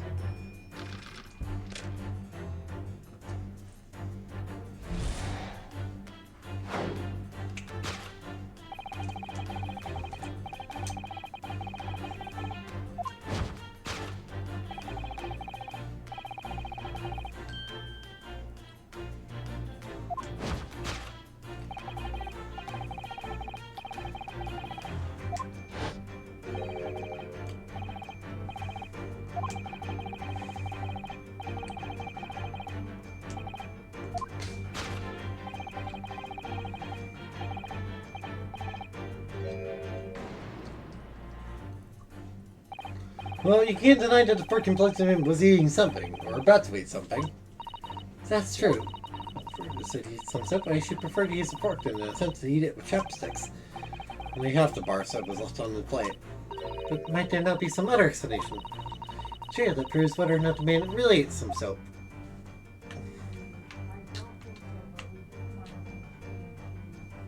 Take that!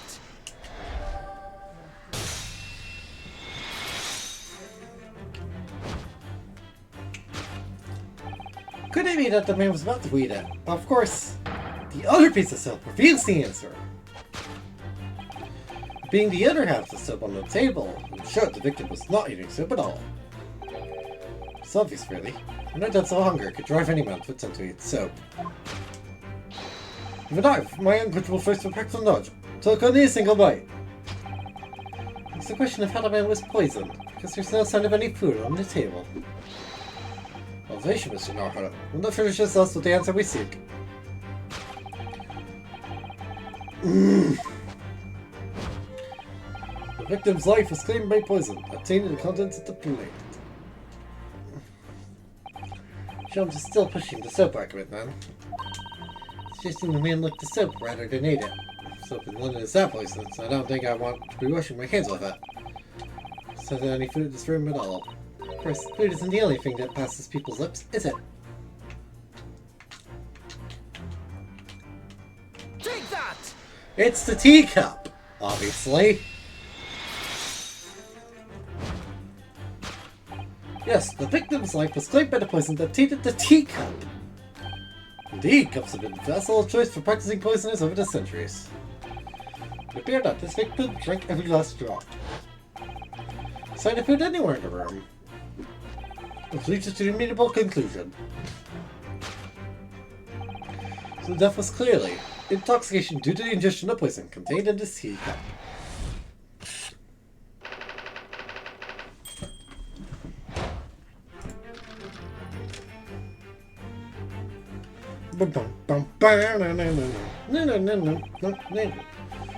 Sweet to Act 2.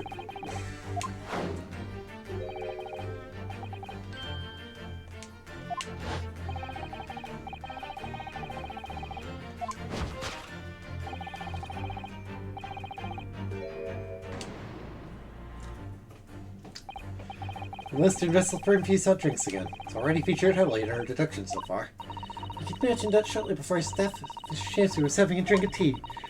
Nothing remarkable about that, but what troubles me is Mr. Nutsim's reaction when he heard Mr. Trump suggest it. Seduction, it seems. Just close exhibit is seen in the crime again for some more clues.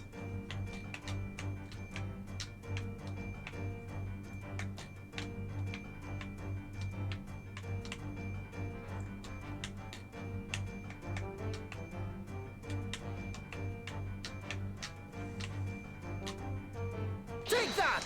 The other teacup in his hand. The man died and die alone. This other teacup suggests the other answer. There were two teacups in this room all along. This is strong indication that at the victim's last supper there was a guest present. At the very least, we can say now with certainty. Somebody else is here, the room listener, taking tea with the victim. Well, what are you talking about? Utterly unreasonable. You should answer from your carefully. It would be foolish, however, certainly. What more can we deduce about this possible guest at the table? Well, allow me to let the veil down, my dear fellow. You know exactly what was in the room at the time of the victim's death.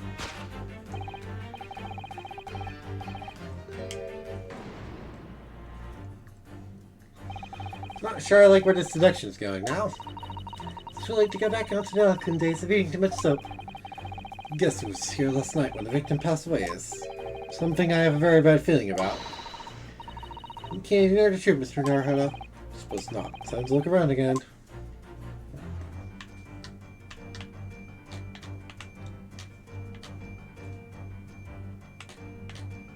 Take that! No, not the pile books. That's Mr. Natsume's. That's like Mr. Natsume's calling card.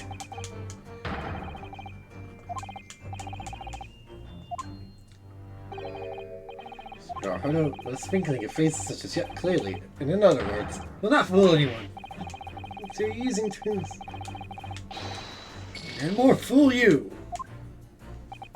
Well, to eliminate the ways as a great detective, you must first identify the greatness. Thanks. Gee, dang. So I had to look at the books.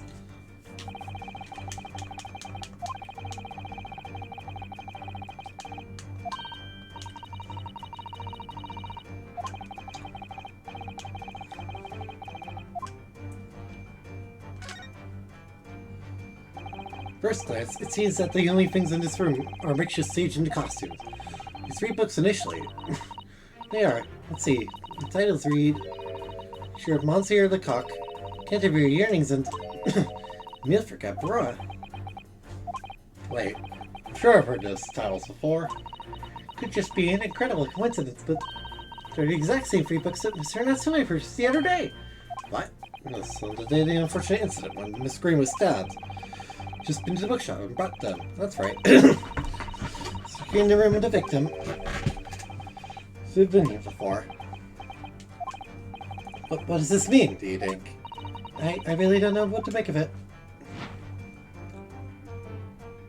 Take that! Damn it! I was right. Indeed, what reveals the answer is, of course, is a pile of familiar books. So, it's no mere coincidence that the details are in this room. It's a link to the truth. Ah! And to me, you purchased these books 4 days ago at the second-hand bookshop. Well, it's just a coincidence. In that case, you will be able to bring the same free titles from your own room, will you not? This very moment. No, never, no, negotiable. In your own copies here, it proves that these free books are in fact yours.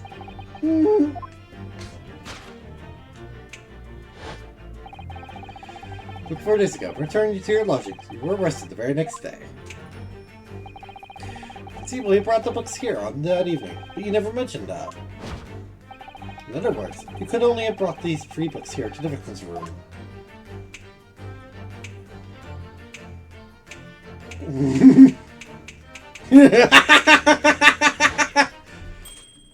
Pose all the way here. Last night, having returned to your lodgings at the tribe, concluded at the Old Lady.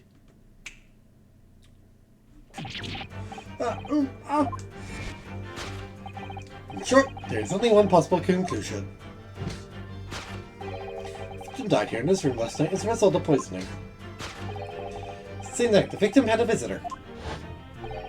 The visitor.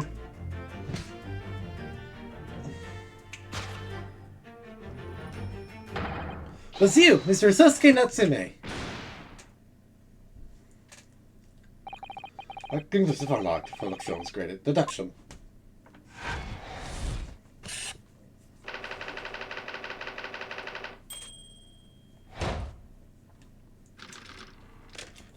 Deduction complete. Element free. Although not so nice, I'll be honest. Not again. Not again. Not again. Not again. Well done, Mr. Natsume. It would appear you're going to have to accompany me down to the yard. Again. Wait. Hold your horses. Yes. Door. Key. Locked. Entry. Exit. Entirely impossible. Facilities being even stranger than normal. What? Do you think that's an alibi? Could have just made a copy. What? The same building, after all. You'll have plenty of opportunity, I'm sure. Misery me! Sorry, sir. You'll get your chance to give your side of the story later. Cells, Mr. Mustache. You horrible elections! Something not driven now, hasn't he? Come on now, no dilly-dally. Outside, there's a carriage waiting. Look what's in this is our Hodo Esquire. I never imagined I'd be in this possible position again, but you have to help me. Please, please! I'm innocent. I understand. We'll come to your cell later and talk about it. I'm morphing. Oh, yes? My poor little kitty cat. Please give him his breakfast for me.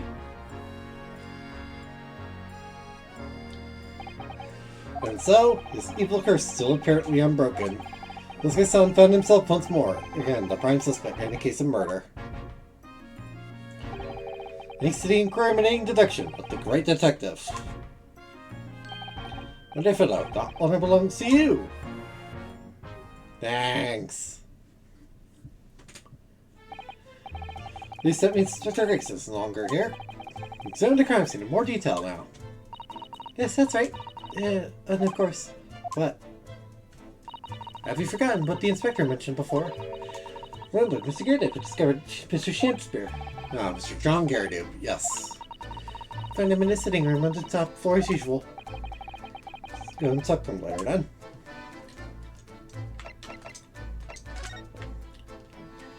This piece of glass on the floor has been interesting me the entire time. What's this? What's this? Looks like a part of an envelope. An ink. I was thinking maybe you're right. Unless it was torn up when the letter was opened. Is that significant? Well, it's a little out of place, perhaps. And look around the room. There's no rest of the envelope, in fact, is there? Right. Here we have the torn off end of the envelope. Strikes me as unusual. I agree, we better take this, just in case.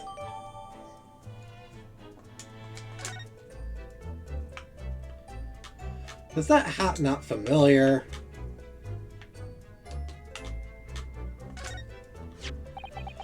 And there we have near disproportionately large machine. This looks like a meter of some kind. Ah, this is a gas meter, I think. This is a strict zip of coins. Oh, see, yes, now we pointed it out. See that there's a slot dish here that looks like it would take a coin. A coin in here. That's right. You buy about 2 hours of gas with lights and heating. You're a poor person with no money. You'd have to sleep in freezing cold. Yes, or if you were scatterbrained with no change because you forgot to exchange your money at the bank. Our office. Oh, the poor man. So young to die. So it's very painful death, being poisoned as he was? I don't know. All we can do now is hope that he'll be reborn into a better life. Suppose you're right. I wonder.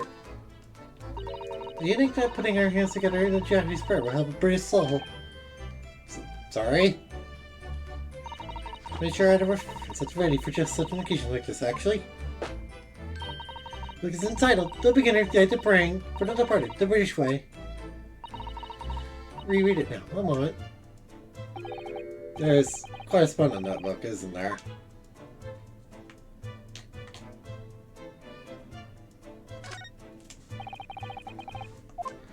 That is a suspicious floorboard, Ronosuke, and you freaking know it. This is some sort of makeshift stage, I think, isn't it? It's the audience sit though. Nightly Shakespeare performances. Actually suspecting the great sage must practice their art, Mr. Naruto, with or without audience.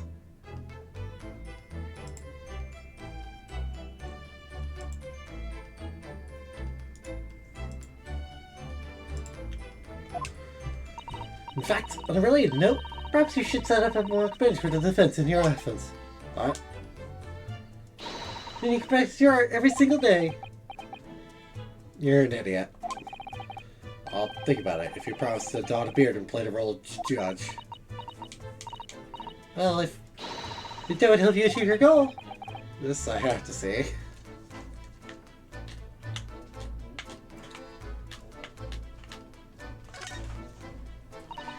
Now, one of the teacups of Mr. Shamster and his guest drink from last night. You're drinking from them, Mr. Naruto. There's bitter poison inside. I'm not planning on drinking any, don't worry. The cups are both empty. That's true. So, one was Mr. Shamster's. It must be the cup that Mr. Natsui was drinking from. Poison, of course. We should take these so we can examine them in more detail later.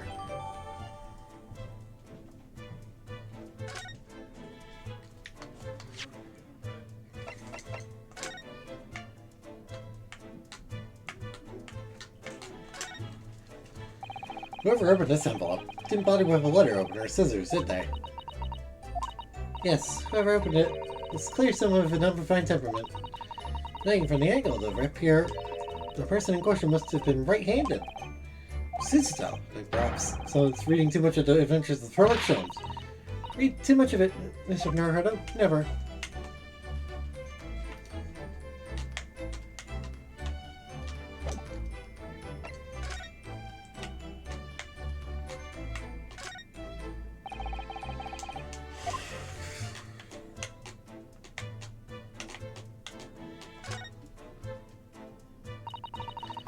From which Mr. Natsume is drinking.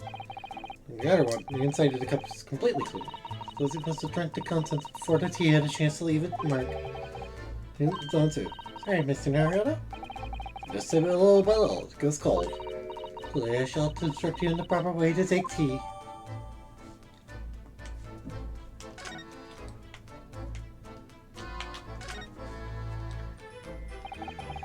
cup that Mr. Shamster is drinking from then.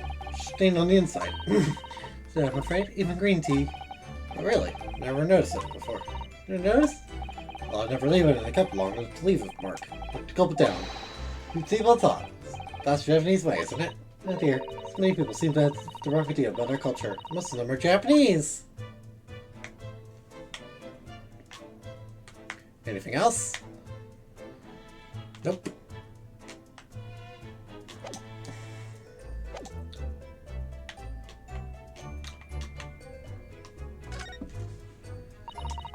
Seen from the outside, the window's completely bricked. As seen from the outside, the window's completely bricked. This is just a former window tax that Britain's had to pay.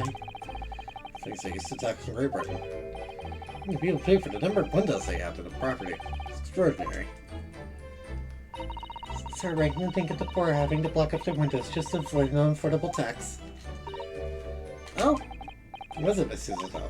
If you look closely, there were bricks are loose. Intriguing. Yes, it looks as though an earthquake's broken out of Vietnam just here. Once you're running this room. This, Mr. Naruto. So there's a little ledge. And there's something on it. Outside?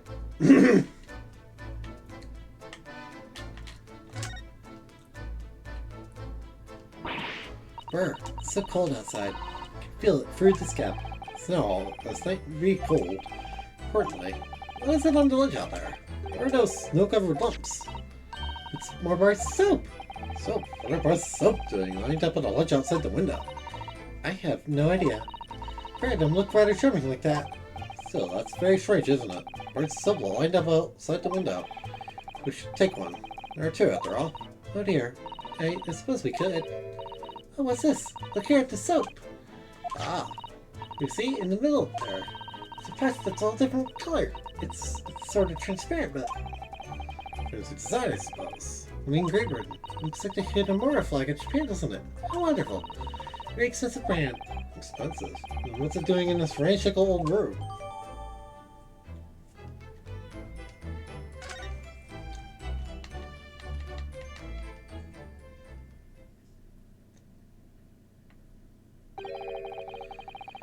Snoop around, eh? So you're Exon. Back so soon? Free that little Japanese fellow in the clink. I went to it and reported this investigation division. This place will be cordoned off by the author. Oh, I see. Well, we better be leaving then. We're just so nice and we must be being back in the cell again so soon. We should probably go and let's run, Mr. Naruto. Yeah!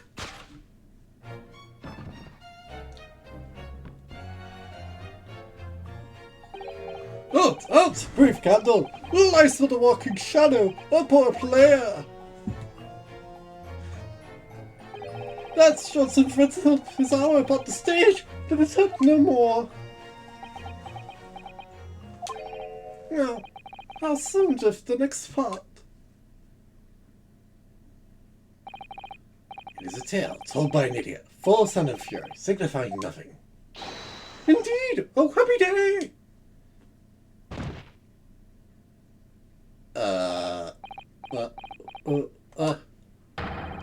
Walking Dead!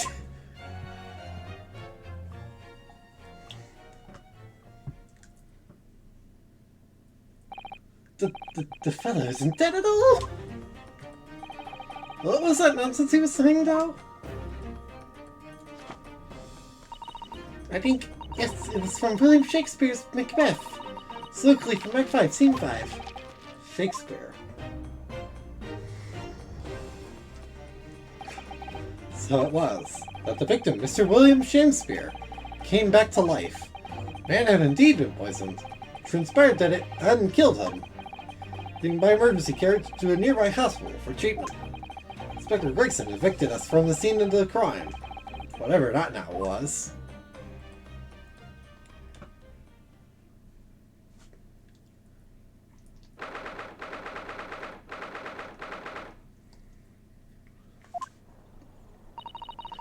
Think will happen now? Good question. Strange situation for Mr. Natsume, arrested for murder, but then the victim comes back to life!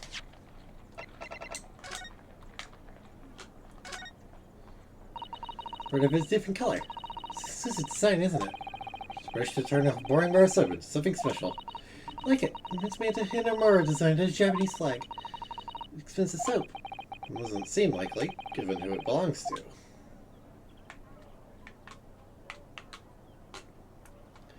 I feel like we should remove that with a knife or something.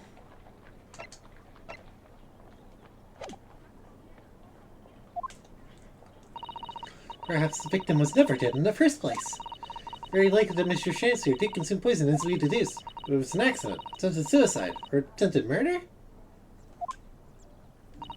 So the truth can be established. I imagine the police will keep Mr. Natsume in custody.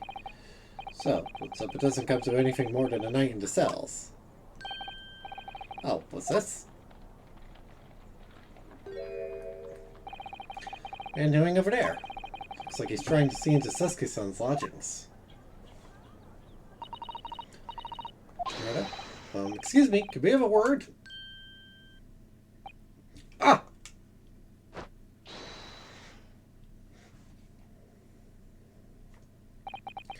Ran off. I feel sure that I've seen that man somewhere before. Where was it? I do too, but I don't remember.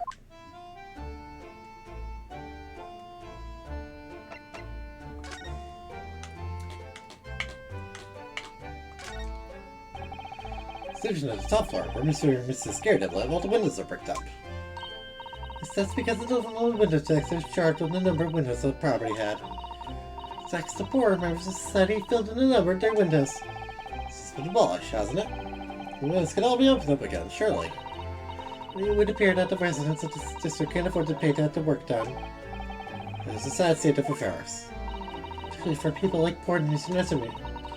Picked up in a windowless room. It's not surprised by for living in very cheap accommodation. Very pointless when you put it like that.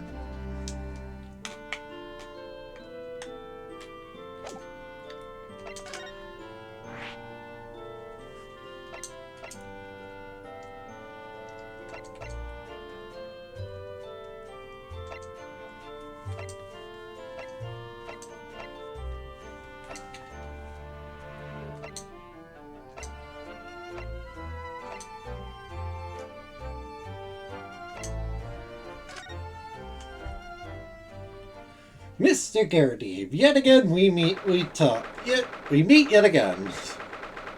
21st February, the Garritib's room. Here we are again. The eccentric landlord's eccentric top floor abode. You're here because Mr. Garritib's the only one who discovered the incident this morning, don't forget. Ah, you chops, eh? Yes, good morning, sir. Thank you for your cooperation in court yesterday. Trial. As much for Mr. Garritib as anyone, really? Got all the business at the Bailey yesterday. Expect to wake up to more bally nonsense this morning. Mother, if you wouldn't mind telling us exactly what happened, Mr. Garritib.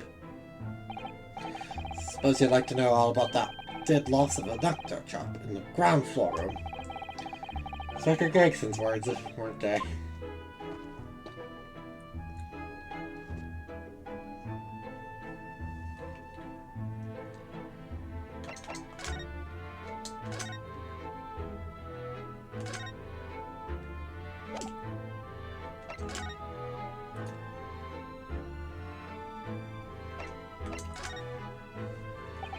This has been a real shock for you this morning. Here that you discovered what had happened. Ah, well, that homeless actor chop rises at 5 o'clock sharp every morning without fail.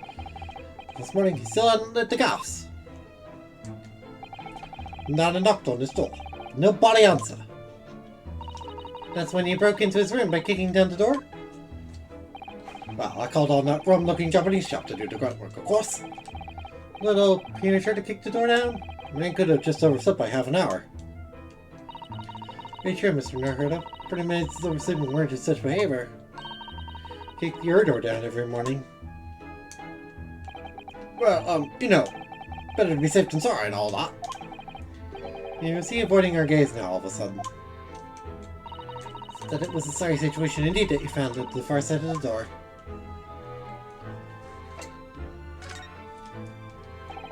What can say was Mr. Shakespeare, I believe. Is that right?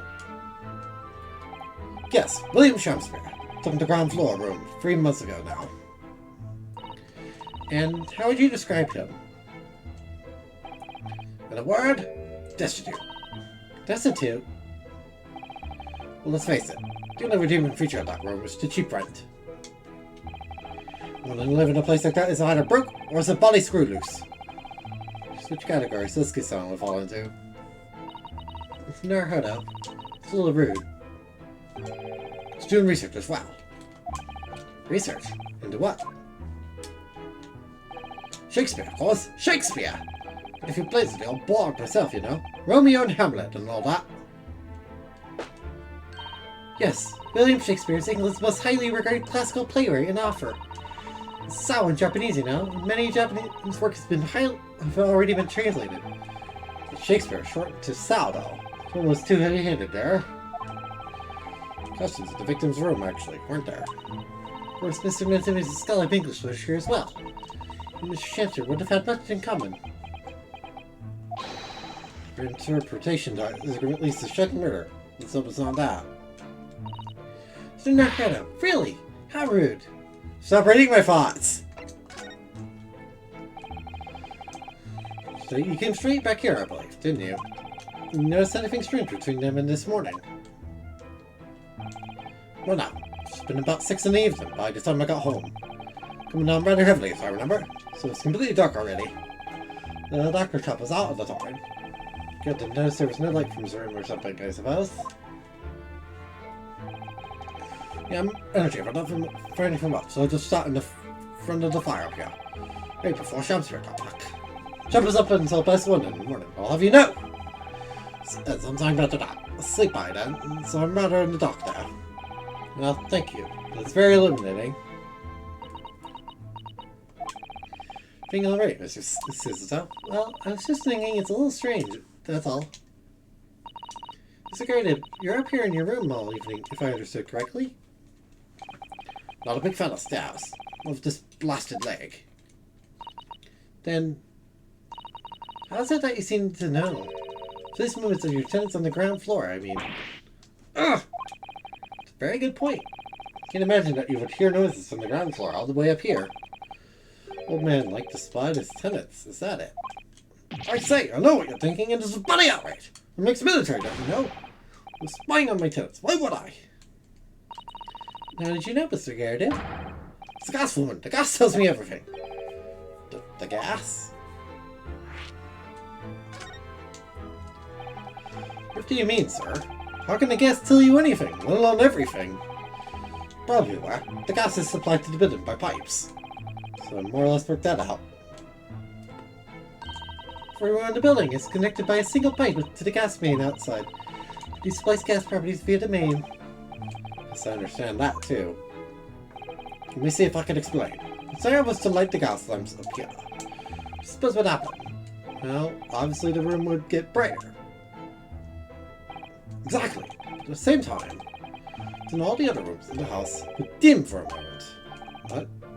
Dim? Why? So it's because when you light a gas lamp, it briefly uses more gas than usual. Or it's the same amount of gas in the pipe for the other lamps that are connected to it. Explain why the other lamps dim momentarily, mind it. Yes, of course. So everything's connected to a single supply lamp pipe. Does that happen now? Sounds rather undesirable. So a good point. Fact is, the gas company pipes in these pipes are pretty hopeless. Long worn out. You barely got any gas in them to start with. It's also true, of course. Switch the lamps up here and they go brighter the rest of the house. Ah, right, I see. The flickering of the lamps in one room can determine what's happening elsewhere. Follow it. Oh, of course, because when people come back home in the evening and before they go to sleep at night, what they're guaranteed to do is either light or put up their lamps in fires. Clever. In point of fact, one floor and the one above it use slightly different amounts of gas. Watching the lights in here closely, I can work out almost exactly what's going on in the whole house. Gosh! That's fascinating, Mr. Garden. Absolutely fascinating. Well, nothing to it, really. So that's going to help us with the case later. I'd like to know. You're just so interested in what his tenants are up to in the first place. Weren't you an idle curiosity? Well, we've done as much investigating here as we can, I think. Go to the prison and speak with Mr. Natsume again. Good idea.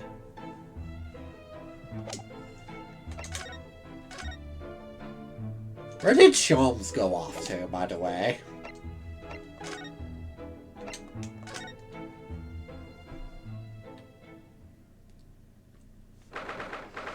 February. Local prison standard.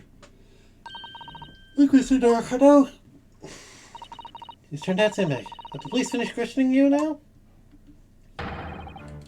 Look, Mr. Narcado Esquire. Oh, yes? What is he? Tell me. Is he ghost? Is he here to haunt me? Let me guess. You're talking about Mr. Sholmes? Actually calls himself a great detective, Mr. Natsume, not a guest. Those diabolic productions, they're not of this world. They've left me. Oh, of course I tell you. Well, that sort of hurts. Where credit is due, Mr. Narcado. You're heavily involved in the deduction, too. Moving on. We have some wonderful news! Oh?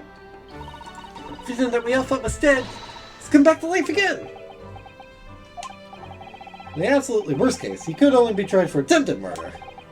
That's great, isn't it, Mr. Natsume? It's terrible! Ow! I'm stuck in this cell, suffering for subsidy! Why did I stick? You confess, you killer! Point a mustache! Ask the questions! I'm sorry to hear that. Look, that selfish shyster! Make up your mind! Are you dead or alive? If you were coming back to life, why bother dying? Look at the wishy-washy William! White. This man. It seems like the Chancellor was never actually dead in the first place. Oh, yes, that might make sense. Please said he's alive, of course. Lively debate last night was much fun. I'd be sad to think it was our last. Oh? Oops. Oh, Mr. Natsume, does this mean you did see the victim last night? You met with Mr. Shamspirit, didn't you? Not saying another word! I don't have a lawyer present! What do you think I am? We need to hear your side of the story. I might curse like this.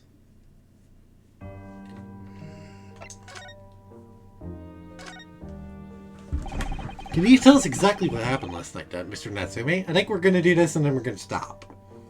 Because I don't want to play too much more. Nothing to tell! But, Mr. Narcado Squire, I'm eternally grateful to you for helping me with our case yesterday. Poor Miss Green, hospitalized after she ended up with a knife in her back. Hard to believe that was only yesterday. On my way back to my lonely lodgings. I get rid of all my cans. Hold on. I was gonna find out what my dinner is gonna be. I smell something good. I actually smell fries if I don't mistake that smell.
I arrive with my food. I arrived at the right time to get food.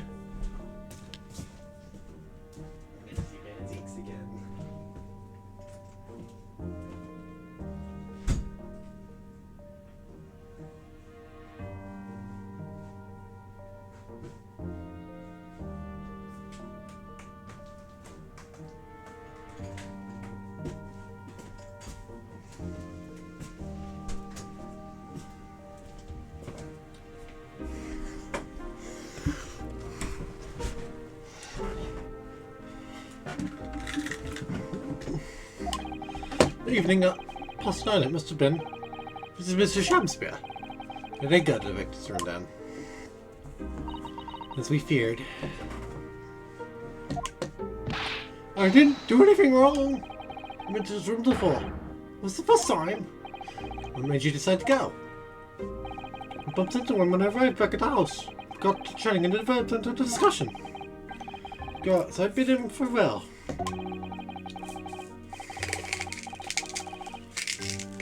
I end up with two.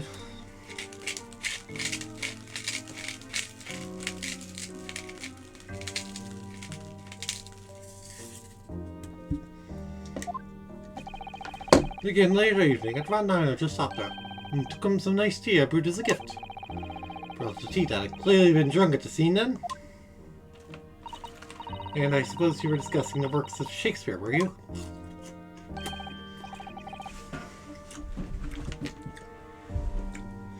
That's right, that's exactly right. Romeo and Juliet! Who was the stronger? It was a delightful debate.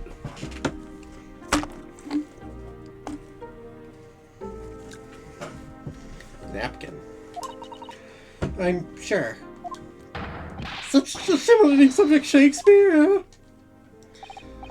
And the debate became very heated, so you slipped poison into Mr. Shakespeare's tea? No, never! Not at all!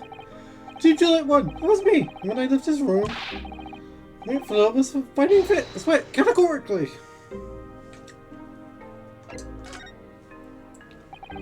So that's me. You often say the same thing about yourself, I've noticed. My cursed existence.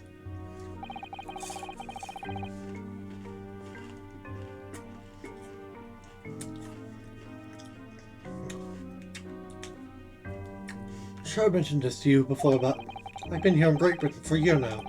In that time, I've learned that it's no place for me.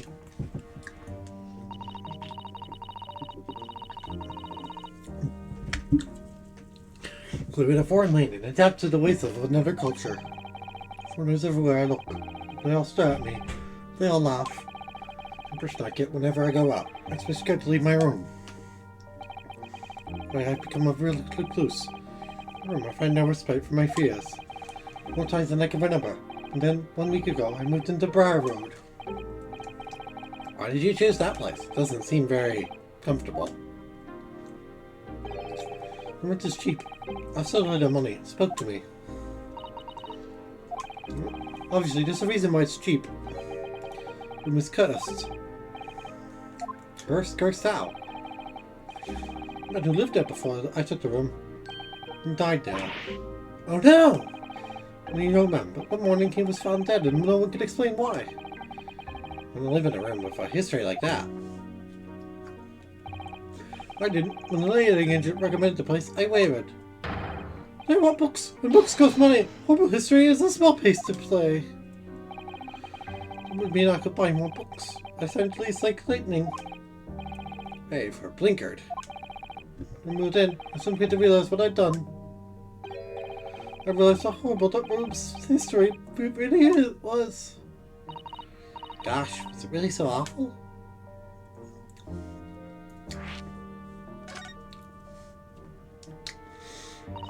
How did the room's horrible history affect you, Mr. Natsume? What happened?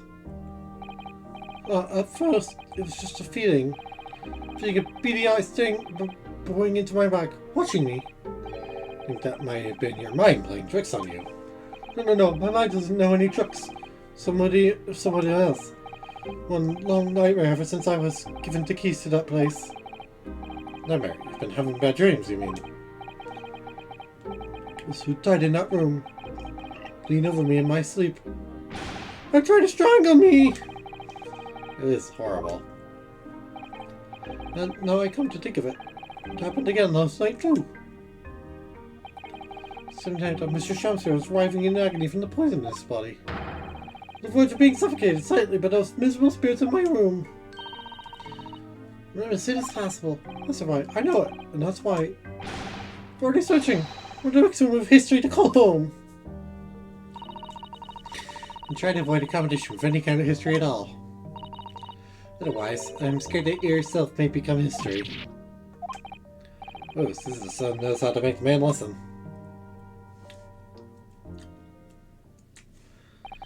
Of course, my lord of the manor is worried about the curse in the room as well.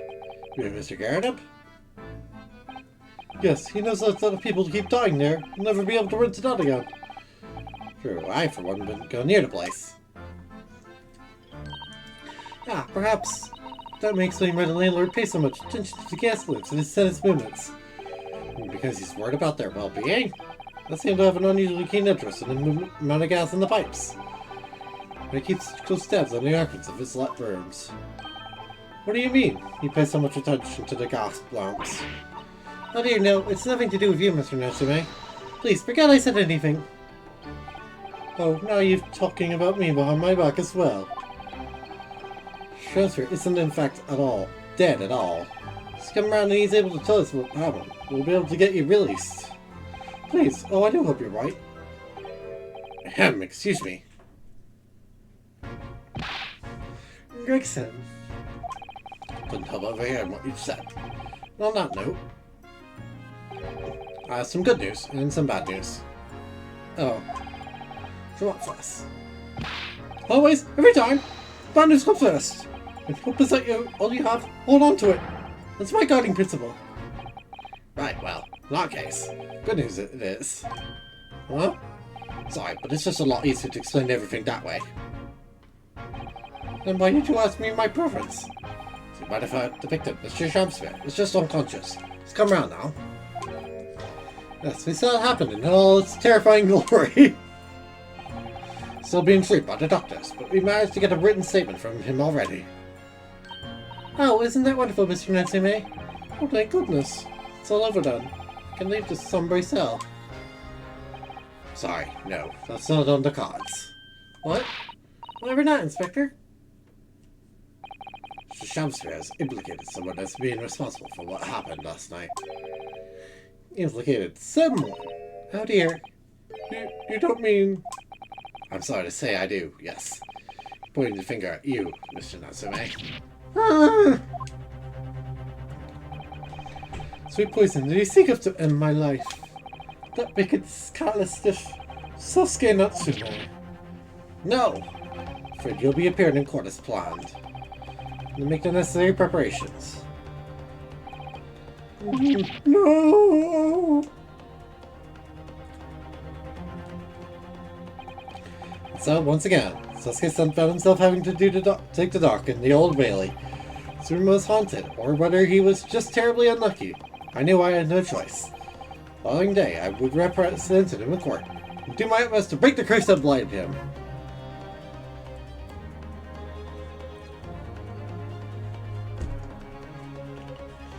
That's a great opportunity to stop the game. Stop playing.